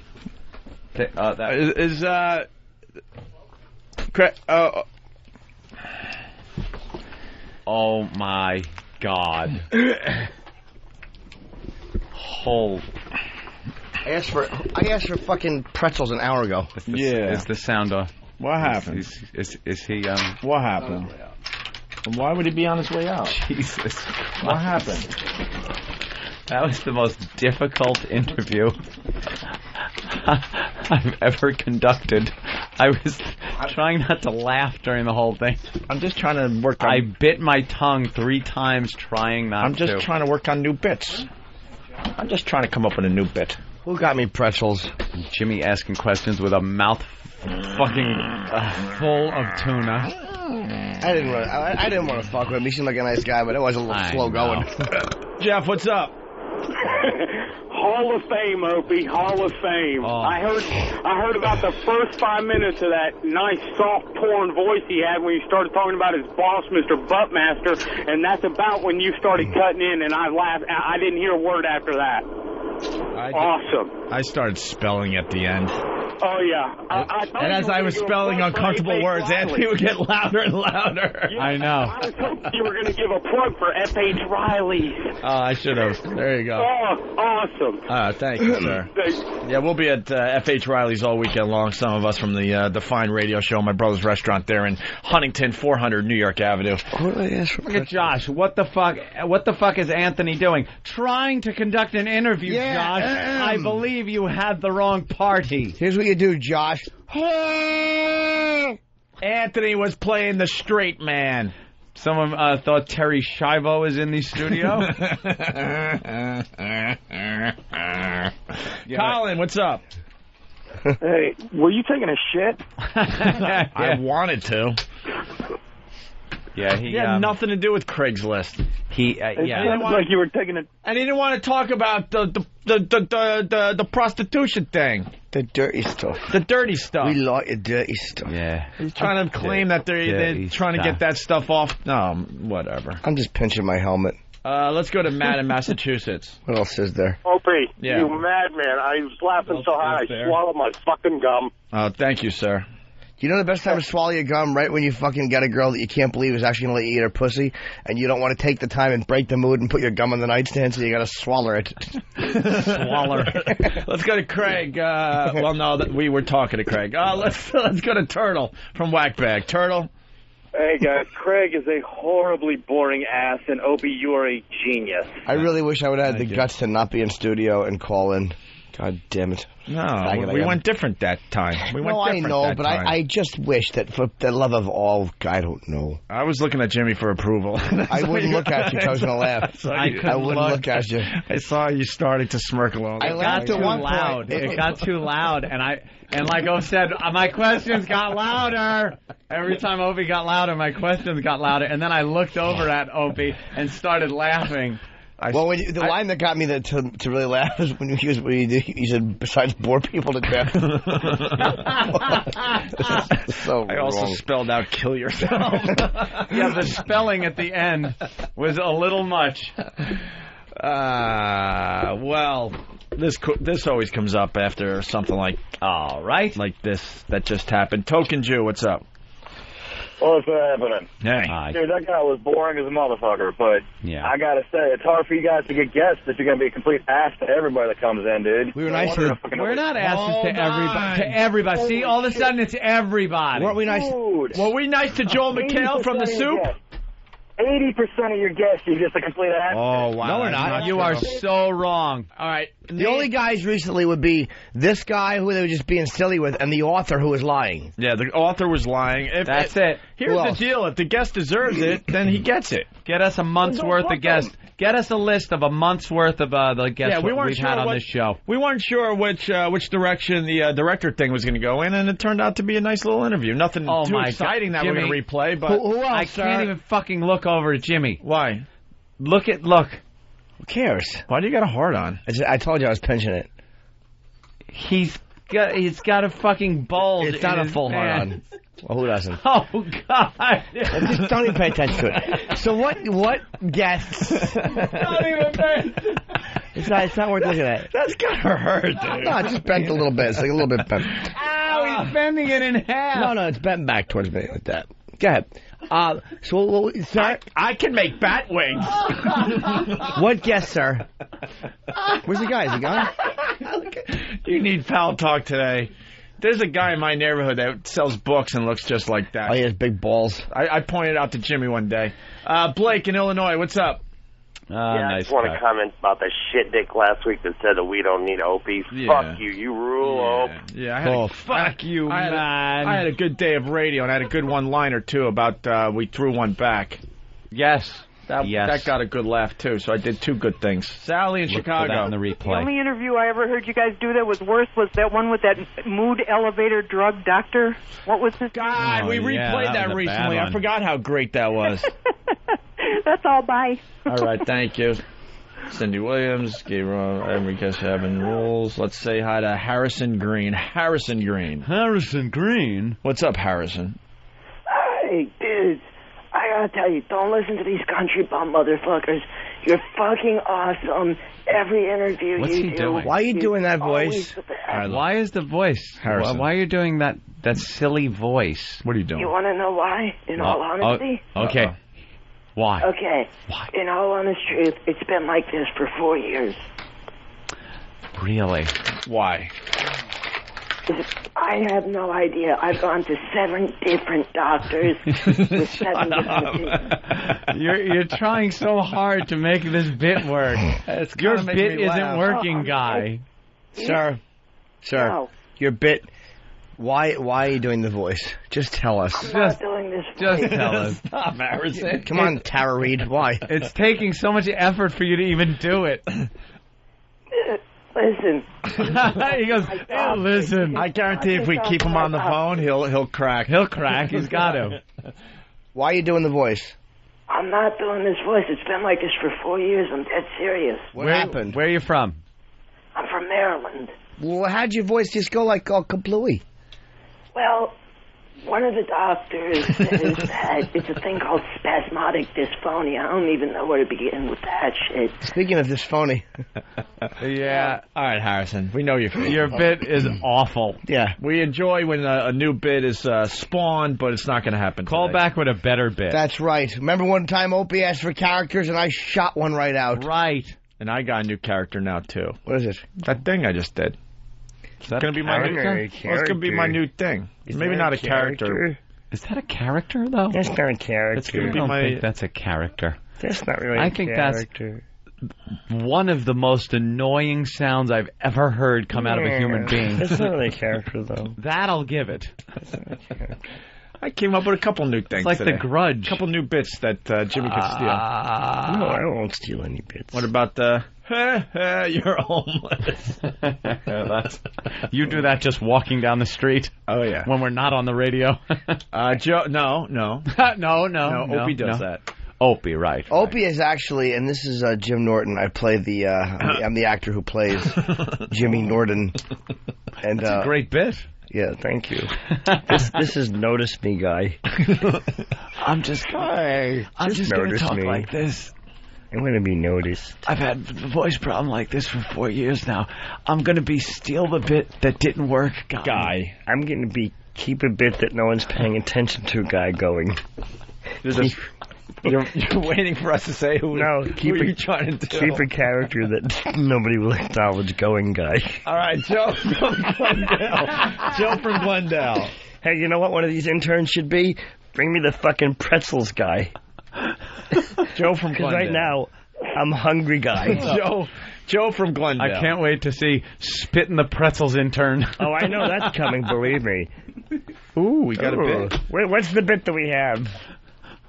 I'm doing a character now. It's called Doesn't Know When to Let It Go Guy. I don't know. All right, here we go. We should all talk like that. We'll do it the whole rest of the show. It'll really annoy the listeners. I'm going to try to get a really deep... That's good. Okay. There's really no way to argue like this. No. Go fuck yourself. I don't appreciate that. Joe? Yes? I want my compliment. Opie, you've been on fire lately, and it just goes to show how great Jimmy Norton is. Thank you, sir. But I thought this was my compliment. Oh, boy. We have a disgruntled person. Someone is angry. But I have no comment. Wow. Someone's angry. What's this about? This is about the IMAC contest we had. We gave away 5 IMACs today. 5 IMACs. Mm-hmm. We had entries that were sent in. We wanted show production. We wanted you to come up with some production piece about the Opie and Anthony show. And it was whittled down to, we heard 10 of them.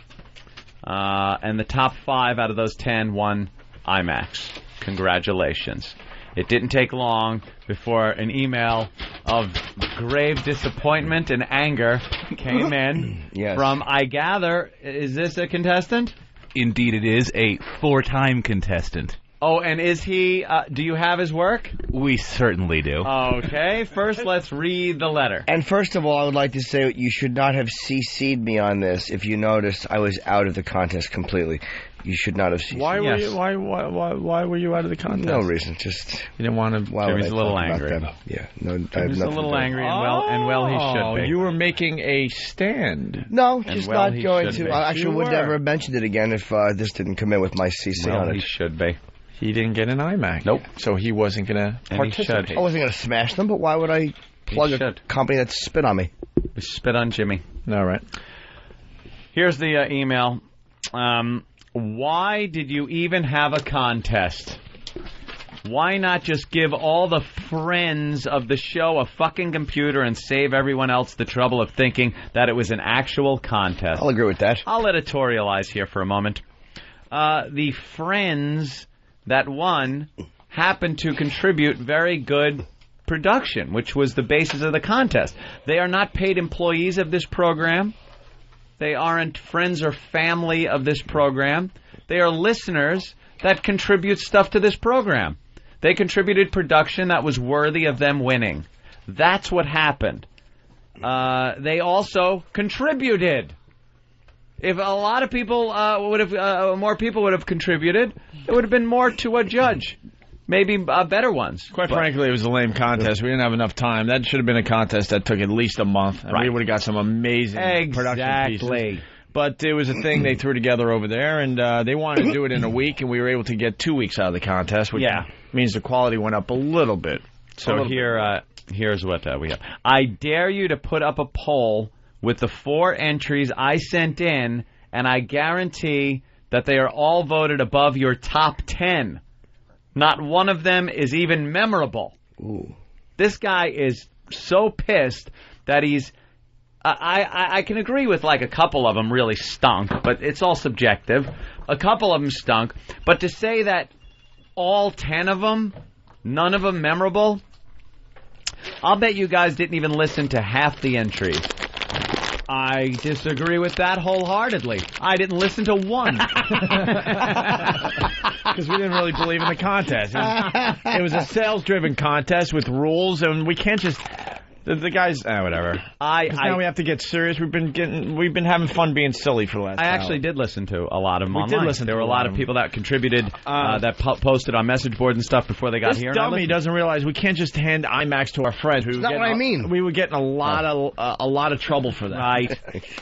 I bet you guys didn't even listen to half the entries. You took the ones sent in by your friends of the show, threw them in the top 10, then pulled a few out of the masses to get a top 10. Out of the top 10, I've met one of those people, Drew Boogie. Maybe I met another one of these people, but it wasn't memorable, obviously, or I would have remembered. Chemistry. No, remember we were talking before the contest about how we got to get Chemistry's one? Right. Yeah, absolutely. He's done a lot of hard work for the show. Yeah, I guess you're right about that then. Quite frankly, I love Chemistry. Like him as a person. I don't like his stuff, quite frankly, particularly. No? I don't find it very good. Why? It's quite okay. Frankly, don't you like it's not, his stuff? His older stuff is much better. He used to do a lot more impressions back in the old days. He was funnier. And oh, wait, that's me. What did you say, Opie? Who? Be frank. Do you know that I think that whenever you do something, somebody's not going to be happy? That's not Frank the Frowner. It certainly is. Don't tell me who I am. I'm chewing. I'm Frank the Frowner. You're not Frank the Frowner. You're Anthony the Thief. You're taking my name. Aren't the... It takes more muscles to frown. It takes more muscles to frown than it does to rig a contest. I was once told by a company that snubbed me. Here we go. Aren't the fans of the show a little more important? No. To say the fix was in doesn't even do justice to what just happened. Hey, jackass, listen to this. The fix was in? Jesus. I know. Yeah, Muggsy. Was the fix in? See? What are you, the boxing commissioner in Raging Bull? A lot of people think you're on the take. The fix is in. Here's what you don't really understand about radio. Go. Most people aren't going to send in anything. They're listeners. The fans that you point out, aren't the fans of the show a little more important? Those fans don't send in anything. They listen to the fucking show. They want to hear something entertaining on a daily basis. What they heard were contributions, most of them funny, some of them stunk. I understand that. Again, all subjective. But we're here to entertain them, not give away free computers. That's a perk. And we gave them away to what the judges felt were the best production that was sent in. Not Friends, jerk off. You should have called this a lottery because that's about what it was. Half the entries didn't even promote the show, for Christ's sake. Mm-hmm. What? Whoever judged this piece of shit should be ashamed of themselves, okay? Finally a point we can agree upon. But not for this contest, but for their other lack of work on this program. Right. Who judged it? Now that, and here we go. Here we go. Now that O&A got their money, I bet they didn't have the time to judge this lowly contest. Go fuck your mother. More like... Go take your mother, and if she's dead, dig her up and stick your fucking cock in her shriveled dead ass. You fucking dick. Yeah, we took our money and said, fuck the contest. Well, go shit in your fucking hat. Wow, go shit in your hat. Nice talk for your mother. You know, I know Jimmy has issues, and that's fine with Apple and stuff because of the computer. I use iMac. I love using it. It's a lot of fun. I put together production pieces. I'm savvy. I know what the fucking deal is with computers and with production and what it takes and what we find funny, what the judges find funny. This isn't about... What do you think? I fucking went into a conference room and grabbed an envelope full of money and ran out? Okay, I did. But it has nothing to do... And this guy just doesn't know Anthony at all. Anthony doesn't care about anybody else. Right. So why would he be handing out iMacs to, quote, friends of the friends? show? I don't even fucking hang out with these people. Friends... And then he ends it, because the guy is he's making these things. Now that they got their money, I bet they didn't have time to judge this lowly contest. More like Howard Every Day. BG, owner and CEO. Owner and CEO. Get that website up there, by the way, before Anthony says it, because that's what happened. All right, hold on. I'm sorry. I just got this weird feeling. Did you guys make this letter up? Okay, because that really would have been fucking funny. You assholes. I saw some laughing going on, and I got, like, cold and sweaty. I went like, oh, my God, I'm the brunt of a joke. Okay. DCFanatic.com. It's a website. DCFanatic.com. He's the owner and CEO, BG. I'm guessing it stands for Dallas Cowboys. Oh, yeah. I was thinking D.C. Washington myself. But I was wrong. Yeah, it's Dallas Cowboys. If we had 100 to give away, and he was 101st, we would have gotten the same one. 1,000, and he was 1,001. Same angry letter. 2,425,872. Now you come up with one more than that. Perhaps. How about roundabout figure? Can we? Why don't we hear some of his stuff? All right, Let's hear and give it. Let's be honest. I will. I want honesty from Pal Talk. I'm putting both screens up. Pal Talk and instant feedback. No bullshit, people. I want honesty. Listen to this, and let's see. He wanted a poll, so we'll get a little impromptu poll from our listeners. If he's good, don't say he sucks because you're annoyed at him. Be really honest. Yeah. Oh, believe me, we're fucking annoyed at him. But if he's an idiot savant, he's already proved the idiot part. Let's hear your savant ass. Yeah. Here we go. His first entry, he sent in 4. What's his name? BG? BG, owner and CEO of DCFanatic.com. I want to be a CEO. Me too. You are. I am? Yeah. Yes, you're a cute edible Opie. Ew. Ink. Yeah, just read what's on it. You got it, A-Rock. Hey, this is the #1 08 pet, Stan from Yellowbone. Make sure you listen to Opening and Anthony with special guest Ed Norton. That guy from the Honeymooners, he's still alive? All right. So make sure you listen every weekend from 6 p.m. to 11 p.m. on 3 a.m. at X-Ray Satellite Radios. What is this, a science show? Opening and Anthony, the disease is spreading. All right, so that's it. So when do I get my free Big Mac? All right.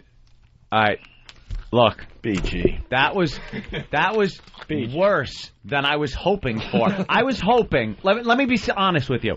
I was hoping it was going to be bad. If it was going to be good, I was going to be really mad. But then I'd have to say it was good. I was hoping it was going to be bad. That was so much worse than I even hoped for. I disagree. I think it was funny. Shut the fuck up. And I think that was very good because it was like the whole Opie and Anthony thing. That was well, let's see the instant feedback. Let's check out another one. I think this guy's good. And on it sucks. What the fuck was that? This shit sucks. You guys just too bad to even be funny. Worst ever. Fucking retard. Sucks fat cock. Sucks gorilla cock. Sucks ass. That sucks Baba Booey dick. College radio. Steve C made that as a joke. Very average. All right, so Liberace gay. Go back into Stern's ass. That's terrible. This sucks my cock. Give me the Heimlich. Did I just fart? I have to take the shit. Plate full of donkey sausage. Sucks everyone's fucking cock. One after another, I'm just reading. Very mixed. Very mixed. Ramon, get me a shotgun. Where's the other ones? What was that? Blech. Sucks dirty assholes. The background noise is fucking annoying. I don't really get it. Sucks balls. And total car crash. All right, well, that was his first entry. Maybe that was his worst entry. The official contest rules state that you're allowed one entry per email. Right. So he sent all these in with the same one. So I listened to his first one, which was that. Yep. And the other ones I didn't even look at because he was violating contest rules. So it could be. No, I'm not saying I'm not going to say they're brilliant, believe me. Your contest rules are one per email, so you gave him one. Well, what if number 3 was good?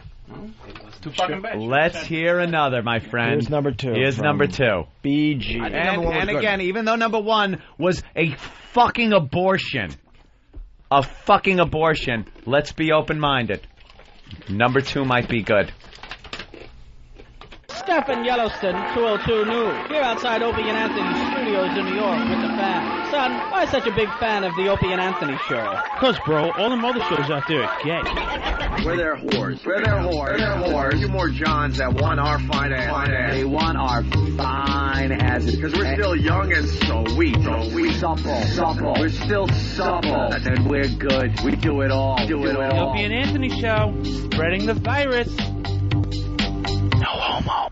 I think the important thing out of that one, besides the fucking nightmarish job he did, was that Gnarls Barkley song, fucking kicks ass. Crazy is one of the best songs I've heard in years. Anyone familiar with that? So you're insulted. Wait, what song is that? That song in the background, Gnarls Barkley, Crazy. Do we have any of that?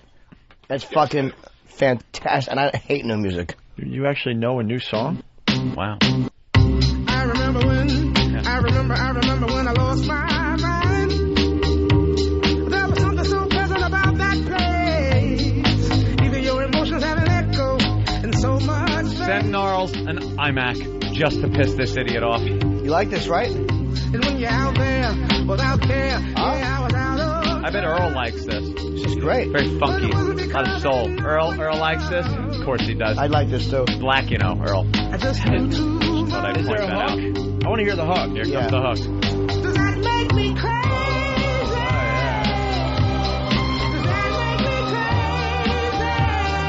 You could get your fucking fuck on to this. Yeah. Get your fuck on.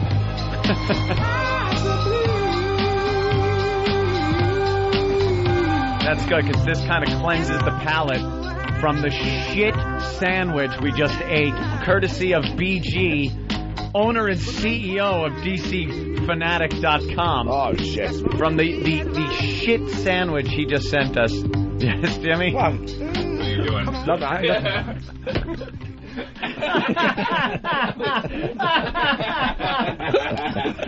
Jimmy just pulled his pants down and danced. Oh, shit. All right, the reviews are coming in better. Second one, I'll give mine first. Better than first, but still sucks. Not as bad as the first one, but the first one was so incredibly bad, that doesn't mean anything. And as far as, like, cracking the top 10, eat me. That stinks. Peter from Long Island, he's suggesting that we dump it overboard and hope it never comes back. Did they like the Gnarls Barkley song? Yeah, they did.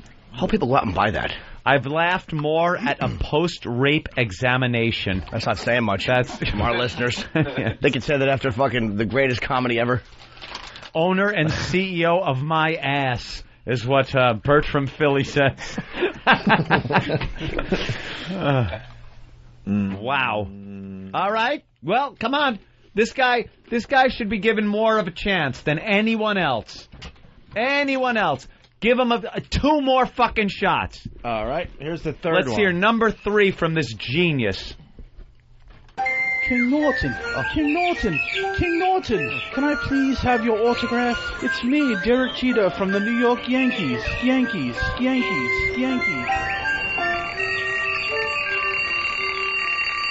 Rise and shine, King Jimmy. You have a show to do, big boy.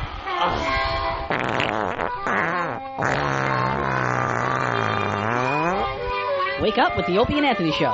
Every weekday morning at 6 on Free FM Radio. Holy fucking cunt. You suck so bad I can't even convey. Get him on the phone. Please, get him in the studio. Get him on the phone. Holy shit. You know what I want to do? I'm going to bring in my iMac. I want him here, and I want to beat him over the head with it. And then he can have the pieces. Does DC stand for Douche Chills? That's Jimmy from Wagon. Very good. DoucheChillsFanatic.com. And a boy, Jimmy. Owner and CEO. Wow. Wow. What happened? Unbelievably bad. Oh.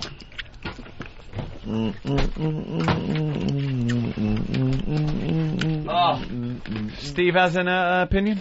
Well, Steve, what'd you think of that? That's terrible. I'm sorry. Yes, I'm sure. Bob, Kelly, what'd you think? Oh, he doesn't like it at all. Please tell me Steve has something else to say. What are you doing in my house? Why is this guy in Steve's house? What's my problem? You're in my fucking house. No, nothing's wrong. Just stay in the living room. I'll handle it. Get the fuck out now. That's what his acting teacher said when he walked into class. Why not? Why not? How'd your parents die? That's how you ask? Listen to that one again. Hold on. Emotion. How'd your parents die? How'd your parents die? How'd your parents die? How'd your parents die? How'd your parents die? We should make Steve and Wild Bill do a one-act play during please. the traveling O&A virus. The O&A traveling virus. They should have to reenact this. That's terrible. I'm sorry. Now that O&A got their money, I bet they didn't have time to judge this lowly contest. More like Howard every day. Yeah, playing this shit. Playing your crap. You suck so fucking bad. Holy Jesus, are you awful. Well, let's go to the phones and say hi to Fuck Sauce. Fuck Sauce. Hey, what's going on? Hey, Fuck Sauce. We called DC, by the way, and it went to voicemail. Of course it did. So, DC, if you're listening, why don't you pick up your phone? We'll try again in a couple minutes, all right? If this guy was gang raped by talent, he'd still suck cock. Turn it off. I like the gang rape by talent part. Let's go to something there. Let's go to Jason the trucker. Jason? Hey, I understand, everything going on here, but Howard, you do pretty good by yourself. I don't know why you got this other guy, what's his name, Opie, and this guy in the background, Jimmy, or whatever, James. Why in the world are you running with them, Howard? I mean, I've listened to you for a long time, but I just got this new service for you. Ladies and gentlemen, the caller's trying out a new character. Let's see if it's working. I don't know really. What was your character? I've heard you so much, and I really like you, Howard. But you really don't need throwing in the name. Jason, stand alone on your own. Really, Jason, what's your character? We don't know. What are you talking about?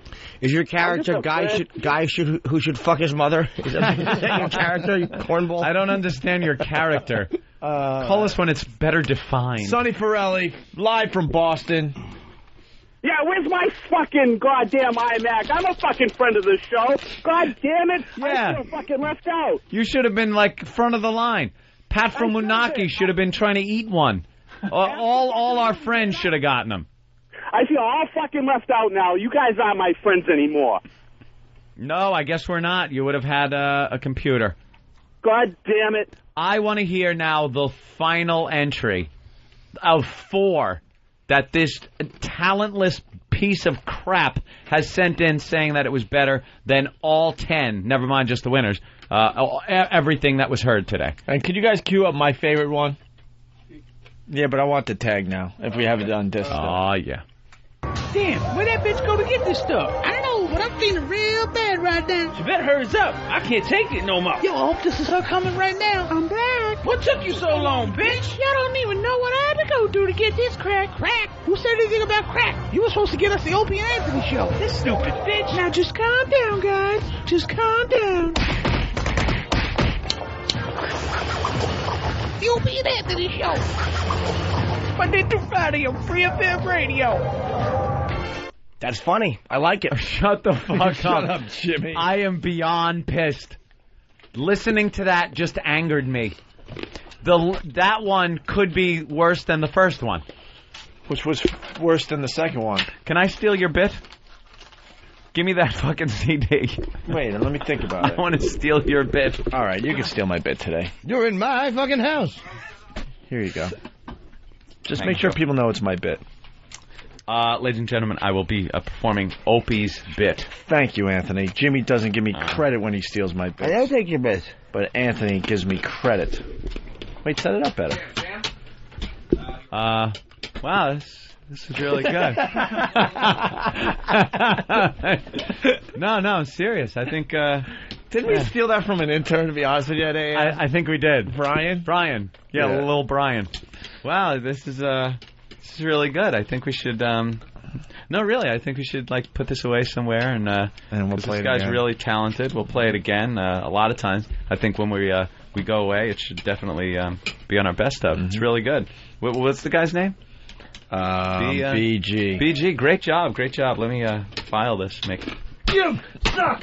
You can't even break it. All right, there you go. You see a fucking CD come apart like that?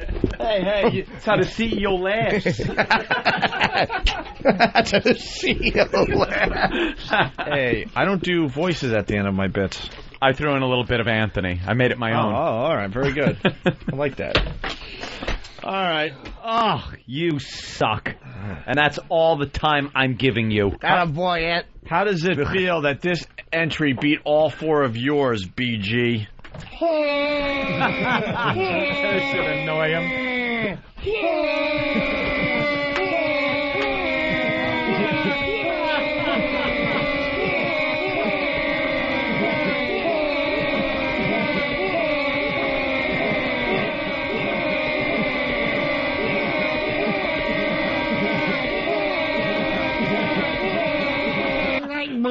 That's not too annoying at all. Opie and Anthony. That guy has an IMAX, shithead. That should be in a horror movie, man. That is so annoying. The final scene in a horror movie when you thought you got rid of the nuisance. But that guy who sent it in, what was his name? Charles, yeah. You know what? He won. Is there any way he won to... an iMac. Well, we give out requests from time to time. Someone has to put that to animation. Wow. Just like one little Jimmy goat comes in? Well, this is what I picture. Like, it's a close-up of Jimmy doing it. Oh, right. And then it pans out slowly to just show you more and more. Jimmy. Oh, that's good. I'm in a fun house, and I'm looking at all the fun house mirrors, and I can't stop it. No, we don't do. Well, that's my. But that's my vision. Someone else might have a different vision. Can I do it? So far, no. Go ahead. No, I won't even try now. Try it. No, you don't want me to. I do, actually, but I don't think you can do it. No. It was too nasally. Yeah. Like I felt it was too nasally. Kind of sounded like Gallagher, too. Fuck. Almost had it. I'm swallowing some water. I won't try that again. Yeah. You get almost a pelican resonance in the throat. It's an hour and 22 minutes, though? No, I think it's what? 22. Oh, Jesus. What? I don't mind doing a little extra radio, but don't hand in an hour and 22-minute extra radio. Wouldn't we have to have given people radio before we give them extra? This fucking show today. 1 minute. Okay. Jesus, this show stands on its own. I'll apologize. I've been a little sad, and I'm a little tired. I haven't been very good today. No, you've been a lamb. And I'll apologize because I woke up with a scratchy throat. No, I hope you're okay and a sour stomach. And I've tried my best to transcend. By the way, can I... And be a professional. And I failed miserably. By the way, I got to bring a very uncomfortable moment to the show. So this isn't Opie talking. No, it has to be. It's an uncomfortable moment. Oh, for the show. Who's addressing this the audience? This happened to Greg Hughes, the actor that plays Opie from the Opie and Anthony show. Yes. Right. I don't like to talk about Greg Hughes too often, so consider this a privilege today. Considered. So we all go to see Clerks 2, and I want some honest answers.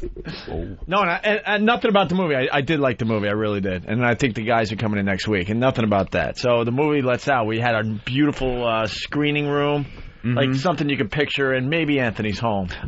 Very good. Because were there Nazi flags hanging up? Just a beautiful place to see a movie. Like it's like a mini theater. It had 80 seats maybe? Yeah, 88 seats. 80 seats. Yeah, mine's got 90. Big. I couldn't go. I was falling in love. Have you ever seen a movie like that? No. In a screening room? Movie like that. That's the only way to go. Screw going to these big theaters, man. You got to the way the usher laughs. So, Usher, what year is this? That's very funny, though. Idiot. You ever see Juju Beats come apart like that? You're the assistant to the assistant manager. So the movie lets out, and I was holding in a crap all movie. No. All movie, man. Oh.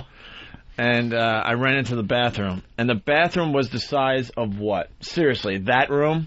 It was small. It had 2 toilets. 1 urinal and 1 stall. Oh, that's all it was in there? Yep. One of those. So local dive bar bathroom. So I run in there, and I just let loose. Just let loose of 3 days of goodness. No, you haven't shit in 3 days? I don't know. Wow. Some comes out. Dude, I shit twice a day. Well, I when I was on vacation, I was back to being regular. Sometimes while I'm eating. That's some review you gave the movie. Jesus. Great movie. I took a nice 3-day shit. Oh, God, this movie. So stupid me, I'm like, what are the odds that everyone else needs to use the bathroom after the movie let out 2 hours later? Oh boy. So I'm in the stall and I am laying pipe, man, just over and over. I mean, it is piling up, man. Remember those coming out like a Carvel? Remember those plastic rings you used to have as a kid? It started out with a big ring, and by the top it was a small ring. Yeah. I was proud of the pyramid I was building, man. Okay, we get it. It was a big shit. A big duty. And the room was really small, and usually not much of a problem, but I'm smelling it. I'm like, what the fuck is this? No, there are times you take a dump, you don't smell your own crap anyway, and I'm like, oh man, how embarrassing would it be? And I'm thinking this to myself as the door opens and everyone piles into this tiny bathroom. Oh no. E-Rock's friends. Who else was in there? Than? Oh no. Yeah, it was me and 3 other guys. 3 of E-Rock. Did you smell it? Actually, I'm sorry to be the guy, but it wasn't as horrific bad? as you're painting. All right. Wow. You got, but it was great as you sort of. I'd rather you be honest instead of faking for the radio. So it wasn't that bad, really? It wasn't. I walked out going, oh my god. Why'd you go in with 3 guys into a bathroom with one stall? It felt like I waited for them to go in, and I was like, now's my chance. I just went. It was behind several doors, and I got there, and I was like, I could wait. And then I saw little shoes underneath the stall. I was like, I didn't remember seeing Ope on the way in. I wonder, yep. And so, Ope comes out just covering his face. Well, there's no real good ending there, unfortunately. Well, after you left, because there were some friends of friends there, somebody goes, so that's Opie, huh? Oh, no. Really? Yeah. First impressions, yeah. Wonderful. All right, we got some audio of BG's radio show? Yes. Sam, what's this about? Well, I guess he does a sports show about the Dallas Cowboys. Being DCFanatic.com? That's exactly right. So I got the first minute 20 so you guys could see what a bang he comes into radio with. All right. Well, everybody in radio knows when you first start your show, that's when you got to set your energy level. Exactly. That's why even at 6 in the morning when we are exhausted, tired, those mics go up. Mm-hmm. It's party time, my friend. I don't care what the fuck anyone feels like. Mm-hmm. Boom, you got to hit him between the eyes. Mm-hmm. All right? Mm-hmm. Right. Very good. Mm-hmm. Owner and CEO, DCFanatic.com, BG. Righto. No? What happened? I thought that was a cue. For what? For you to hit the audio. What were we talking about? Yes, we want to hear the boy audio. Where were we? What? I think we were leaving. Okay, I'll see you all Monday. I've got to go. Just tell me what we're doing and we'll get back on track. It's no big deal, man. Yeah, what's the big hullabaloo? Sam's voice could only be heard by dogs. Perhaps that's why Ovi missed it. What happened? You want to give that intro again, Sam, to Opie? Vitiligo face. Hurry up. Listen up. I was just saying, it's a sports show about the Cowboys. About the Cowboys. And this is him coming into his show with a bang. With a bang. Bing Crosby? No, bang. With bang. Bing what? Bada bing? Hey, what kind of accent is that? I don't know. A bang. Oh, with a bang. With a bang. With a bang. Little bang. I don't know. I feel he's building a relationship with me. My father used to hit me with a whiskey bottle. It's Louis Anderson. Say it again, bang. Bang.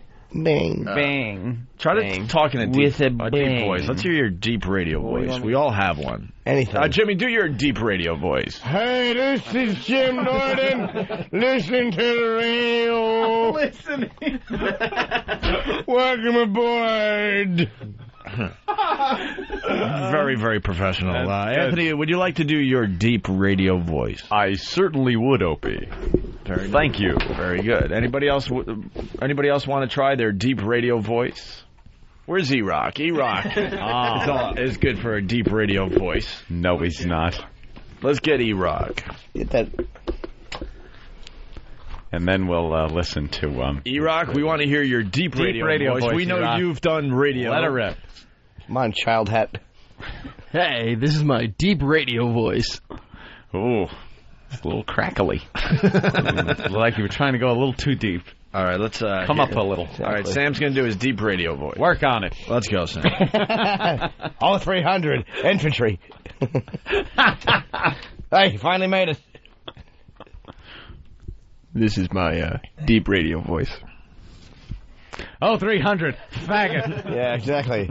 Holy dog shit. What are you, Mickey Spillane? You talked like a girl. He actually got a little deeper than I thought he would. Thank you. All right, set up the bit, Sam. Wow. That's fine. Every time you talk, fucking pixie dust should come out of the ceiling. This is the DC Fanatic with his sports show about the Dallas Cowboys, and he's coming into his show with a bang of energy. I'm being. And he's coming in with a bang of energy. Okay. And, Opie, that's your cue to hit the button. Oh, man, I forgot. Dude, you know what I love? I love to eat pussy. Yeah. You know how it sounds when I eat pussy?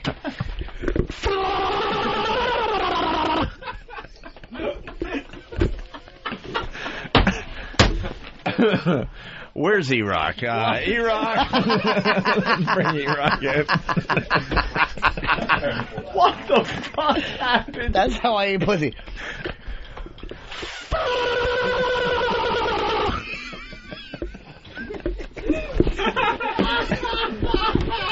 E-Rock, everyone's requesting that you do your eating pussy sound. Yes.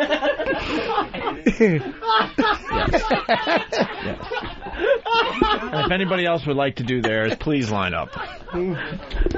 E-Rock, the mic is yours. Yes, you do. All right. Come on, everyone. Once again, this is how Jimmy eats pussy. Jimmy, if you will.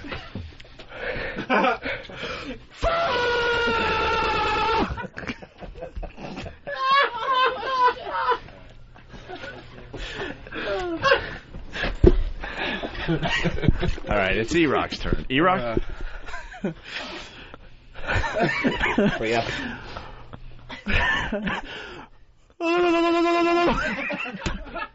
It's great. Whose pussy are you eating? Han Solo's?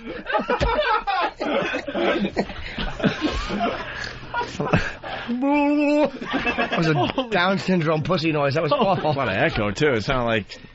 Only one way to... Oh, God damn. Sam? Do you like to eat pussy? Eating pussy noise? Well, here it goes. It's going to be yuck. Yeah. Smells funny. Sam, do you eat the pussy? Where's the helmet? I wouldn't bang her with my pussy. Sam? What do you think? Pussy? Good? Bad? Indifferent? Good. Ah, okay. Good boy. Your pussy eating noise.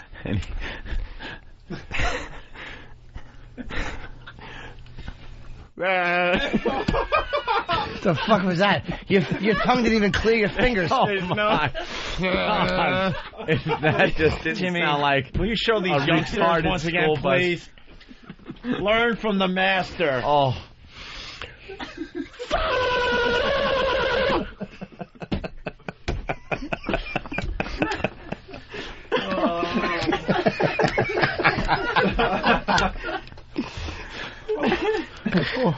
How much of this will not be on the replay, by the way? We're in late time, aren't we? Oh, look how late it got. Oh, just, you know what you do? Oh, Get rid of that boring interview we did with the director. All right. Yeah, we don't need that. Throw that out. Every interview we did today goes. Let's say so your we pussy. can have. Well, the Craig's interview was pretty good because I was the star of that one, so I went for that one in. Gotta do it. All right, yeah. Try not to make it sound like the finish line at one of the Special Olympics events. Yeah, exactly. That really was on. No one can see it. You just pretend you're holding one. We'll all pretend you're making a pussy sound. Yeah.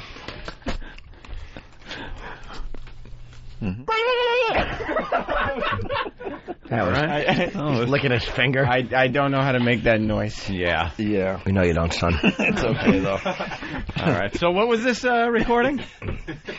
It's actually a DC Fanatics sports radio show. He does a sports show All about right. the Dallas We heard it 3 fucking Yeah, times exactly. already. Boys. Let's hear. And with a bing, he does it. It goes in with a bing. And Opie hits the button, and now. I like apple pie. Me too.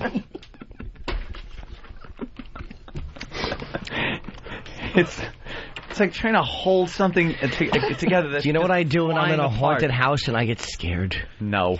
I start to just repeat to myself, "Wah penis! Wah penis! Wah penis! Wah penis!"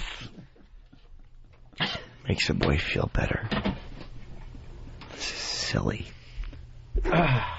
If someone gets me blueberries, I will push the button.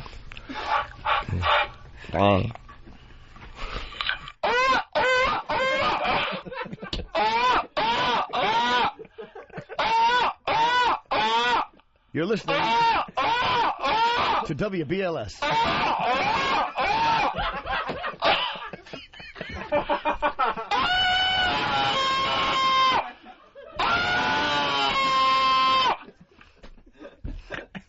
Thought I'd contribute.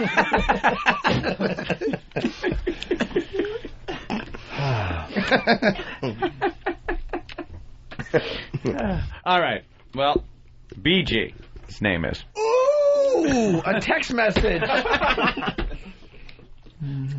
Holy. Jimmy, can you write me a text message? I don't know how to text. Didn't we do this? Gum, gum, gum. I like chewing it. It's a song I sing sometimes.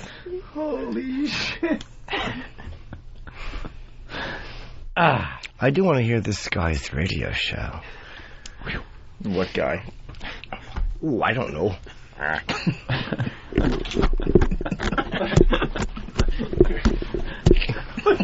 That's anyone that says we don't give XM a good show.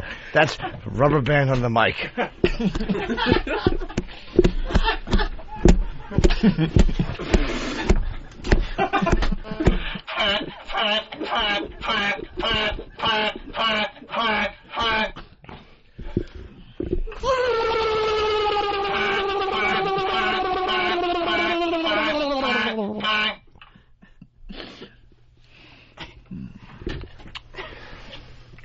Where's my paycheck?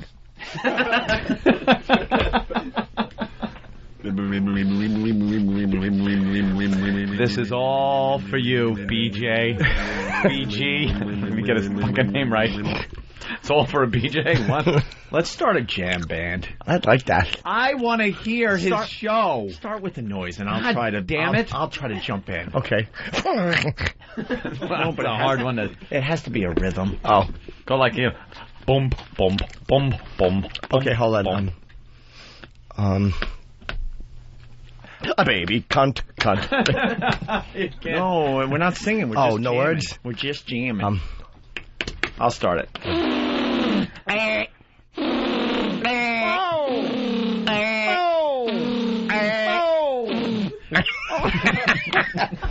Oh, I keep thinking, is the promo.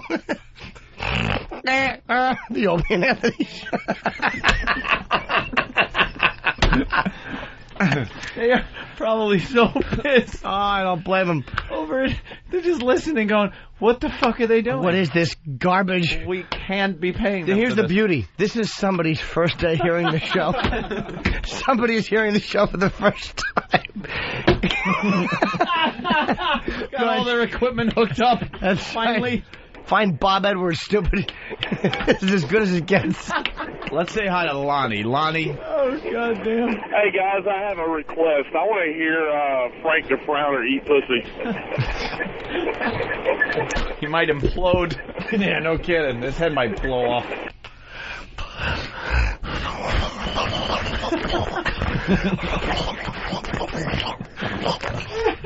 That's the sound I make. It's hard for me to get my tongue. Sometimes it just comes out a little bit. It only comes out of my mouth about 1/8 of an inch. I'm not able to satisfy a woman with my mouth. People, I do remind you, we are only obligated to do radio until 11. So that anything you've heard for the past 25 minutes is considered free. We're only obligated. Like it's considered like just as if we're not even here. We're only obligated to do it till 11. Unfortunately, today we did it till about 7:15.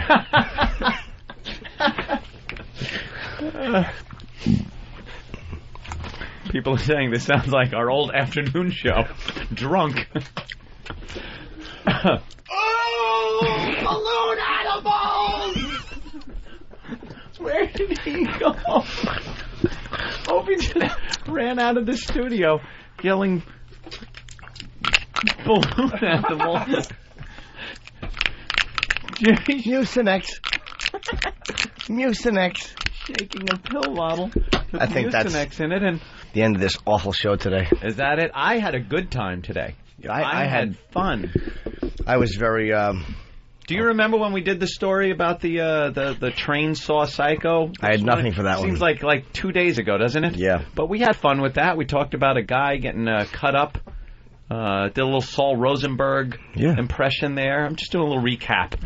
Like at the end of paper. At the end of an 80s action show, how during the credits, like MacGyver, they would show the whole episode like in photographs or chips. And then at the end, they'd be smiling. That's kind of what I'm feeling like doing right now. So let's just smile at each other. I was very tired. Tired today. Were you? And a little sad. Are you? It happens. I'll live. Does it? Yeah, I was just feeling a little blue. Yeah. Are there really balloon animals? I don't know, but I'd like ran out in a panic. I'll say he did. Now I don't know. I kind of really want to hear this guy's first. So we do around here for a thing. laugh. Is it on there? Let me hear a little bit of it. I got to. Don't look around nervously, fan. Just play it. DC Fanatic Radio, where everyone wants their babies to grow up to be cowboys. Because I wanna be a cowboy, baby. With a top left and the sunshine shining. Cowboy. That was relevant years ago. Super Bowl 41. That's all we're talking about, people. That's all we want. That's all I want to see. Super Bowl 41. I want the Dallas Cowboys in Super Bowl 41. I want them to win Super Bowl 41. Oh, my God. I want 6 rings in 06. What's up, people? This is DC Fanatic, of course, on DC Fanatic Radio. Coming to you today on July 3rd, 2006. This is going to be the No. See, I knew I was going to screw that up. This is going to be the off-season wrap-up show. We're going to talk about everything that just happened in the last 6 months since the Cowboys' last game against the Rams, which I would rather not talk about, and nobody really wants to hear about because the game was horrible. They lost. They didn't make the playoffs. Everyone was disappointed. And he's the least fanatic. Let's just get over it. Let's just get on to this 2006 season. Well, we got a lot of good things looking forward to. We got T.O. I mean, wow, we're in the Super Bowl. All right, enough of that talk. Oh, yeah, exactly. Enough of that talk. Holy shit. There's about an hour more where that came from. An hour. He does a little podcast show. Yes, this guy is That's wonderful. And he's the first letter, the first little bitching fuck about him not winning an iMac during the iMac contest. Nice ass, Jimmy. Jimmy's now spreading his cheeks right at Sam and the Pal Talk camera. The girls are horrified. All right, I've had it. Oh, yeah. Yeah, this is great. This yeah, DC Fanatic Radio. We'll have to hold on to this. Yeah, this is really really good. Piece of shit. Guy sucks. All right, enough of that talk. That's what people are doing with their XM radios right now. At the end of this program. I apologize. Okay. I'll apologize to the audience today. I was awful, and I know I was. No, you weren't, darling. Right. You're right. I'd love to hang out and do another 3-4 minutes, but I gotta go. So we are pretty much done. Opie, thank you. Have a good weekend. Hope he's having fun with his balloon animals. Jimmy, I will see you Monday because we don't cohort during the weekends. Perish the thought we hung out. Go fuck yourself. I'll come by your place. I'm sleeping. And crew, thank you again. What a bang-up job you've done. What it is, but I'm sure it's bing up job. And Than, take us out. Thank you. Oh, the virus is out. Tell your friends. He's infected. That's right, Opie. Shut your mouth. I love the homoerotic nature of the whole event. The virus made my genitals rot off. Whoa, dude, don't come near me. We're your celebrity skin cancer connection. And it was better than my first kiss. Laugh until your innards spill out on the chair. Anthony Show.